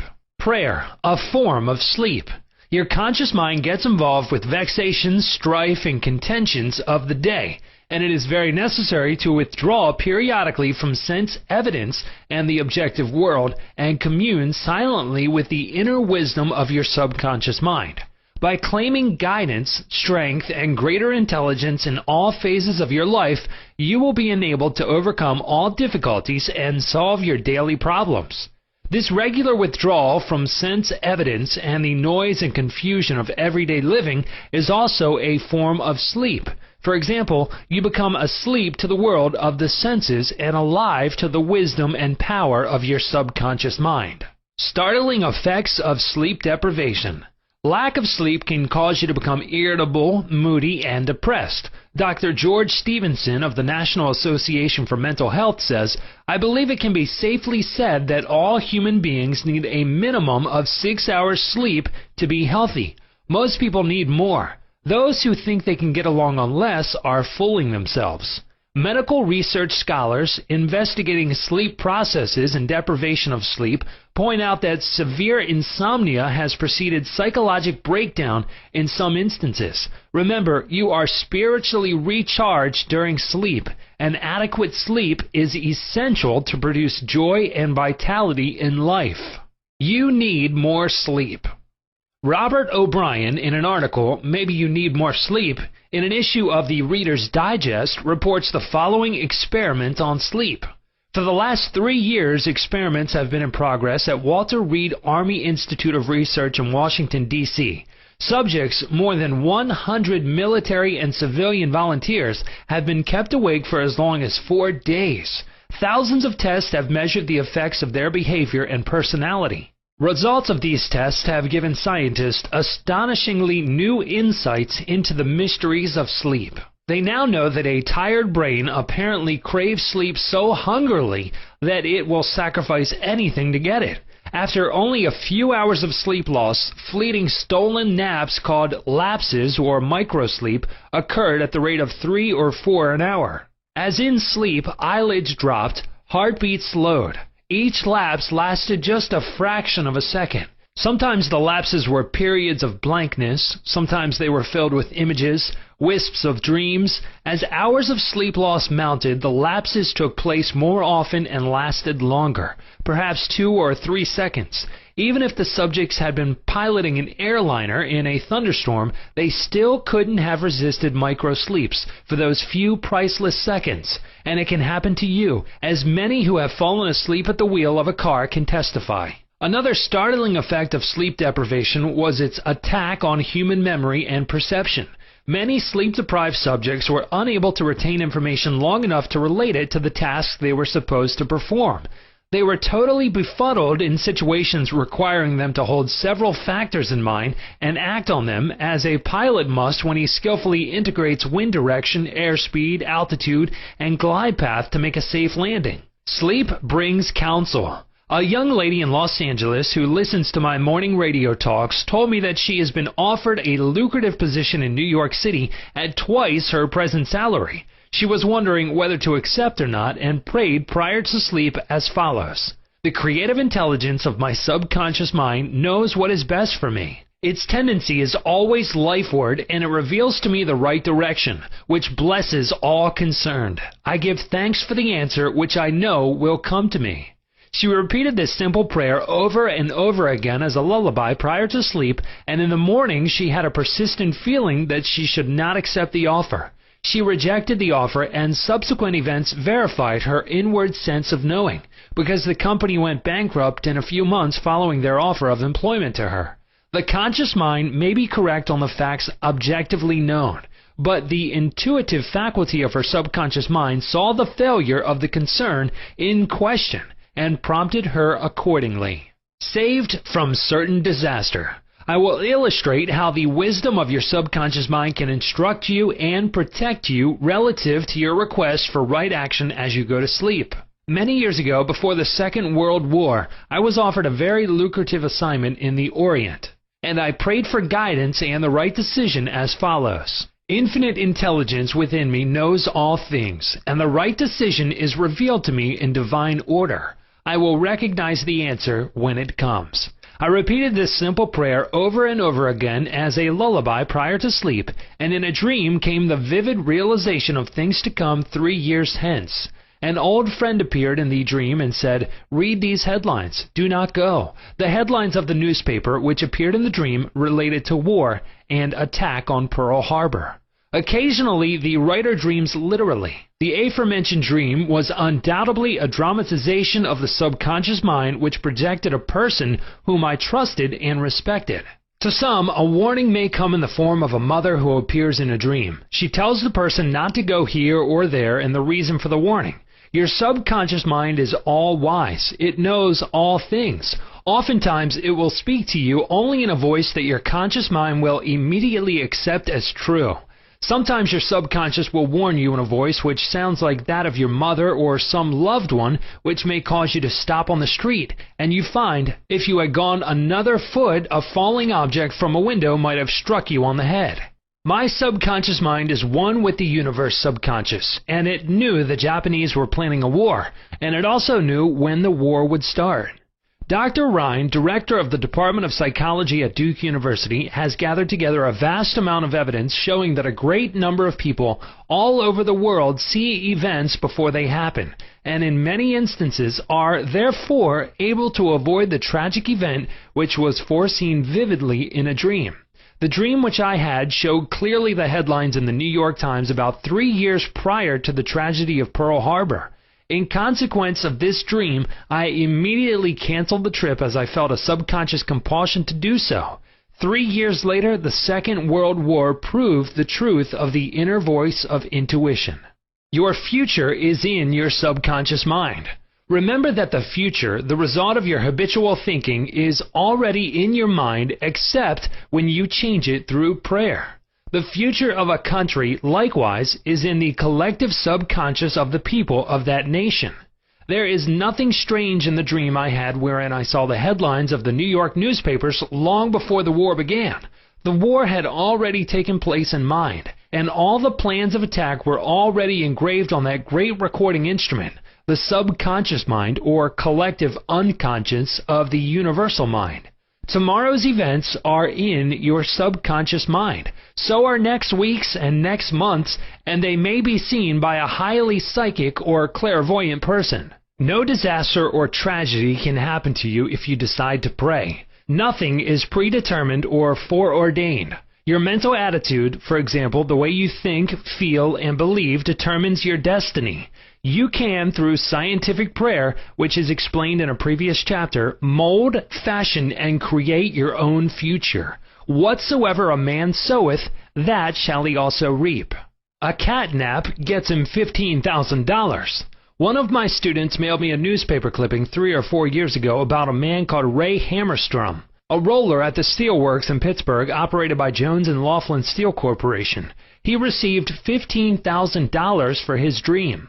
According to the article, the engineers could not fix a faulty switch in a newly installed bar mill which controlled the delivery of straight bars to the cooling beds. The engineers worked on the switch about 11 or 12 times to no avail. Hammerstrom thought a lot about the problem and tried to figure out a new design which might work. Nothing worked. One afternoon, he lay down for a nap, and prior to sleep, he began to think about the answer to the switch problem. He had a dream in which a perfect design for the switch was portrayed. When he awoke, he sketched his new design according to the outline of his dream. This visionary catnap won Hammerstrom a check for $15,000, the largest award the firm ever gave an employee for a new idea. How a famous professor solved his problem in sleep. Dr. H.V. Helprich, professor of Assyrian at the University of Pennsylvania, wrote as follows: "One Saturday morning I had been wearying myself in the vain attempt to decipher two small fragments of a gate which were supposed to belong to the finger rings of some Babylonians. About midnight, weary and exhausted, I went to bed and dreamed the following remarkable dream. A tall, thin priest of Nippur, about 40 years of age, led me to the treasure chamber of the temple, a small, low-ceilinged room without windows, while scrapes of a gate and lapazula lay scattered on the floor. Here he addressed me as follows: the two fragments which you have published separately on page 22 and 26 belong together, are not finger rings. The first two rings served as earrings for the statue of the god. The two fragments you have are the portions of them. If you will put them together, you will have confirmation of my words." I awoke at once, I examined the fragments, and to my astonishment found the dream verified. The problem was then, at last, solved. This demonstrates clearly the creative manifestation of his subconscious mind, which knew the answer to all his problems. How the subconscious works for a famous writer while he slept. Robert Louis Stevenson, in one of his books, Across the Plains, devotes a whole chapter to dreams. He was a vivid dreamer and had the persistent habit of giving specific instructions to his subconscious every night prior to sleep. He would request his subconscious to evolve stories for him while he slept. For example, if Stevenson's funds were at low ebb, his command to his subconscious would be something like this: "Give me a good, thrilling novel which will be marketable and profitable." His subconscious responded magnificently. Stevenson says, "These little brownies, the intelligences and powers of his subconscious, can tell me a story piece by piece, like a serial, and keep me, its supposed creator, all the while in total ignorance of where they aim." And he added, "That part of my work which is done when I am up and about while he is consciously aware and awake is by no means necessarily mine, since all goes to show that the brownies have a hand in it even then." Sleep in peace and wake in joy. To those who suffer from insomnia, you will find the following prayer very effective. Repeat it slowly, quietly, and lovingly prior to sleep. My toes are relaxed. My ankles are relaxed. My abdominal muscles are relaxed. My heart and lungs are relaxed. My hands and arms are relaxed. My neck is relaxed. My brain is relaxed. My face is relaxed. My eyes are relaxed. My whole mind and body are relaxed. I fully and freely forgive everyone, and I sincerely wish for them harmony, health, peace, and all the blessings of me. I am at peace. I am poised, serene, and calm. I rest in security and in peace. A great stillness steals over me, and a great calm quiets my whole being as I realize the divine presence within me. I know that the realization of life and love heals me. I wrap myself in the mantle of love and fall asleep filled with goodwill for all. Throughout the night, peace remains with me, and in the morning I shall be filled with life and love. A circle of love is drawn around me. I will fear no evil, for thou art with me. I sleep in peace. I wake in joy, and in him I live, move, and have my being. Chapter 14. Your subconscious mind and marital problems. Ignorance of the functions and powers of the mind is the cause of all marital trouble. Each using the law of mind correctly can solve friction between husband and wife. By praying together, they stay together. The contemplation of divine ideals, the study of the laws of life, the mutual agreement on a common purpose and plan, and the enjoyment of personal freedom bring about that harmonious marriage, that wedded bliss, that sense of oneness where the two become one. The best time to prevent divorce is before marriage. It is not wrong to try to get out of a very bad situation. But why get into the bad situation in the first place? Would it not be better to give attention to the real cause of marital problems? In other words, to really get at the root of the matter involved. As with all other problems of men and women, the problems of divorce, separation, annulment, and endless litigation are directly traceable to lack of knowledge of the working and interrelationship of the conscious and subconscious mind. The meaning of marriage.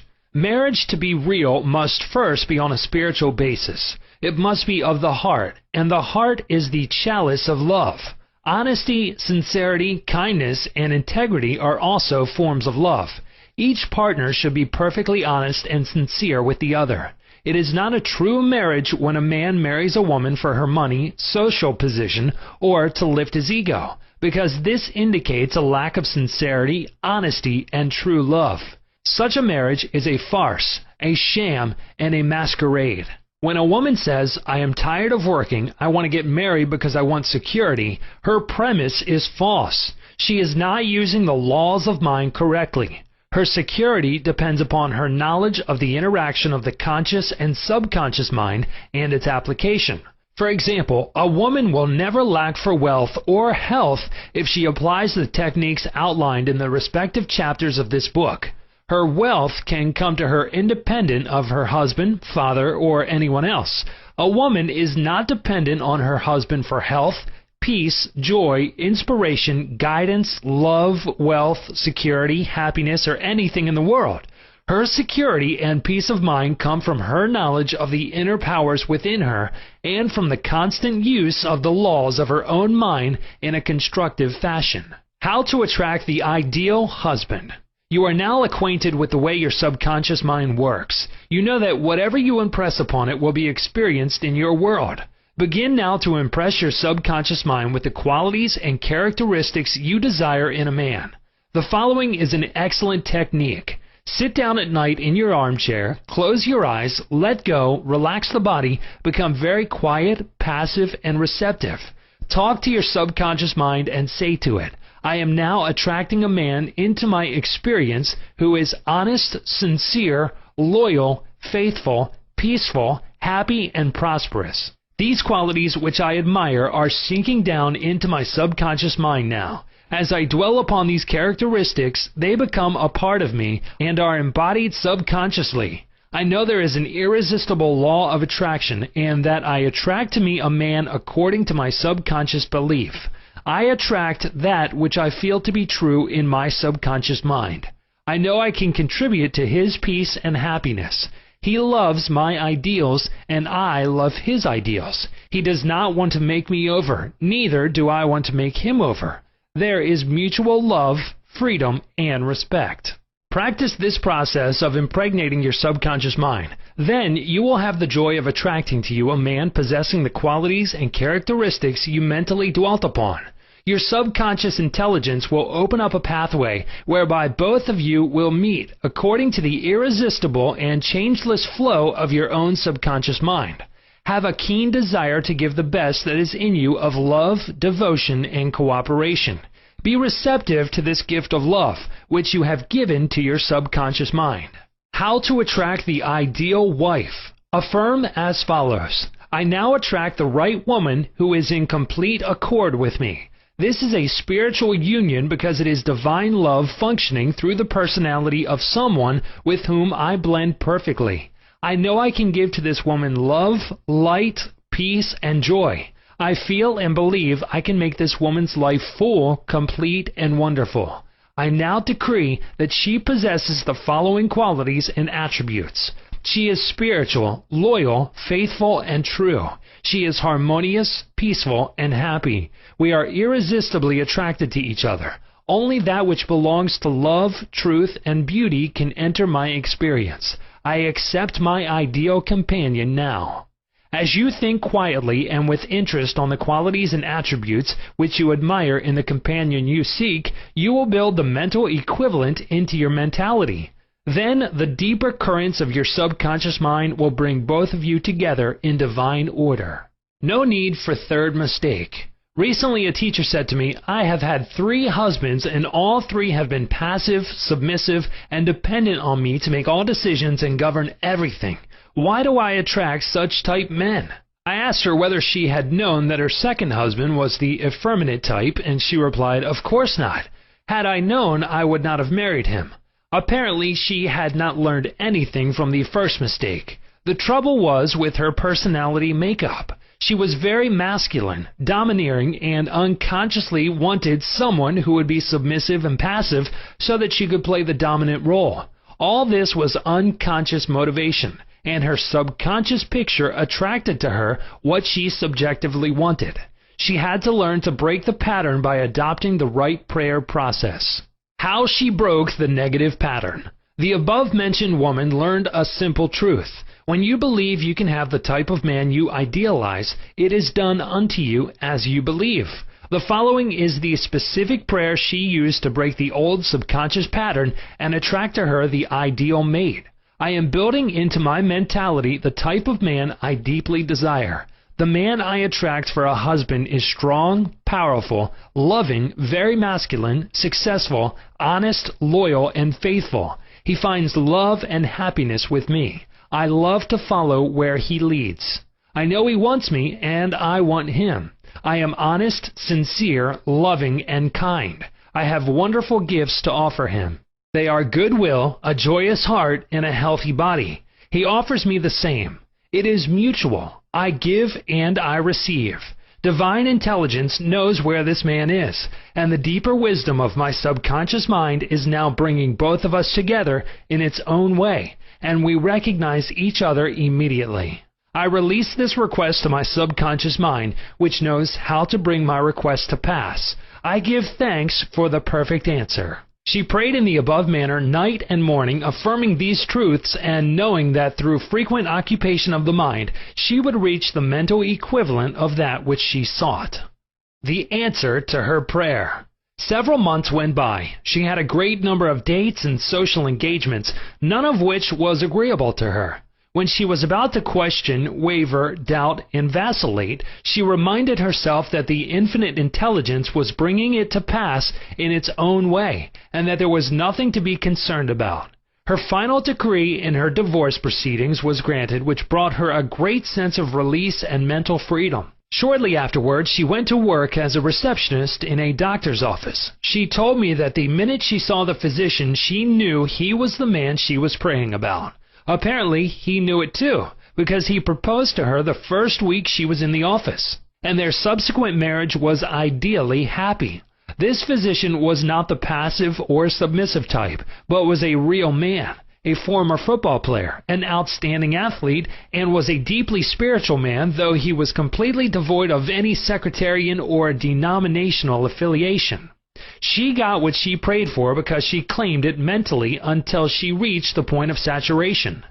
In other words, she mentally and emotionally united with her idea, and it became a part of her in the same way that an apple becomes a part of her bloodstream. Should I get a divorce? Divorce is an individual problem. It cannot be generalized. In some cases, of course, there never should have been a marriage. In some cases, divorce is not the solution. No more so than marriage is the solution for a lonely man. Divorce may be right for one person and wrong for another. A divorced woman may be far more sincere and noble than many of her married sisters who perhaps are living a lie. For example, I once talked with a woman whose husband was a dope fiend, an ex-convict, a wife-beater, and a non-provider. She had been told it was wrong to get a divorce. I explained to her that marriage is of the heart. If two hearts blend harmoniously, lovingly, and sincerely, that is the ideal marriage. The pure action of the heart is love. Following this explanation, she knew what to do. She knew in her heart that there is no divine law which compelled her to be browbeaten, intimidated, and beaten because someone said, "I pronounce you man and wife." If you are in doubt as to what to do, ask for guidance, knowing that there is always an answer and you will receive it. Follow the lead that comes to you in the silence of your soul. It speaks to you in peace. Drifting into divorce. Recently, a young couple, married for only a few months, was seeking a divorce. I discovered that the young man had a constant fear that his wife would leave him. He expected rejection, and he believed that she would be unfaithful. These thoughts haunted his mind and became an obsession with him. His mental attitude was one of separation and suspicion. She felt unresponsive to him. It was his own feeling and atmosphere of loss and separation operating through them. This brought about a condition or action in accordance with the mental pattern behind it. There is a law of action and reaction, or cause and effect. The thought is the action, and the response of the subconscious mind is the reaction. His wife left home and asked for a divorce, which is what he feared and believed she would do. Divorce begins in the mind. Divorce takes place first in the mind. The legal proceedings follow after. These two young people were full of resentment, fear, suspicion, and anger. These attitudes weaken, exhaust, and debilitate the whole being.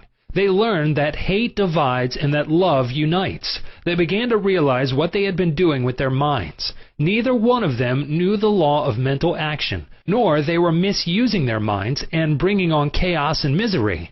These two people went back together at my suggestion and experimented with prayer therapy. They began to radiate love, peace, and goodwill to each other. Each one practiced radiating harmony, health, peace, and love to the other, and they alternated in the reading of the Psalms every night.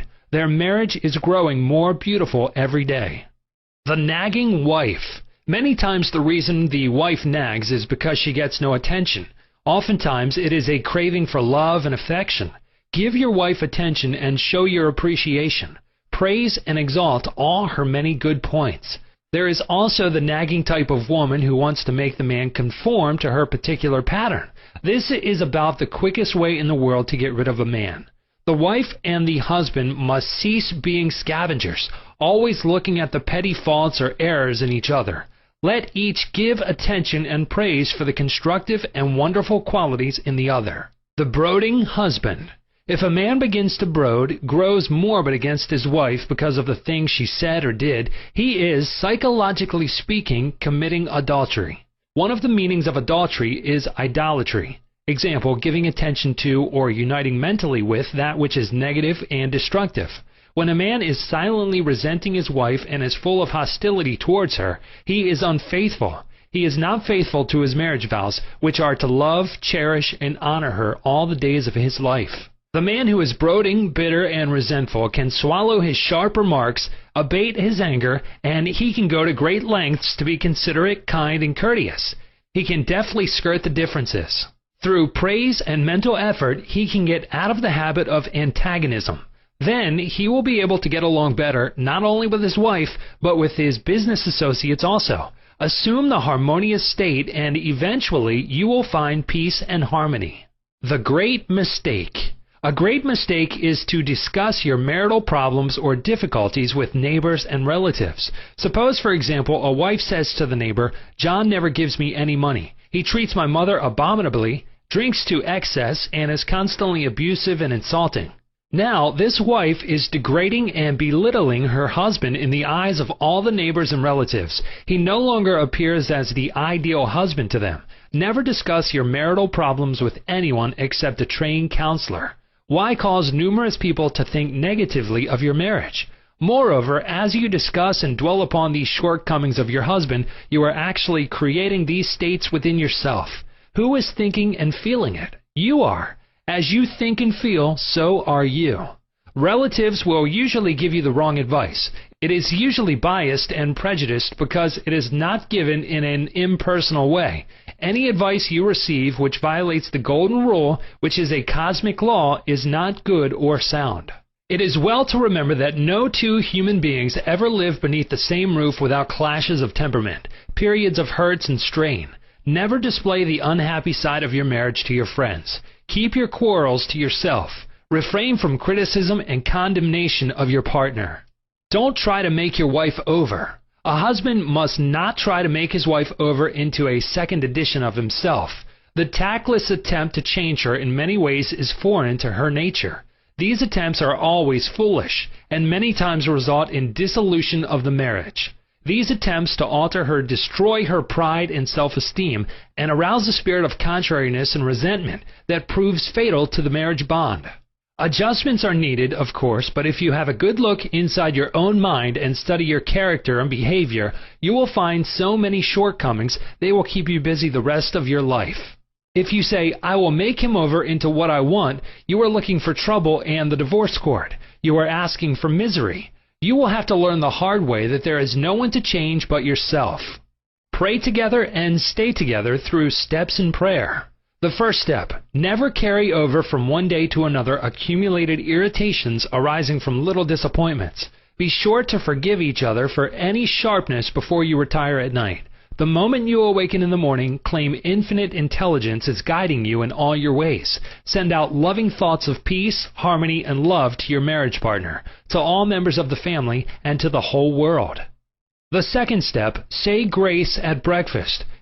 Give thanks for the wonderful food, for your abundance, and for all your blessings. Make sure that no problems, worries, or arguments shall enter into the table conversation. The same applies at dinner time. Say to your wife or husband, "I appreciate all you are doing, and I radiate love and goodwill to you all day long." The third step, the husband and wife should alternate in praying each night. Do not take your marriage partner for granted. Show your appreciation and love. Think appreciation and goodwill rather than condemnation, criticism, and nagging. The way to build a peaceful home and a happy marriage is to use a foundation of love, beauty, harmony, mutual respect, faith in God, and all things good. Read the 23rd, 27th, and 91st Psalms, the 11th chapter of Hebrews, the 13th chapter of 1 Corinthians, and other great texts of the Bible before going to sleep. As you practice these truths, your marriage will grow more and more blessed through the years. Chapter 15. Your Subconscious Mind and Your Happiness. William James, father of American psychology, said that the greatest discovery of the 19th century was not in the realm of physical science. The greatest discovery was the power of the subconscious touched by faith. In every human being is that limitless reservoir of power which can overcome any problem in the world. True and lasting happiness will come into your life the day you get the clear realization that you can overcome any weakness, the day you realize that your subconscious can solve your problems, heal your body, and prosper you beyond your fondest dream. You might have felt very happy when your child was born, when you got married, when you graduated from college, or when you won a great victory or a prize. You might have been very happy when you became engaged to the loveliest girl or the most handsome man.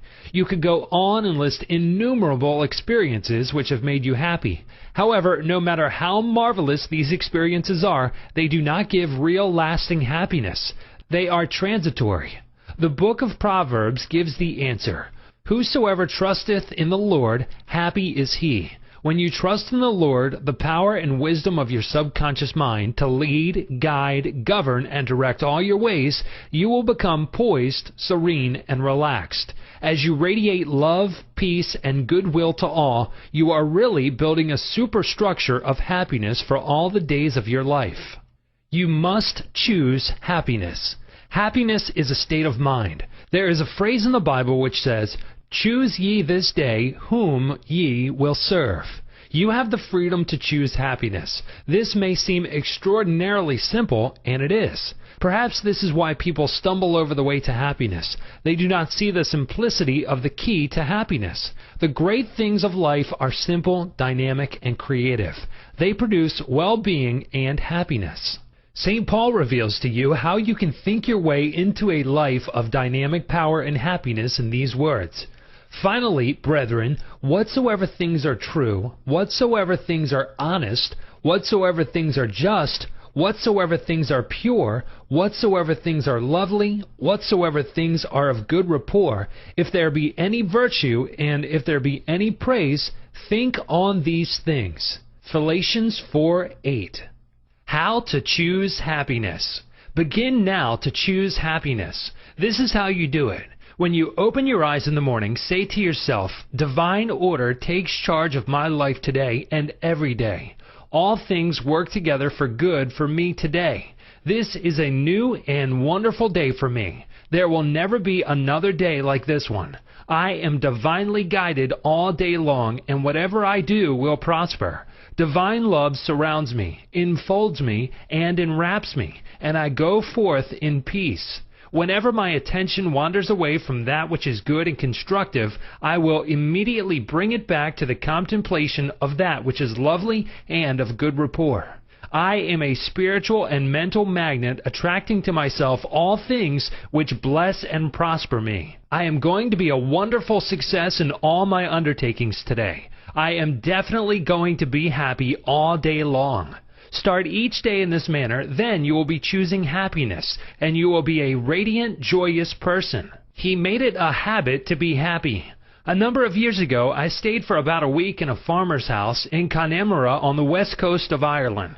He seemed to be always singing and whistling and was full of humor. I asked him the secret of his happiness, and his reply was, "It is a habit of mine to be happy. Every morning when I awaken and every night before I go to sleep, I bless my family, the crops, the cattle, and I thank God for the wonderful harvest."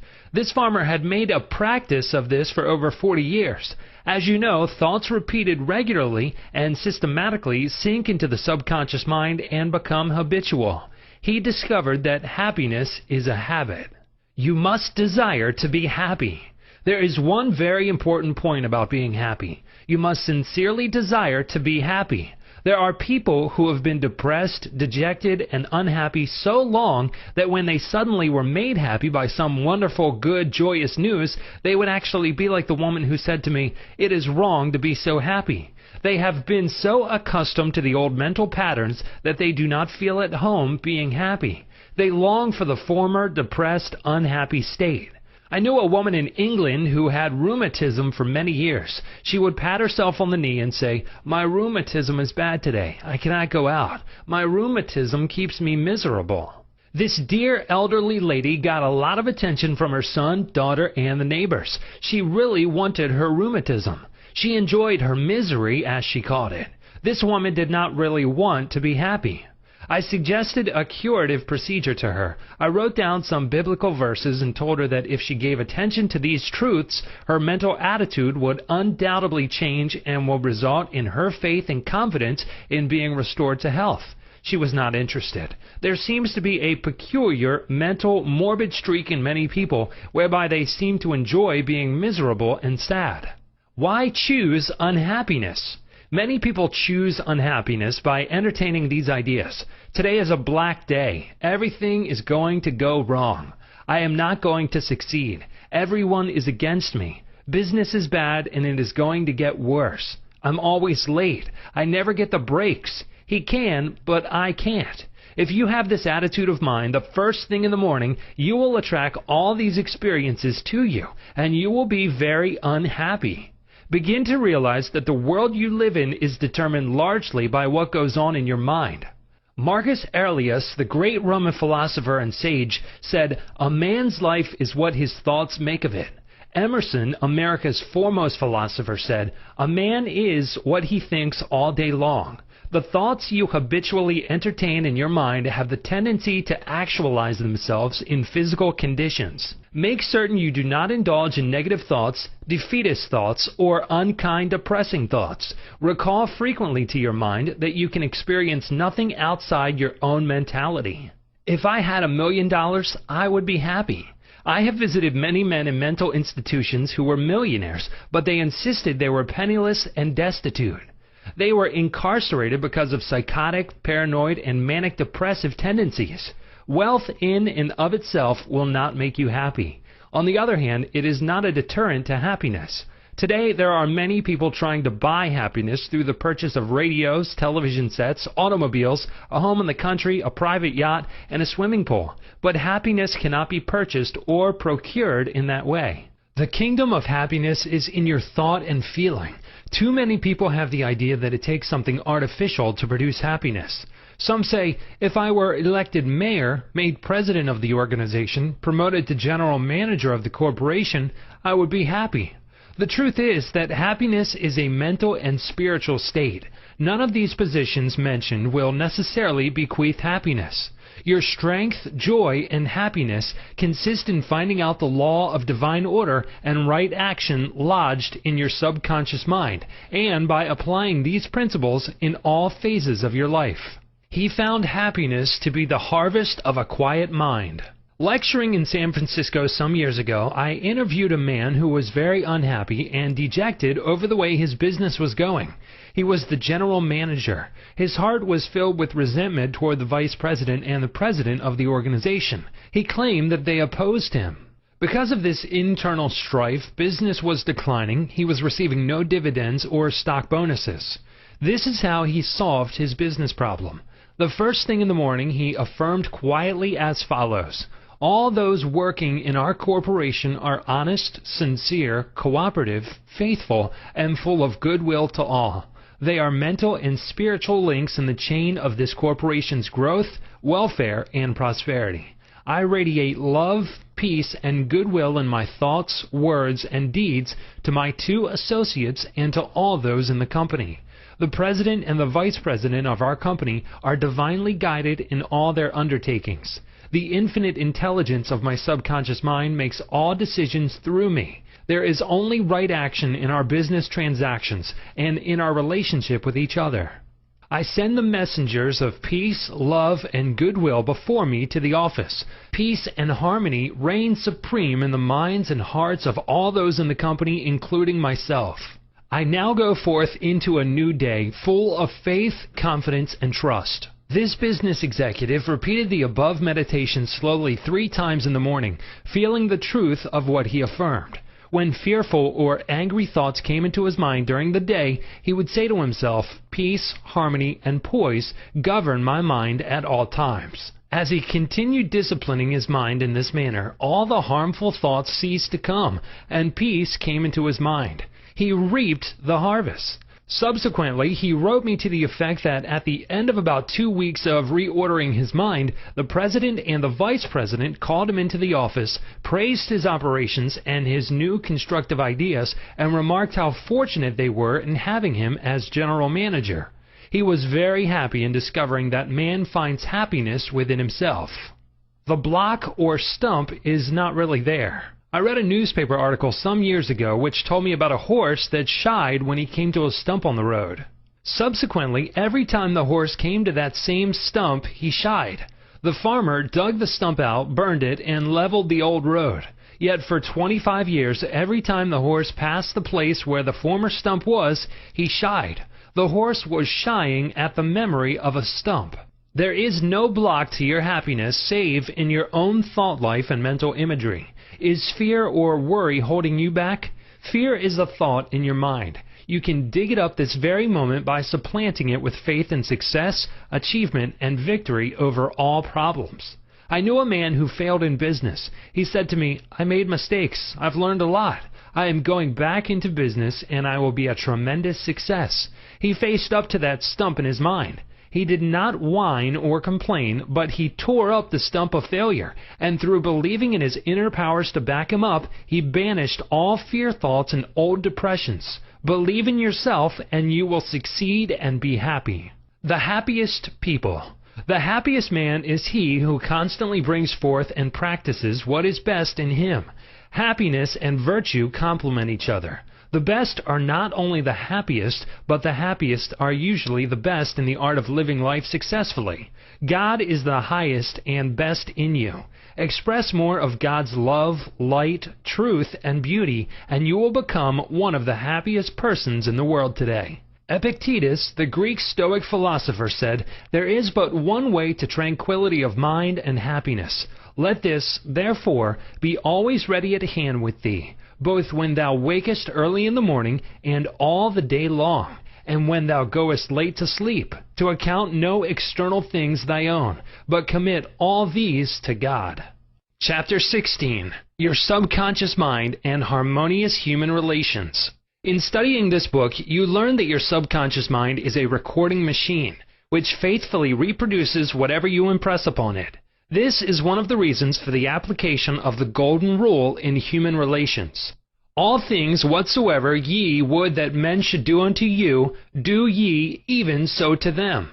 This quotation has outer and inner meanings. You are interested in its inner meaning from the standpoint of your subconscious mind, which is, as you would that men should think about you, think you about them in a like manner. As you would that men should feel about you, feel you also about them in like manner.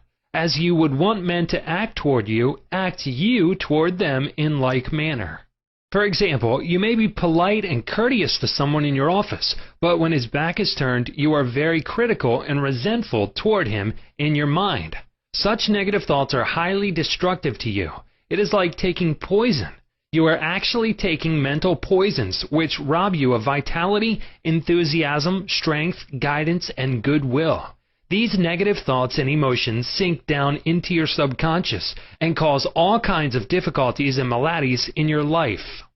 The master key to happy relationships with others. Judge not that ye be not judged. For with what judgment ye judge, ye shall be judged. And with what measure ye mete, it shall be measured to you again. A study of this quotation and the application of the inner truths therein contained represent the real key to harmonious relations. To judge is to think, to arrive at a mental verdict or conclusion in your mind. The thought you have about the other person is your thought because you are thinking it. Your thoughts are creative, therefore you actually create in your own experience what you think and feel about the other person. It is also true that the suggestion you give to another, you give to yourself, because your mind is the creative medium. This is why it is said, "For with what judgment ye judge, ye shall be judged." When you know this law and the way your subconscious mind works, you are careful to think, feel, and act right towards others. These verses teach you about the emancipation of man and reveal to you the solution to your individual problems. And with what measure ye mete, it shall be measured to you again. The good you do for others comes back to you in like measure, and the evil you do returns to you by the law of your own mind. If a man cheats and deceives another, he is actually cheating and deceiving himself. His sense of guilt and mood of loss inevitably will attract loss to him in some way at some time. His subconscious records his mental act and reacts according to the mental intention or motivation. Your subconscious mind is impersonal and unchanging, neither considering persons nor respecting religious affiliations or institutions of any kind. It is neither compassionate nor vindictive. The way you think, feel, and act toward others returns at last upon yourself. The daily headlines made him sick. Begin now to observe yourself. Observe your reactions to people, conditions, and circumstances. How do you respond to the events and news of the day? It makes no difference at all. The other people were wrong and you alone were right. If the news disturbs you, it is your evil, because your negative emotions robbed you of peace and harmony. A woman wrote me about her husband, saying that he goes into a rage when he reads what certain newspaper columnists write in the newspaper. She added that this constant reaction of anger and suppressed rage on his part brought on bleeding ulcers, and his physician recommended an emotional reconditioning. I invited this man to see me, and I explained to him the way his mind functions, indicating how emotionally immature it was to get angry when others write articles with which he disapproves or disagrees. He began to realize that he should give the newspaper man freedom to express himself, even though the latter disagreed with him politically, religiously, or in any other way. In the same manner, the newspaper man would give him freedom to write a letter to the newspaper disagreeing with his published statements. He learned that he could disagree without being disagreeable. He awakened to the simple truth that it is never what a person says or does that affects him. It is his reaction to what is said or done that matters. This explanation was the cure for this man, and he realized that with a little practice he could master his morning tantrums. His wife told me subsequently that he laughed at himself and also at what the columnists say. They no longer have power to disturb, annoy, and irritate him. His ulcers have disappeared due to his emotional poise and serenity. I hate women, but I like men. A private secretary was very bitter towards some of the girls in her office because they were gossiping about her and, as she said, spreading vicious lies about her. She admitted that she did not like women. She said, "I hate women, but I like men." I discovered also that she spoke to the girls who were under her in the office in a very haughty, imperious, and irritable tone of voice. She pointed out that they took a delight in making things difficult for her. There was a certain pomposity in her way of speaking, and I could see where her tone of voice would affect some people unpleasantly. If all the people in the office or factory annoy you, isn't it a possibility that the vibration, annoyance, and turmoil may be due to some subconscious pattern or mental projection from you? We know that a dog will react ferociously if you hate or fear dogs. Animals pick up your subconscious vibrations and react accordingly. Many undisciplined human beings are just as sensitive as dogs, cats, and other animals. I suggested a process of prayer to this private secretary who hated women, explaining to her that when she began to identify herself with spiritual values and commenced to affirm the truths of life, her voice, mannerisms, and hatred of women would completely disappear. She was surprised to know that the emotion of hatred shows up in a person's speech, actions, in his writings, and in all phases of his life. She ceased reacting in the typical resentful and angry way. She established a pattern of prayer, which she practiced regularly, systematically, and consciously in the office. The prayer was as follows: I think, speak, and act lovingly, quietly, and peacefully. I now radiate love, peace, tolerance, and kindliness to all the girls who criticized me and gossiped about me. I anchor my thoughts on peace, harmony, and goodwill to all. Whenever I am about to react negatively, I say firmly to myself, I am going to think, speak, and act from the standpoint of the principle of harmony, health, and peace within myself. Creative intelligence leads, rules, and guides me in all my ways. The practice of this prayer transformed her life, and she found that all criticism and annoyance ceased. The girls became co-workers and friends along life's journey. She discovered that there is no one to change but myself. His inner speech held back his promotion. One day, a salesman came to see me and described his difficulties in working with the sales manager of his organization. He had been with the company 10 years and had received no promotion or recognition of any kind. He showed me his sales figures, which were greater proportionally than the other men in the territory. He said that the sales manager did not like him, that he was unjustly treated, and that at conferences the manager was rude to him and at times ridiculed his suggestions.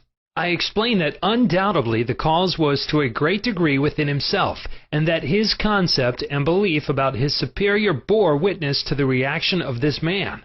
The measure we meet shall be measured to us again.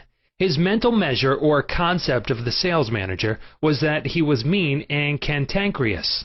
He was filled with bitterness and hostility toward the executive.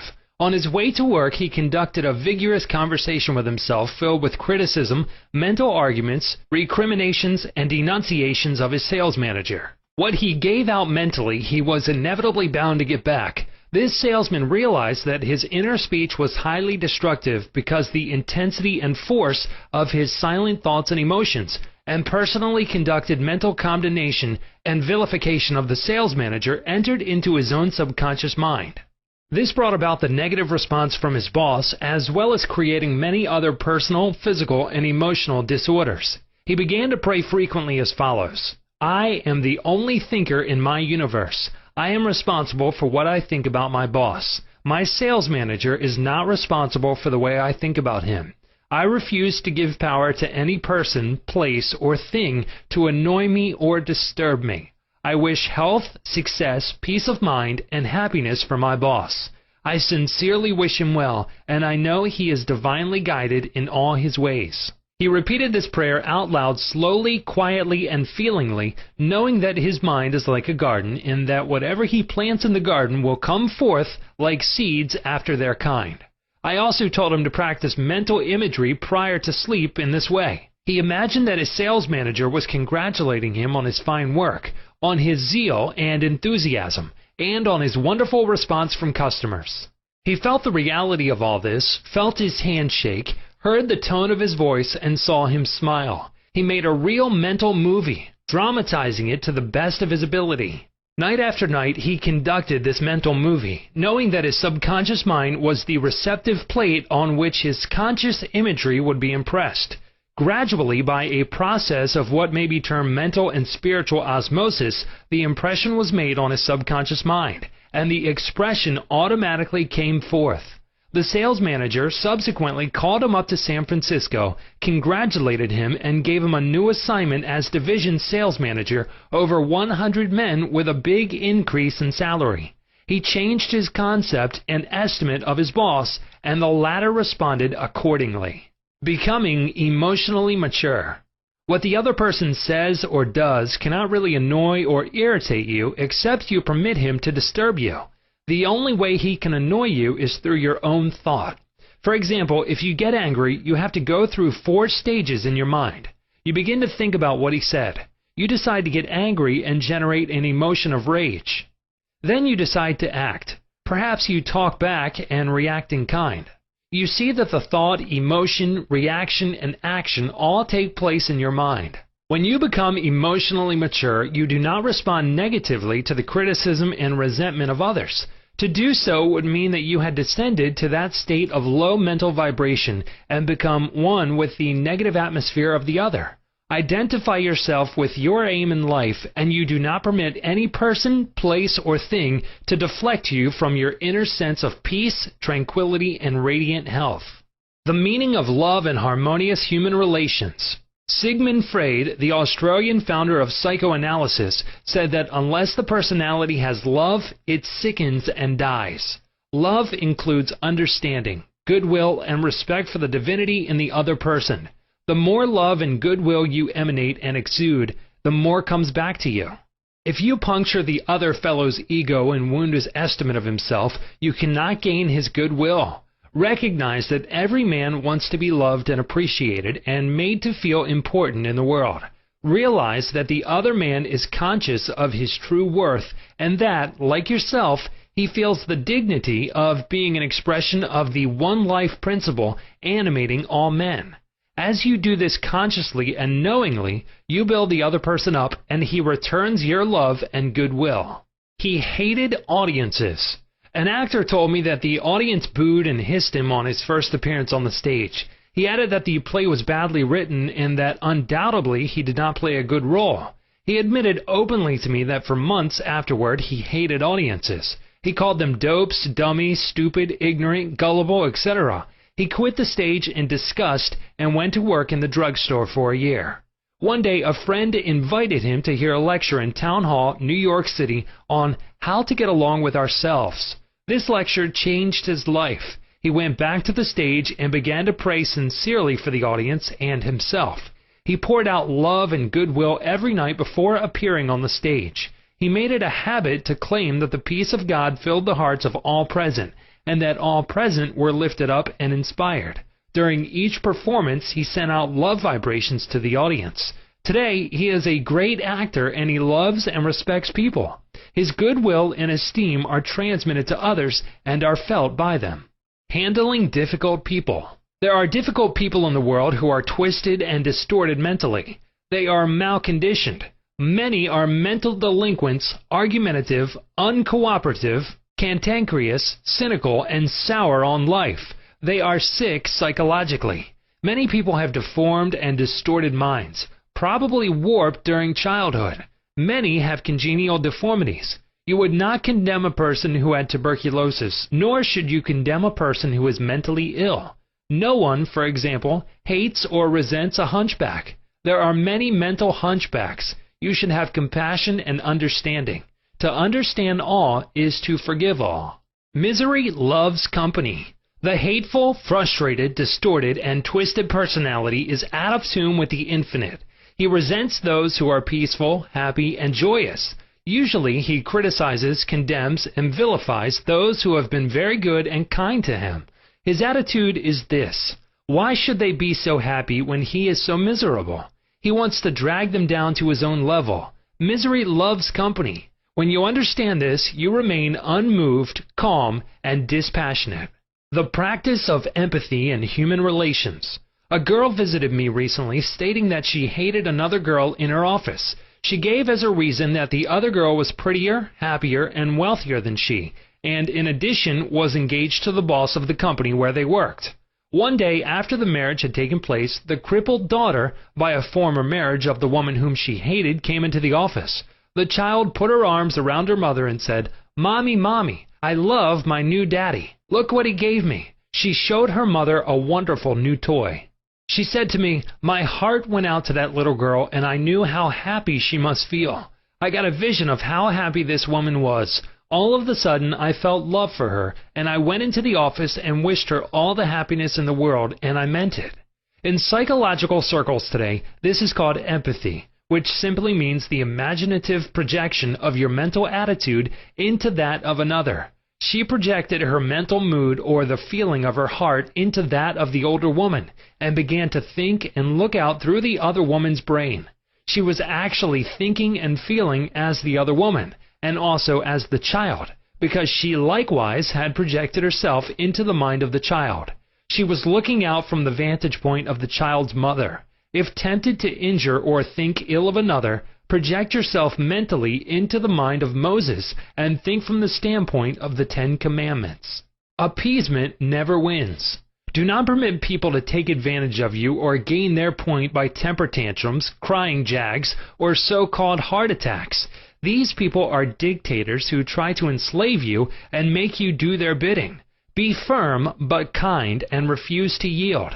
Appeasement never wins. Refuse to contribute to their delinquency, selfishness, and possessiveness. Remember, do that which is right. You are here to fulfill your ideal and remain true to the eternal virilities and spiritual values of life, which are eternal. Give no one in all the world the power to deflect you from your goal, your aim in life, which is to express your hidden talents to the world, to serve humanity, and to reveal more and more of God's wisdom, truth, and beauty to all people in the world.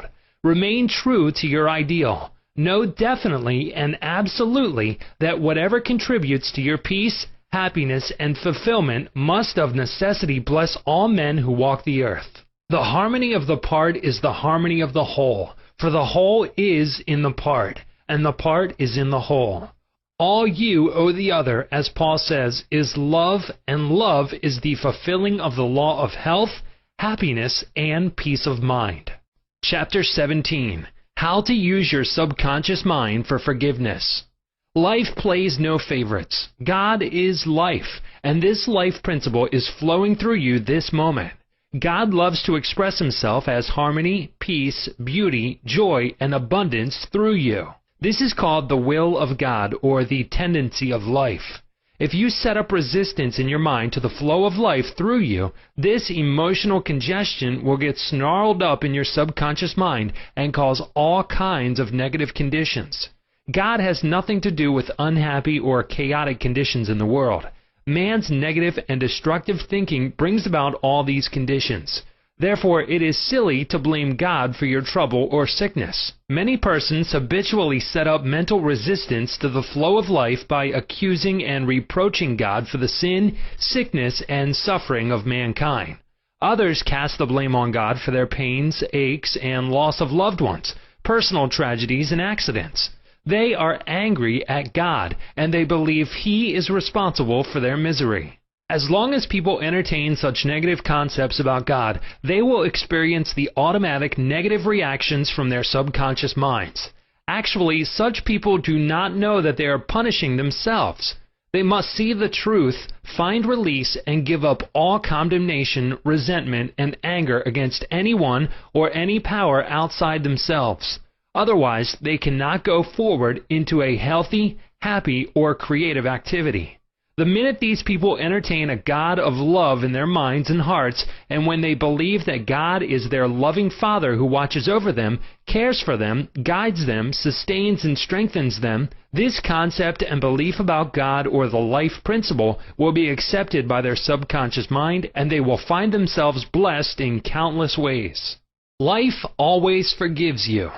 Life forgives you when you cut your finger. The subconscious intelligence within you sets about immediately to repair it.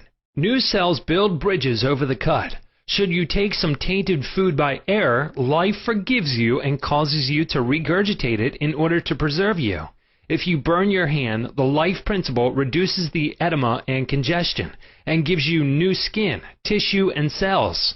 Life holds no grudges against you, and it is always forgiving you. Life brings you back to health, vitality, harmony, and peace if you cooperate by thinking in harmony with nature. Negative, hurtful memories, bitterness, and ill will clutter up and impede the free flow of the life principle in you. How he banished that feeling of guilt. I knew a man who worked every night until about 1 o'clock in the morning. He paid no attention to his 2 boys or his wife. He was always too busy working hard. He thought people should pat him on the back because he was working arduously and persistently past midnight every night. He had a blood pressure of over 200 and was full of guilt. Unconsciously, he proceeded to punish himself by hard work, and he completely ignored his children. A normal man does not do that. He is interested in his boys and in their development. He does not shut his wife out of his world. I explained to him why he was working so arduously. There is something eating you inside. Otherwise, you would not act this way. You are punishing yourself, and you have to learn to forgive yourself. He did have a deep sense of guilt. It was toward a brother. I explained to him that God was not punishing him, but that he was punishing himself. For example, if you misuse the laws of life, you will suffer accordingly. If you put your hand on a naked charged wire, you will get burned. The forces of nature are not evil. It is your use of them that determines whether they have a good or evil effect. Electricity is not evil. It depends on how you use it, whether to burn down a structure or light up a home. The only sin is ignorance of the law, and the only punishment is the automatic reaction of man's misuse of the law. If you misuse the principle of chemistry, you may blow up the office or the factory. If you strike your hand on a board, you may cause your hand to bleed. The board is not for that purpose. Its purpose may be to lean upon or to support your feet. This man realized that God does not condemn or punish anyone, and that all his suffering was due to the reaction of his subconscious mind to his own negative and destructive thinking. He had cheated his brother at one time, and the brother had now passed on. Still, he was full of remorse and guilt. I asked him, "Would you cheat your brother now?" He said, "No." "Did you feel you were justified at the time?" His reply was yes. "But you would not do it now?" He added, "No, I am helping others to know how to live." I added the following comment. "You have a greater reason and understanding now. Forgiveness is to forgive yourself. Forgiveness is getting your thoughts in line with the divine law of harmony. Self-condemnation is called hell, bondage and restriction. Forgiveness is called heaven, harmony and peace." The burden of guilt and self-condemnation was lifted from his mind, and he had a complete healing.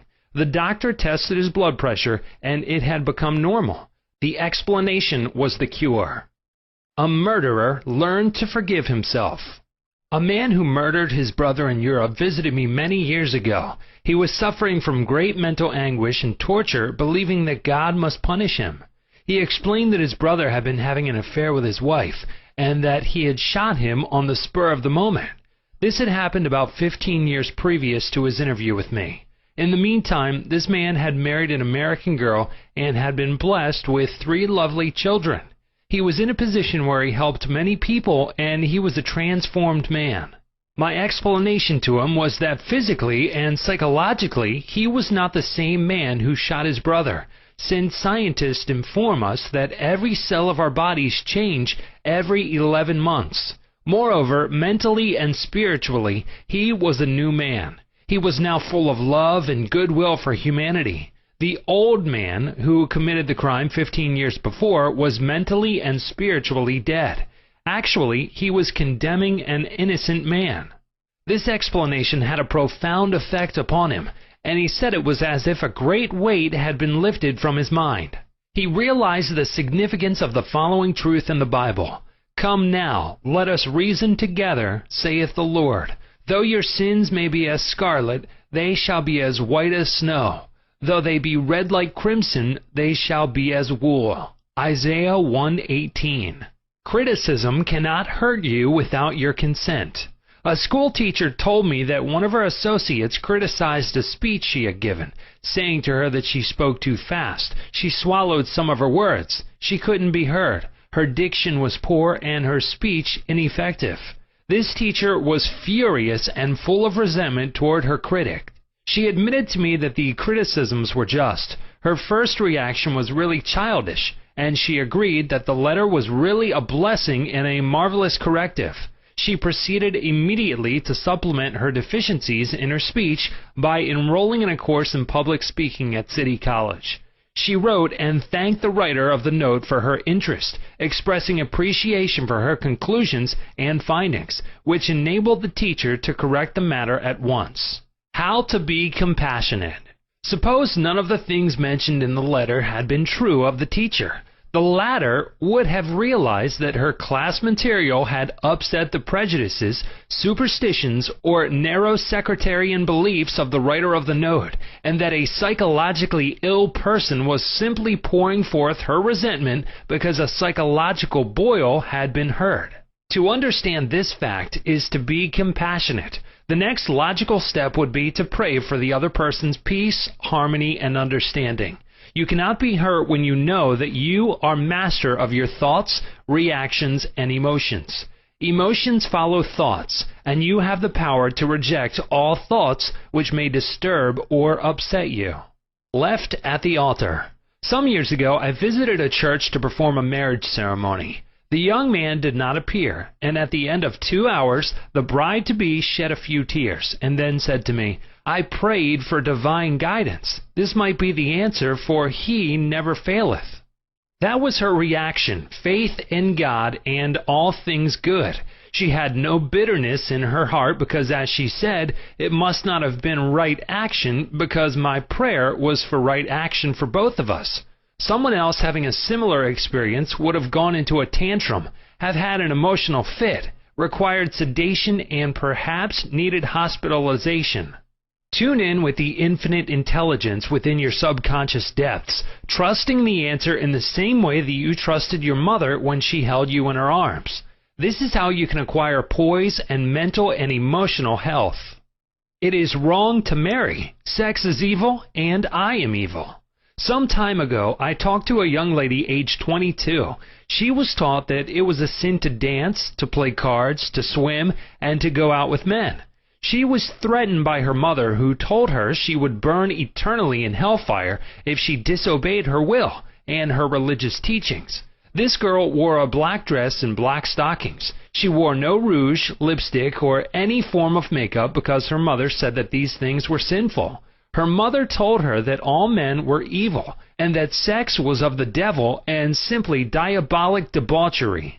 This girl had to learn how to forgive herself as she was full of guilt. To forgive means to give for. She had to give up all these false beliefs for the truths of life and a new estimate of herself. When she went out with young men in the office where she worked, she had a deep sense of guilt and thought that God would punish her. Several eligible young men proposed to her, but she said to me, "It is wrong to marry. Sex is evil and I am evil." This was her conscious or early conditioning speaking. She came to me once weekly for about 10 weeks, and I taught her the workings of the conscious and subconscious mind as set forth in this book. This young girl gradually came to see that she had been completely brainwashed, mesmerized, and conditioned by an ignorant, superstitious, bigoted, and frustrated mother. She broke away completely from her family and started to live a wonderful life. At my suggestion, she dressed up and had her hair attended to. She took lessons in dancing from a man, and she also took driving lessons. She learned to swim, play cards, and had a number of dates. She began to love he. She prayed for a divine companion by claiming that infinite spirit would attract to her a man who harmonized with her thoroughly. Eventually, this came to pass. As she left my office one evening, there was a man waiting to see me, and I casually introduced them.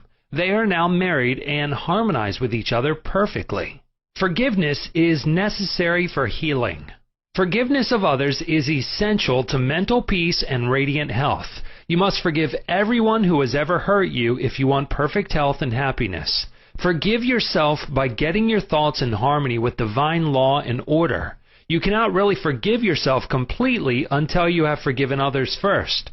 To refuse to forgive yourself is nothing more or less than spiritual pride or ignorance. In the psychosomatic field of medicine today, it is being constantly stressed that resentment, condemnation of others, remorse, and hostility are behind a host of maladies ranging from arthritis to cardiac disease. They point out that these sick people who were hurt, mistreated, deceived, or injured were full of resentment and hatred for those who hurt them. This caused inflamed and festering wounds in their subconscious minds. There is only one remedy. They have to cut out and discard their hurts, and the one and only sure way is by forgiveness. Forgiveness is love in action. The essential ingredient in the art of forgiveness is the willingness to forgive. If you sincerely desire to forgive the other, you are 51% over the hurdle. I feel sure you know that to forgive the other does not necessarily mean that you like him or want to associate with him. You cannot be compelled to like someone, neither can a government legislate goodwill, love, peace, or tolerance. It is quite impossible to like people because someone in Washington issues a verdict to that effect. We can, however, love people without liking them. The Bible says, "Love ye one another." This anyone can do who really wants to do it. Love means that you wish for the other health, happiness, peace, joy, and all the blessings of life. There is only one prerequisite, and that is sincerity. You are not being magnanimous when you forgive. You are really being selfish, because what you wish for the other, you are actually wishing for yourself. The reason is that you are thinking it and you are feeling it. As you think and feel, so are you. Could anything be simpler than that? Technique of forgiveness. The following is a simple method which works wonders in your life as you practice it. Quiet your mind, relax, and let go. Think of God and His love for you, and then affirm, "I fully and freely forgive." Mention the name of the offender. I release him mentally and spiritually. I completely forgive everything connected with the matter in question. I am free and he or she is free. It is a marvelous feeling. It is my day of general amnesty. I release anybody and everybody who has ever hurt me, and I wish for each and every one health, happiness, peace, and all the blessings of life. I do this freely, joyously, and lovingly, and whenever I think of the person or persons who hurt me, I say, "I have released you, and all the blessings of life are yours. I am free, and you are free." It is wonderful. The great secret of true forgiveness is that once you have forgiven the person, it is unnecessary to repeat the prayer. Whenever the person comes to your mind or the particular hurt happens to enter your mind, wish the delinquent well and say, "Peace be to you." Do this as often as the thought enters your mind. You will find that after a few days the thought of the person or experience will return less and less often, until it fades into nothingness. The acid test for forgiveness. There is an acid test for gold. There is also an acid test for forgiveness. If I should tell you something wonderful about someone who has wronged you, cheated you, or defrauded you, and you sizzled at hearing the good news about this person, the roots of hatred would still be in your subconscious mind, playing havoc with you. Let us suppose you had a painful abscess on your jaw a year ago, and you told me about it. I would casually ask you if you had any pain now. You would automatically say, "Of course not. I have a memory of it, but no pain." That is the whole story. You may have a memory of the incident, but no sting or hurt anymore. This is the acid test, and you must meet it psychologically and spiritually. Otherwise, you are simply deceiving yourself and not practicing the true art of forgiveness. To understand all is to forgive all. When man understands the creative law of his own mind, he ceases to blame other people and conditions for making or marring his life. He knows that his own thoughts and feelings create his destiny. Furthermore, he is aware that externals are not the causes and conditioners of his life and his experiences. To think that others can mar your happiness, that you are a football of a cruel fate, that you must oppose and fight others for a living, all these and other things like them are untenable when you understand that thoughts are things. The Bible says the same thing. For as a man thinketh in his heart, so is he. Proverbs 23:7. Chapter 18. How your subconscious removes mental blocks. The solution lies within the problem. The answer is in every question.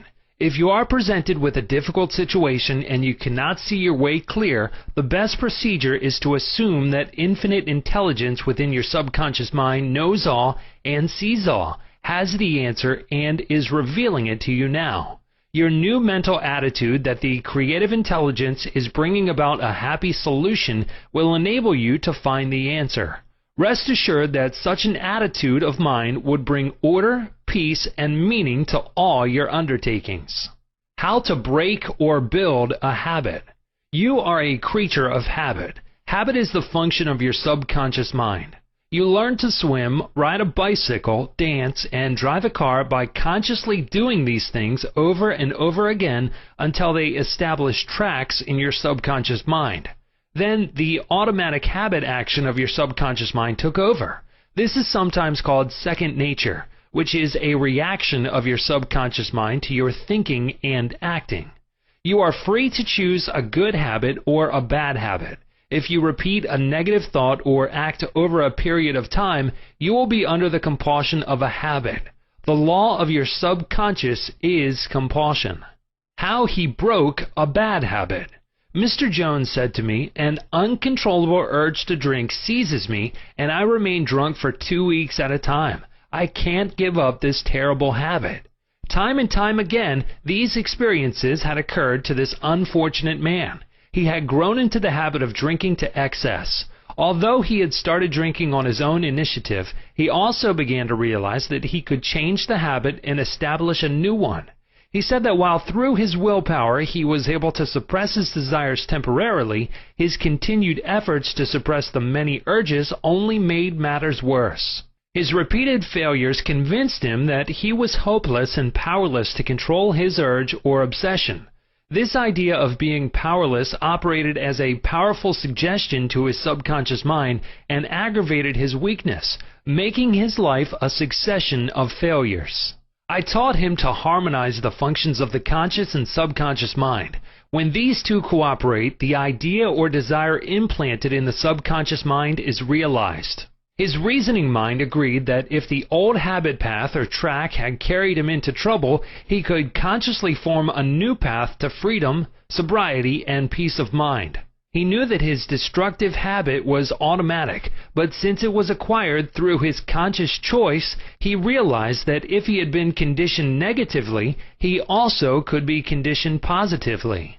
As a result, he ceased thinking of the fact that he was powerless to overcome the habit. Moreover, he understood clearly that there was no obstacle to his healing other than his own thought. Therefore, there was no occasion for great mental effort or mental coercion. The power of his mental picture. This man acquired a practice of relaxing his body and getting into a relaxed, drowsy, meditative state. Then he filled his mind with the picture of the desired end, knowing his subconscious mind could bring it about the easiest way. He imagined his daughter congratulating him on his freedom and saying to him, "Daddy, it's wonderful to have you home."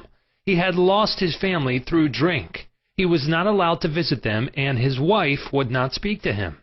Regularly, systematically, he used to sit down and meditate in the way outlined. When his attention wandered, he made it a habit to immediately recall the mental picture of his daughter with her smile and the scene of his home enlivened by her cheerful voice. All this brought about a reconditioning of his mind. It was a gradual process. He kept it up. He persevered, knowing that sooner or later he would establish a new habit pattern in his subconscious mind. I told him that he could liken his conscious mind to a camera, that his subconscious mind was the sensitive plate on which he registered and impressed the picture. This made a profound impression on him, and his whole aim was to firmly impress the picture on his mind and develop it there. Films are developed in the dark. Likewise, mental pictures are developed in the dark room of the subconscious mind. Focused attention. Realizing that his conscious mind was simply a camera, he used no effort. There was no mental struggle. He quietly adjusted his thoughts and focused his attention on the scene before him until he gradually became identified with the picture. He became absorbed in the mental atmosphere, repeating the mental movie frequently. There was no room for doubt that a healing would follow. When there was any temptation to drink, he would switch his imagination from any reveries of drinking bouts to the feeling of being at home with his family. He was successful because he confidently expected to experience the picture he was developing in his mind. Today, he is president of a multi-million-dollar concern and is radiantly happy. He said a jinx was following him. Mr. Block said that he had been making an annual income of $20,000, but for the past 3 months, all doors seemed to jam tightly. He brought up clients to the point where they were about to sign on the dotted line, and then at the 11th hour, the door closed. He added that perhaps a jinx was following him. In discussing the matter with Mr. Block, I discovered that 3 months previously, he had become very irritated, annoyed, and resentful toward a dentist who, after he had promised to sign a contract, had withdrawn at the last moment. He began to live in the unconscious fear that other clients would do the same, thereby setting up a history of frustration, hostility, and obstacles. He gradually built up in his mind a belief of obstruction and last-minute cancellations until a vicious circle had been established. What I fear most has come upon me. Mr. Block realized that the trouble was in his mind and that it was essential to change his mental attitude. His run of so-called misfortune was broken in the following way. I realize I am one with the infinite intelligence of my subconscious mind, which knows no obstacle, difficulty, or delay. I live in the joyous expectancy of the best. My deeper mind responds to my thoughts. I know that the work of the infinite power of my subconscious cannot be hindered. Infinite intelligence always finishes successfully whatever it begins. Creative wisdom works through me, bringing all my plans and purposes to completion. Whatever I start, I bring to a successful conclusion. My aim in life is to give wonderful service, and all those whom I contact are blessed by what I have to offer. All my work comes to full fruition in divine order. He repeated this prayer every morning before going to call on his customers, and he also prayed each night prior to sleep.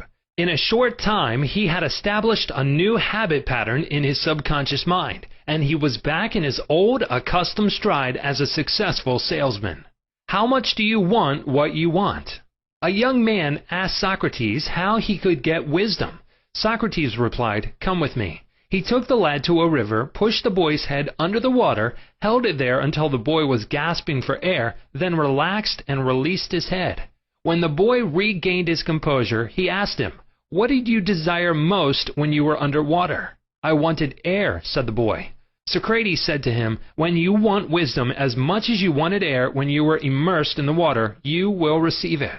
Likewise, when you really have an intense desire to overcome any block in your life, and you come to a clear-cut decision that there is a way out, and that is the course you wish to follow, then victory and triumph are assured.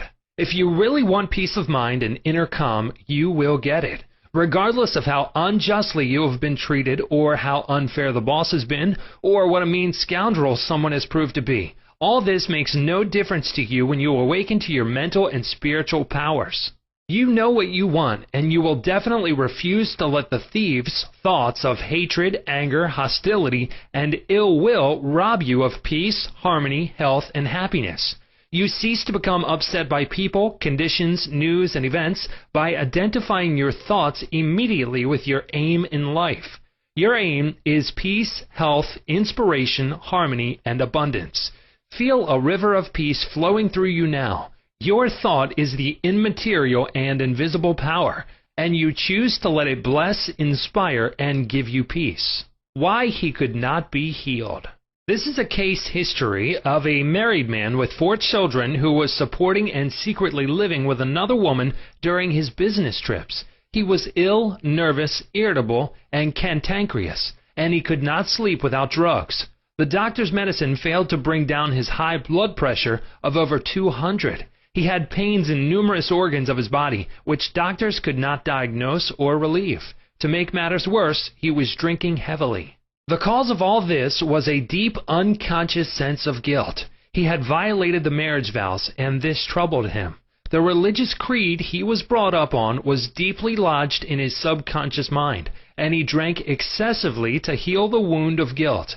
Some invalids take morphine and codeine for severe pains. He was taking alcohol for the pain or wound in his mind. It was the old story of adding fuel to the fire. The explanation and the cure.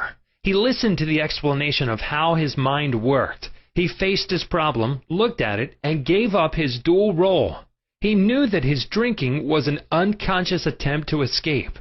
The hidden cause lodged in his subconscious mind had to be eradicated, then the healing would follow. He began to impress his subconscious mind 3 or 4 times a day by using the following prayer. My mind is full of peace, poise, balance, and equilibrium. The infinite lies stretched in smiling response within me. I am not afraid of anything in the past, the present, or the future. The infinite intelligence of my subconscious mind leads, guides, and directs me in all ways. I now meet every situation with faith, poise, calmness, and confidence. I am now completely free from the habit. My mind is full of inner peace, freedom, and joy. I forgive myself. Then I am forgiven. Peace, sobriety, and confidence reign supreme in my mind. He repeated this prayer frequently as outlined, being fully aware of what he was doing and why he was doing it. Knowing what he was doing gave him the necessary faith and confidence. I explained to him that as he spoke these statements out loud, slowly, lovingly, and meaningfully, they would gradually sink down into his subconscious mind. Like seeds, they would grow after their kind. These truths on which he concentrated went in through his eyes, his ears heard the sound, and the healing vibrations of these words reached his subconscious mind and obliterated all the negative mental patterns which caused all the trouble. Light dispels darkness. The constructive thought destroys the negative thought. He became a transformed man within a month. Refusing to admit it. If you are an alcoholic or a drug addict, admit it. Do not dodge the issue. Many people remain alcoholics because they refuse to admit it. Your disease is instability and inner fear. You are refusing to face life, and so you try to escape your responsibilities through the bottle. As an alcoholic, you have no free will, although you think you have, and you may even boast about your willpower. If you are a habitual drunkard and say bravely, I will not touch it anymore, you have no power to make this assertion come true, because you do not know where to locate the power.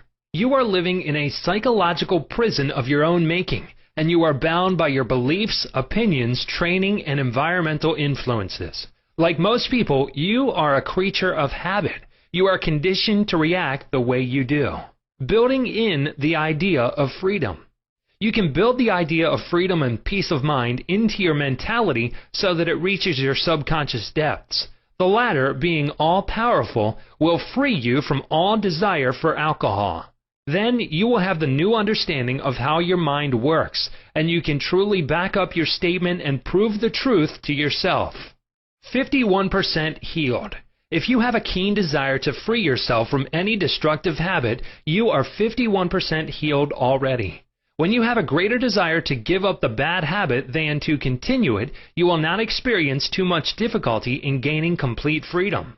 Whatever thought you anchor the mind upon, the latter magnifies. If you engage the mind on the concept of freedom, freedom from that habit, and peace of mind, and if you keep it focused on this new direction of attention, you generate feelings and emotions, which gradually emotionalize the concept of freedom and peace. Whatever idea you emotionalize is accepted by your subconscious and brought to pass. Your subconscious removes mental blocks. The law of substitution. Realize that something good can come out of your suffering. You have not suffered in vain. However, it is foolish to continue to suffer. If you continue as an alcoholic, it will bring about mental and physical deterioration and decay. Realize that the power in your subconscious is backing you up.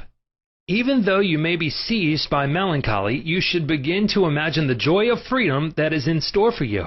This is the law of substitution. Your imagination took you to the bottle. Let it take you now to freedom and peace of mind. You will suffer a little bit, but it is for a constructive purpose. You will bear it like a mother in the pangs of childbirth, and you will, likewise, bring forth a child of the mind. Your subconscious will give birth to sobriety. Cause of alcoholism. The real cause of alcoholism is negative and destructive thinking, for as a man thinketh, so is he.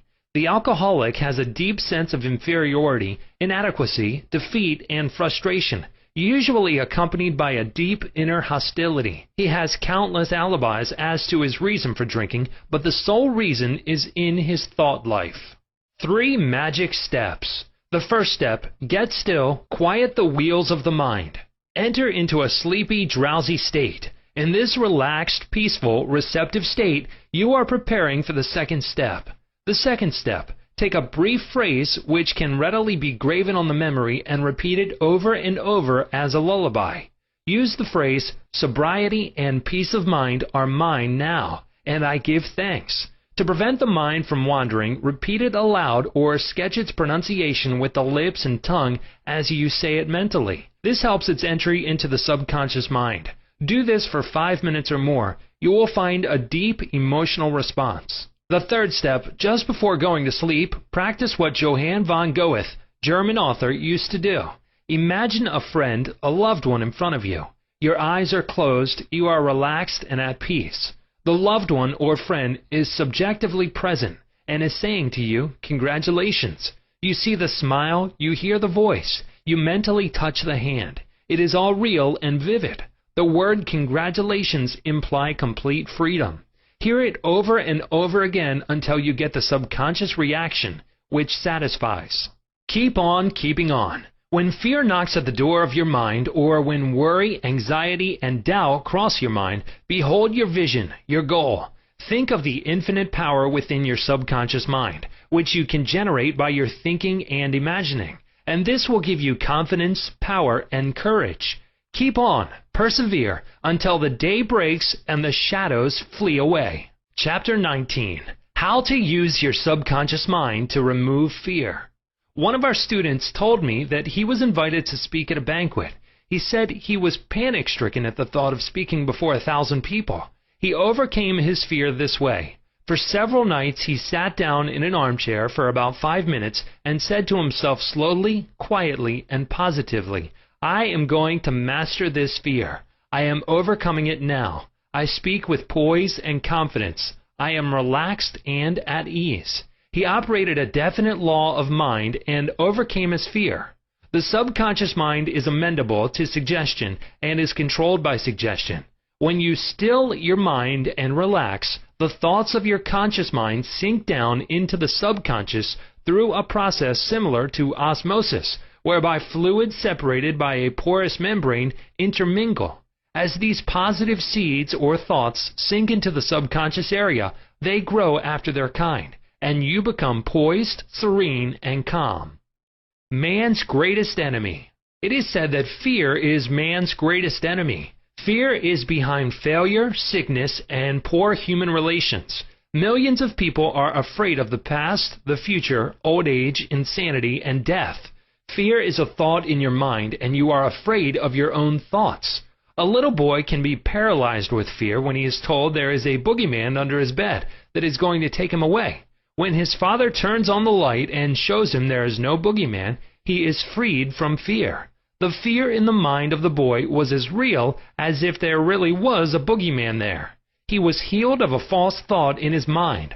The thing he feared did not exist. Likewise, most of your fears have no reality. They are merely a conglomeration of sinister shadows, and shadows have no reality. Do the things you fear. Ralph Waldo Emerson, philosopher and poet, said, "Do the thing you are afraid to do, and the death of fear is certain." There was a time when the writer of this chapter was filled with unutterable fear when standing before an audience. The way I overcame it was to stand before the audience, do the thing I was afraid to do, and the death of fear was certain. When you affirm positively that you are going to master your fears and you come to a definite decision in your conscious mind, you release the power of the subconscious, which flows in response to the nature of your thought. Banishing stage fright. A young lady was invited to an audition. She had been looking forward to the interview. However, on 3 previous occasions she had failed miserably due to stage fright. She possessed a very good voice, but she was certain that when the time came for her to sing, she would be seized with stage fright. The subconscious mind takes your fears as a request, proceeds to manifest them, and brings them into your experience. On 3 previous auditions, she sang wrong notes, and she finally broke down and cried. The cause, as previously outlined, was an involuntary autosuggestion. For example, a silent fear thought emotionalized and subjectified. She overcame it by the following technique. 3 times a day she isolated herself in a room. She sat down comfortably in an armchair, relaxed her body, and closed her eyes. She stilled her mind and body to the best of her ability. Physical inertia favors passivity and renders the mind more receptive to suggestion. She counteracted the fear suggestion by its converse, saying to herself, "I sing beautifully. I am poised, serene, confident, and calm." She repeated the words slowly, quietly, and with feeling from 5 to 10 times at each sitting. She had 3 such sittings every day, and one immediately prior to sleep at night. At the end of a week, she was completely poised, confident, and gave a definitely outstanding audition. Carry out the above procedure, and the death of fear is certain. Fear of failure.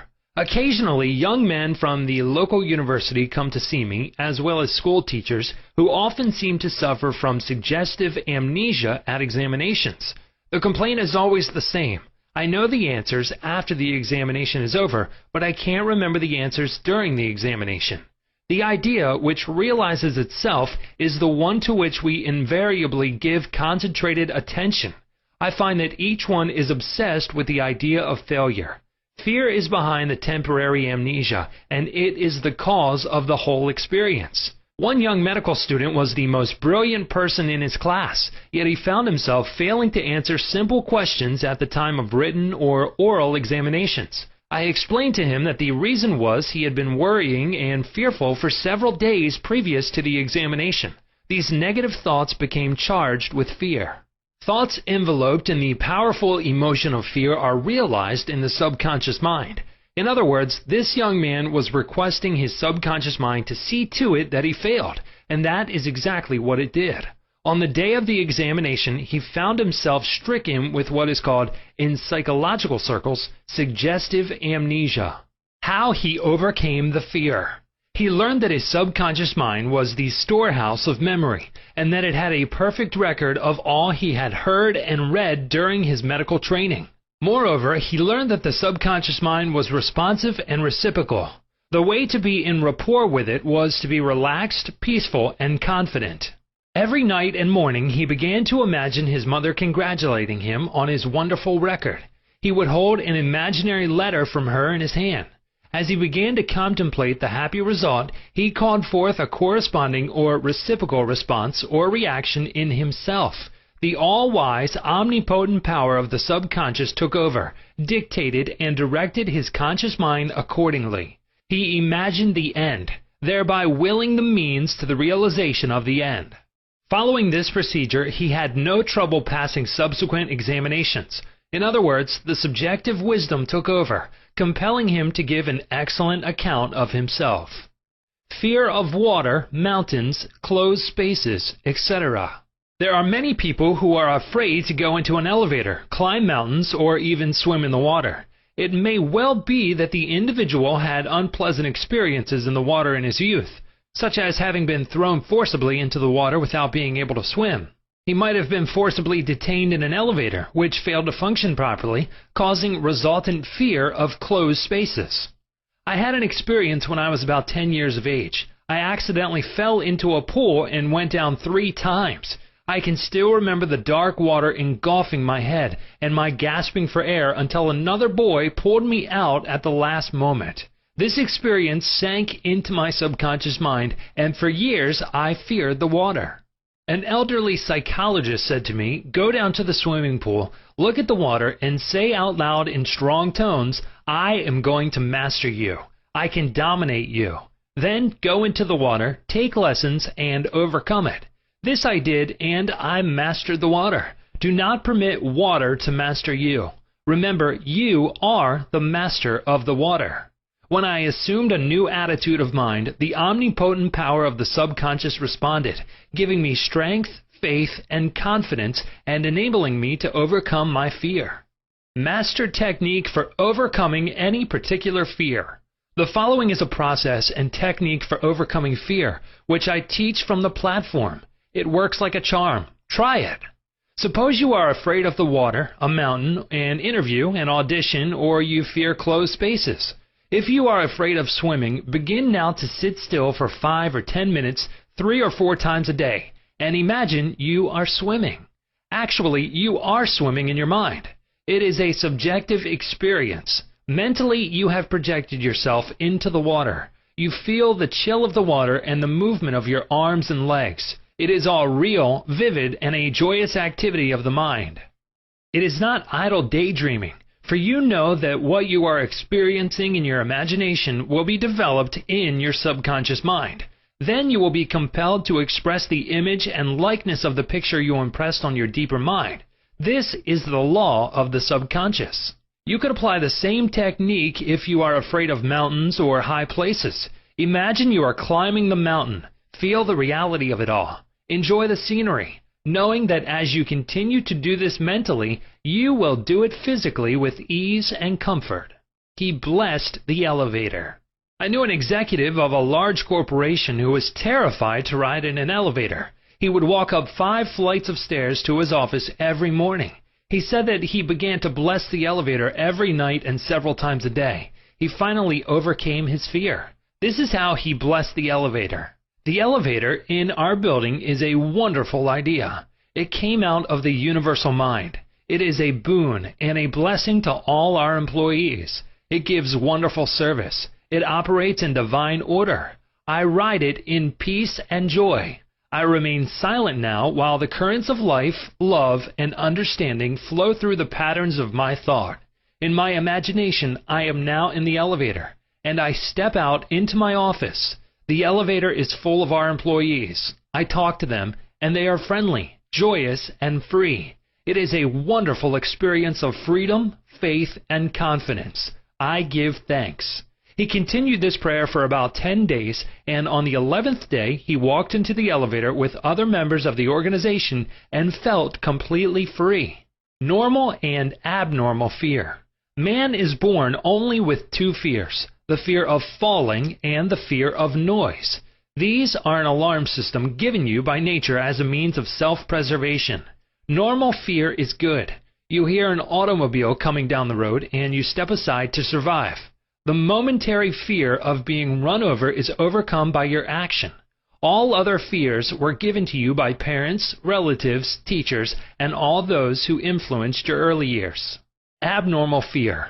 Abnormal fear takes place when man lets his imagination run riot. I knew a woman who was invited to go on a trip around the world by plane.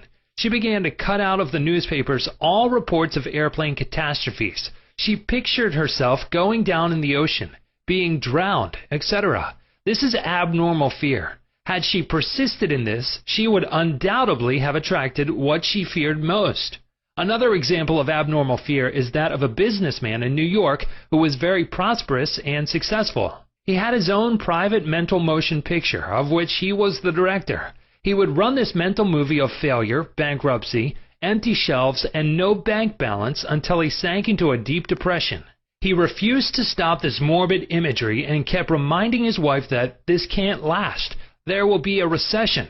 I feel sure we will go bankrupt, etc. His wife told me that he finally did go into bankruptcy, and all the things he imagined and feared came to pass.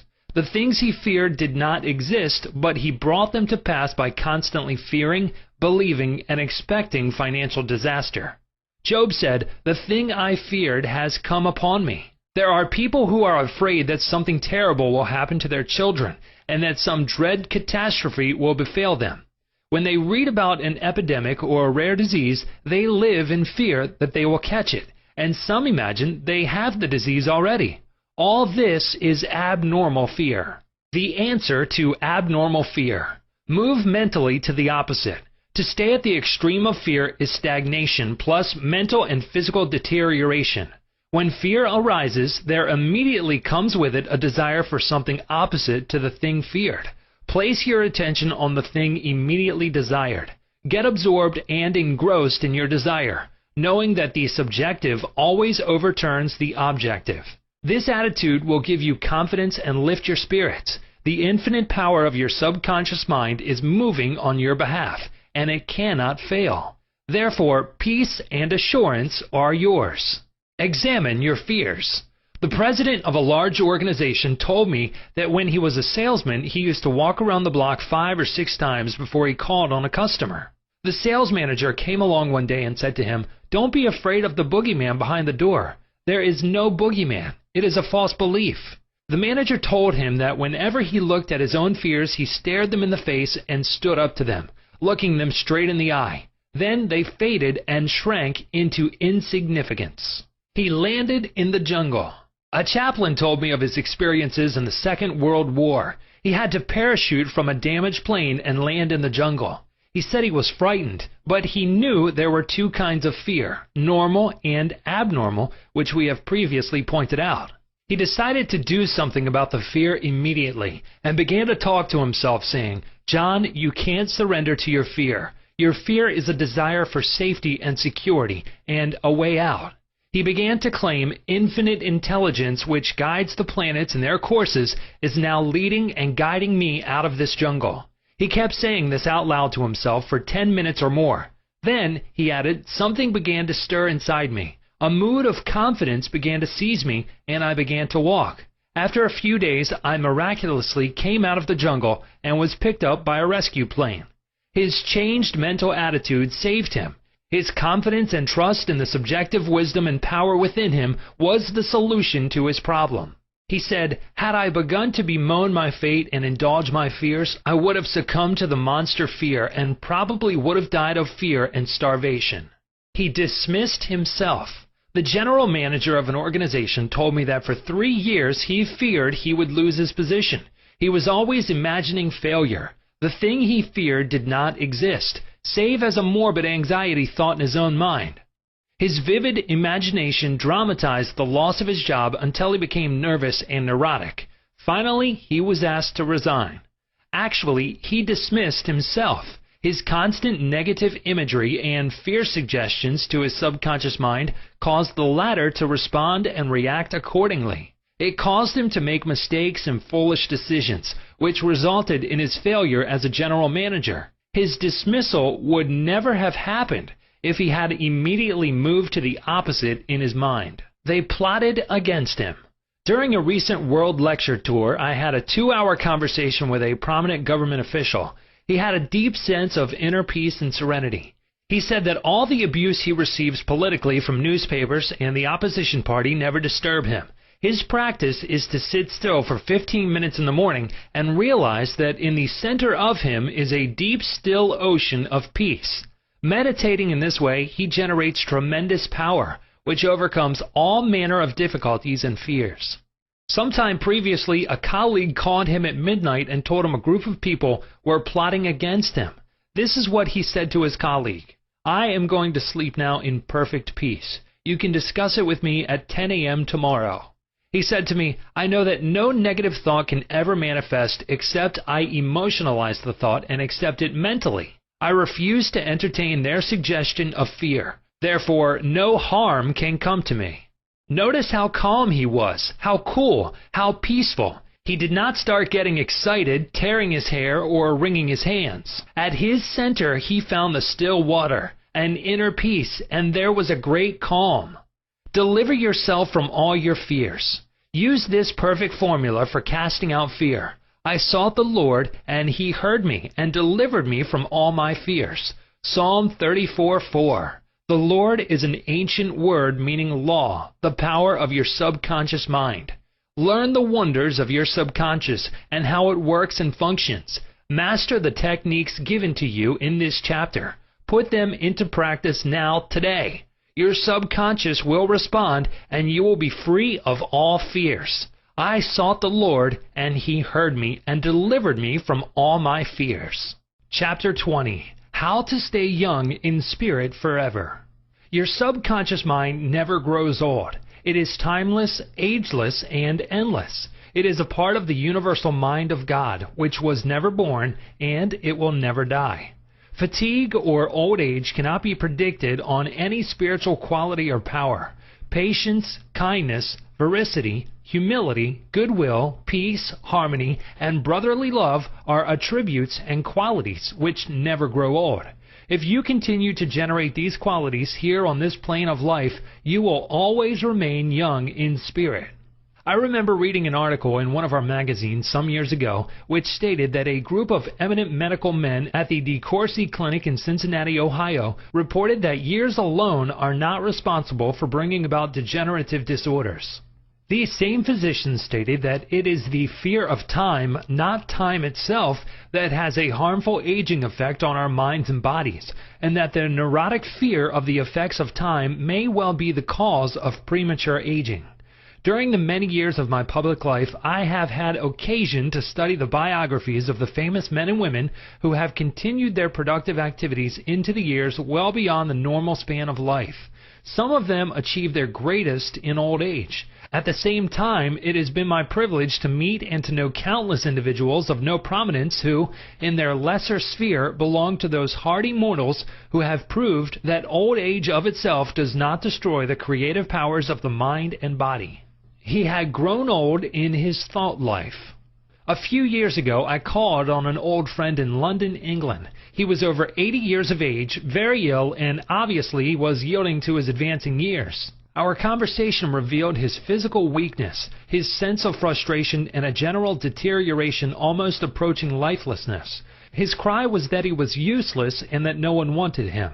With an expression of hopelessness, he betrayed his false philosophy. We are born, grow up, become old, good for nothing, and that's the end. This mental attitude of futility and worthlessness was the chief reason for his sickness. He was looking forward only to senescence, and after that, nothing. Indeed, he had grown old in his thought life, and his subconscious mind brought about all the evidence of his habitual thinking. Age is the dawn of wisdom. Unfortunately, many people have the same attitude as this unhappy man. They are afraid of what they term old age, the end, and extinction, which really means that they are afraid of life. Yet life is endless. Age is not the flight of years, but the dawn of wisdom. Wisdom is an awareness of the tremendous spiritual powers in your subconscious mind and the knowledge of how to apply these powers to lead a full and happy life.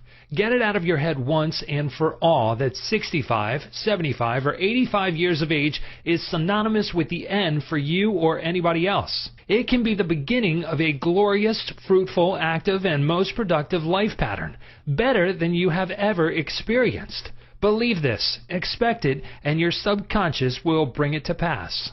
Welcome the change. Old age is not a tragic occurrence. What we call the aging process is really change. It is to be welcomed joyfully and gladly, as each phase of human life is a step forward on the path, which has no end. Man has powers which transcend his bodily powers. He has senses which transcend his 5 physical senses. Scientists today are finding positive, indisputable evidence that something conscious in man can leave his present body and travel thousands of miles to see, hear, touch, and speak to people, even though his physical body never leaves the couch on which it reclines. Man's life is spiritual and eternal. He need never grow old, for life or God cannot grow old. The Bible says that God is life. Life is self-renewing, eternal, indestructible, and is the reality of all men. Evidence for survival. The evidence gathered by the psychical research societies both in Great Britain and America is overwhelming. You may go into any large metropolitan library and get volumes on the proceedings of the Psychical Research Society based on findings of distinguished scientists on survival following so-called death. You will find a startling report on scientific experiments establishing the reality of life after death in the case for psychic survival by Hereward Carnington, director of the American Psychical Institute. Life is. A woman asked Thomas Edison, the electrical wizard, "Mr. Edison, what is electricity?"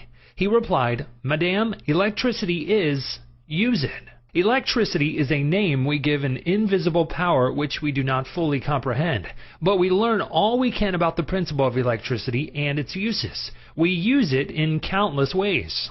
The scientist cannot see an electron with his eyes, yet he accepts it as a scientific fact, because it is the only valid conclusion which coincides with this other experimental evidence. We cannot see life. However, we know we are alive. Life is, and we are here to express it in all its beauty and glory.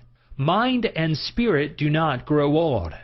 The man who thinks or believes that the earthly cycle of birth, adolescence, youth, maturity, and old age is all there is to life is indeed to be pitied. Such a man has no anchor, no hope, no vision, and to him life has no meaning. This type of belief brings frustration, stagnation, cynicism, and a sense of hopelessness resulting in neurosis and mental aberrations of all kinds. If you cannot play a fast game of tennis or swim as fast as your son, or if your body has slowed down or you walk with a slow step, remember, life is always clothing itself anew. What men call death is but a journey to a new city in another dimension of life. I say to men and women in my lectures that they should accept what we call old age gracefully. Age has its own glory, beauty, and wisdom, which belong to it. Peace, love, joy, beauty, happiness, wisdom, goodwill, and understanding are qualities which never grow old or die. Ralph Waldo Emerson, poet and philosopher, said, "We do not count a man's years until he has nothing else to count." Your character, the quality of your mind, your faith, and your convictions are not subject to decay. You are as young as you think you are. I gave public lectures in Caxton Hall, London, England, every few years, and following one of these lectures, a surgeon said to me, "I am 84 years of age. I operate every morning, visit patients in the afternoons, and I write for medical and other scientific journals in the evening." His attitude was that he was as useful as he believed himself to be, and that he was as young as his thoughts. He said to me, "It's true what you said. Man is as strong as he thinks he is, and as valuable as he thinks he is." This surgeon had not surrendered to advancing years. He knows that he is immortal. His final comment to me was, "If I should pass on tomorrow, I would be operating on people in the next dimension, not with a surgeon's scalpel, but with mental and spiritual surgery." Your gray hairs are an asset. Don't ever quit a job and say, "I am retired, I am old, I am finished." That would be stagnation, death, and you would be finished. Some men are old at 30, while others are young at 80. The mind is the master weaver, the architect, the designer, and the sculptor. George Bernard Shaw was active at 90, and the artistic quality of his mind had not relaxed from active duty. I meet men and women who tell me that some employers almost slam the door in their faces when they say they are over 40. This attitude on the part of employers is to be considered cold, callous, evil, and completely void of compassion and understanding. The total emphasis seemed to be on youth. For example, you must be under 35 years of age to receive consideration. The reasoning behind this is certainly very shallow. If the employer would stop and think, he would realize that the man or woman was not selling his age or gray hair. Rather, he was willing to give of his talents, his experience, and his wisdom gathered through the years of experience in the marketplace of life. Age is an asset. Your age should be a distinct asset to any organization because of your practice and application through the years of the principles of the Golden Rule and the law of love and goodwill. Your gray hair, if you have any, should stand for greater wisdom, skill, and understanding. Your emotional and spiritual maturity should be a tremendous blessing to any organization. A man should not be asked to resign when he is 65 years of age. That is the time of life when he could be most useful in handling personnel problems, making plans for the future, making decisions, and guiding others in the realm of creative ideas based on his experience and insight into the nature of the business. Be your age. A motion picture writer in Hollywood told me that he had to write scripts which would cater to the 12-year-old mind. This is a tragic state of affairs if the great masses of people are expected to become emotionally and spiritually mature. It means that the emphasis is placed on youth in spite of the fact that youth stands for inexperience, lack of discernment, and hasty judgment. I can keep up with the best of them. I am now thinking of a man 65 years of age who is trying frantically to keep young. He swims with young men every Sunday, goes on long hikes, plays tennis, and boasts about his prowess and physical powers, saying, "Look, I can keep up with the best of them." He should remember the great truth. As a man thinketh in his heart, so is he. Proverbs 23:7. Diets, exercises, and games of all kinds will not keep this man young. It is necessary for him to observe that he grows old or remains young in accordance with his processes of thinking. Your subconscious mind is conditioned by your thoughts. If your thoughts are constantly on the beautiful, the noble, and the good, you will remain young regardless of the chronological years. Fear of old age. Job said, "The thing which I greatly feared is come upon me." There are many people who fear old age and are uncertain about the future because they anticipate mental and physical deterioration as the years advance. What they think and feel comes to pass. You grow old when you lose interest in life, when you cease to dream, to hunger after new truths, and to search for new worlds to conquer. When your mind is open to new ideas, new interests, and when you raise the curtain and let in the sunshine and inspiration of new truths of life and the universe, you will be young and vital. You have much to give. If you are 65 or 95 years of age, realize you have much to give. You can help stabilize, advise, and direct the younger generation. You can give the benefit of your knowledge, your experience, and your wisdom. You can always look ahead, for at all times you are gazing into infinite life. You will find that you can never cease to unveil the glories and wonders of life. Try to learn something new every moment of the day, and you will find your mind will always be young. 110 years old. Some years ago, while lecturing in Bombay, India, I was introduced to a man who said he was 110 years old. He had the most beautiful face I have ever seen. He seemed transfigured by the radiance of an inner light. There was a rare beauty in his eyes, indicating he had grown old in years with gladness, and with no indication that his mind had dimmed its lights. Retirement, a new venture. Be sure that your mind never retires. It must be like a parachute, which is no good unless it opens up. Be open and receptive to new ideas. I have seen men of 65 and 70 retire. They seemed to rot away, and in a few months passed on. They obviously felt that life was at an end. Retirement can be a new venture, a new challenge, a new path, the beginning of the fulfillment of a long dream.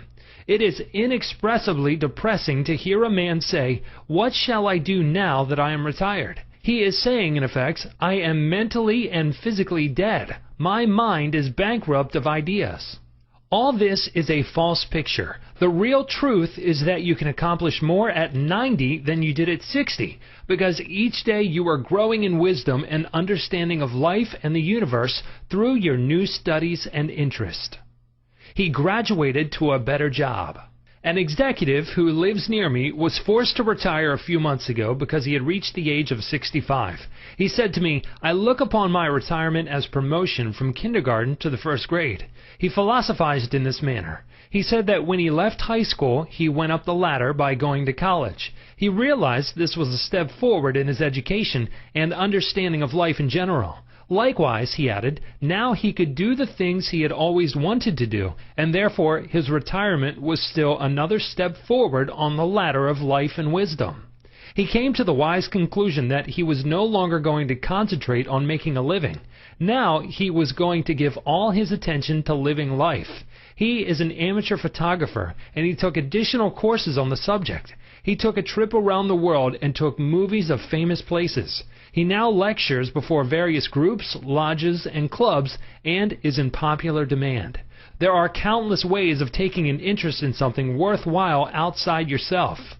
Become enthusiastic over new creative ideas, make spiritual progress, and continue to learn and to grow. In this manner you remain young in heart, because you are hungering and thirsting after new truths, and your body will reflect your thinking at all times. You must be a producer and not a prisoner of society. The newspapers are taking cognizance of the fact that the voting population of the elderly in California elections is increasing by leaps and bounds. This means that their voices will be heard in the legislature of the state and also in the halls of Congress. I believe there will be enacted a federal law prohibiting employers from discrimination against men and women because of age. A man of 65 years may be younger mentally, physically, and psychologically than many men at 30. It is stupid and ridiculous to tell a man he cannot be hired because he is over 40. It is like saying to him that he is ready for the scrap heap or the junk pile. What is a man of 40 or over to do? Must he bury his talents and hide his light under a bushel? Men who are deprived and prevented from working because of age must be sustained by government treasuries at county, state, and federal levels. The many organizations who refuse to hire them and benefit from their wisdom and experience will be taxed to support them. This is a form of financial suicide. Man is here to enjoy the fruit of his labor, and he is here to be a producer and not a prisoner of society, which compels him to idleness. Man's body slows down gradually as he advances through the years, but his conscious mind can be made much more active, alert, alive, and quickened by the inspiration from his subconscious mind. His mind, in reality, never grows old. Job said, "Oh, that I were as in months past, as in the days when God preserved me, when his candle shined upon my head, and when by his light I walked through darkness, as I was in the days of my youth, when the secret of God was upon my tabernacle." Job 29, verses 2 through 4. Secret of youth. To recapture the days of your youth, feel the miraculous, healing, self-renewing power of your subconscious mind moving through your whole being. Know and feel that you are inspired, lifted up, rejuvenated, revitalized, and recharged spiritually. You can bubble over with enthusiasm and joy, as in the days of your youth, for the simple reason that you can always mentally and emotionally recapture the joyous state. The candle which shines upon your head is divine intelligence, and reveals to you everything you need to know.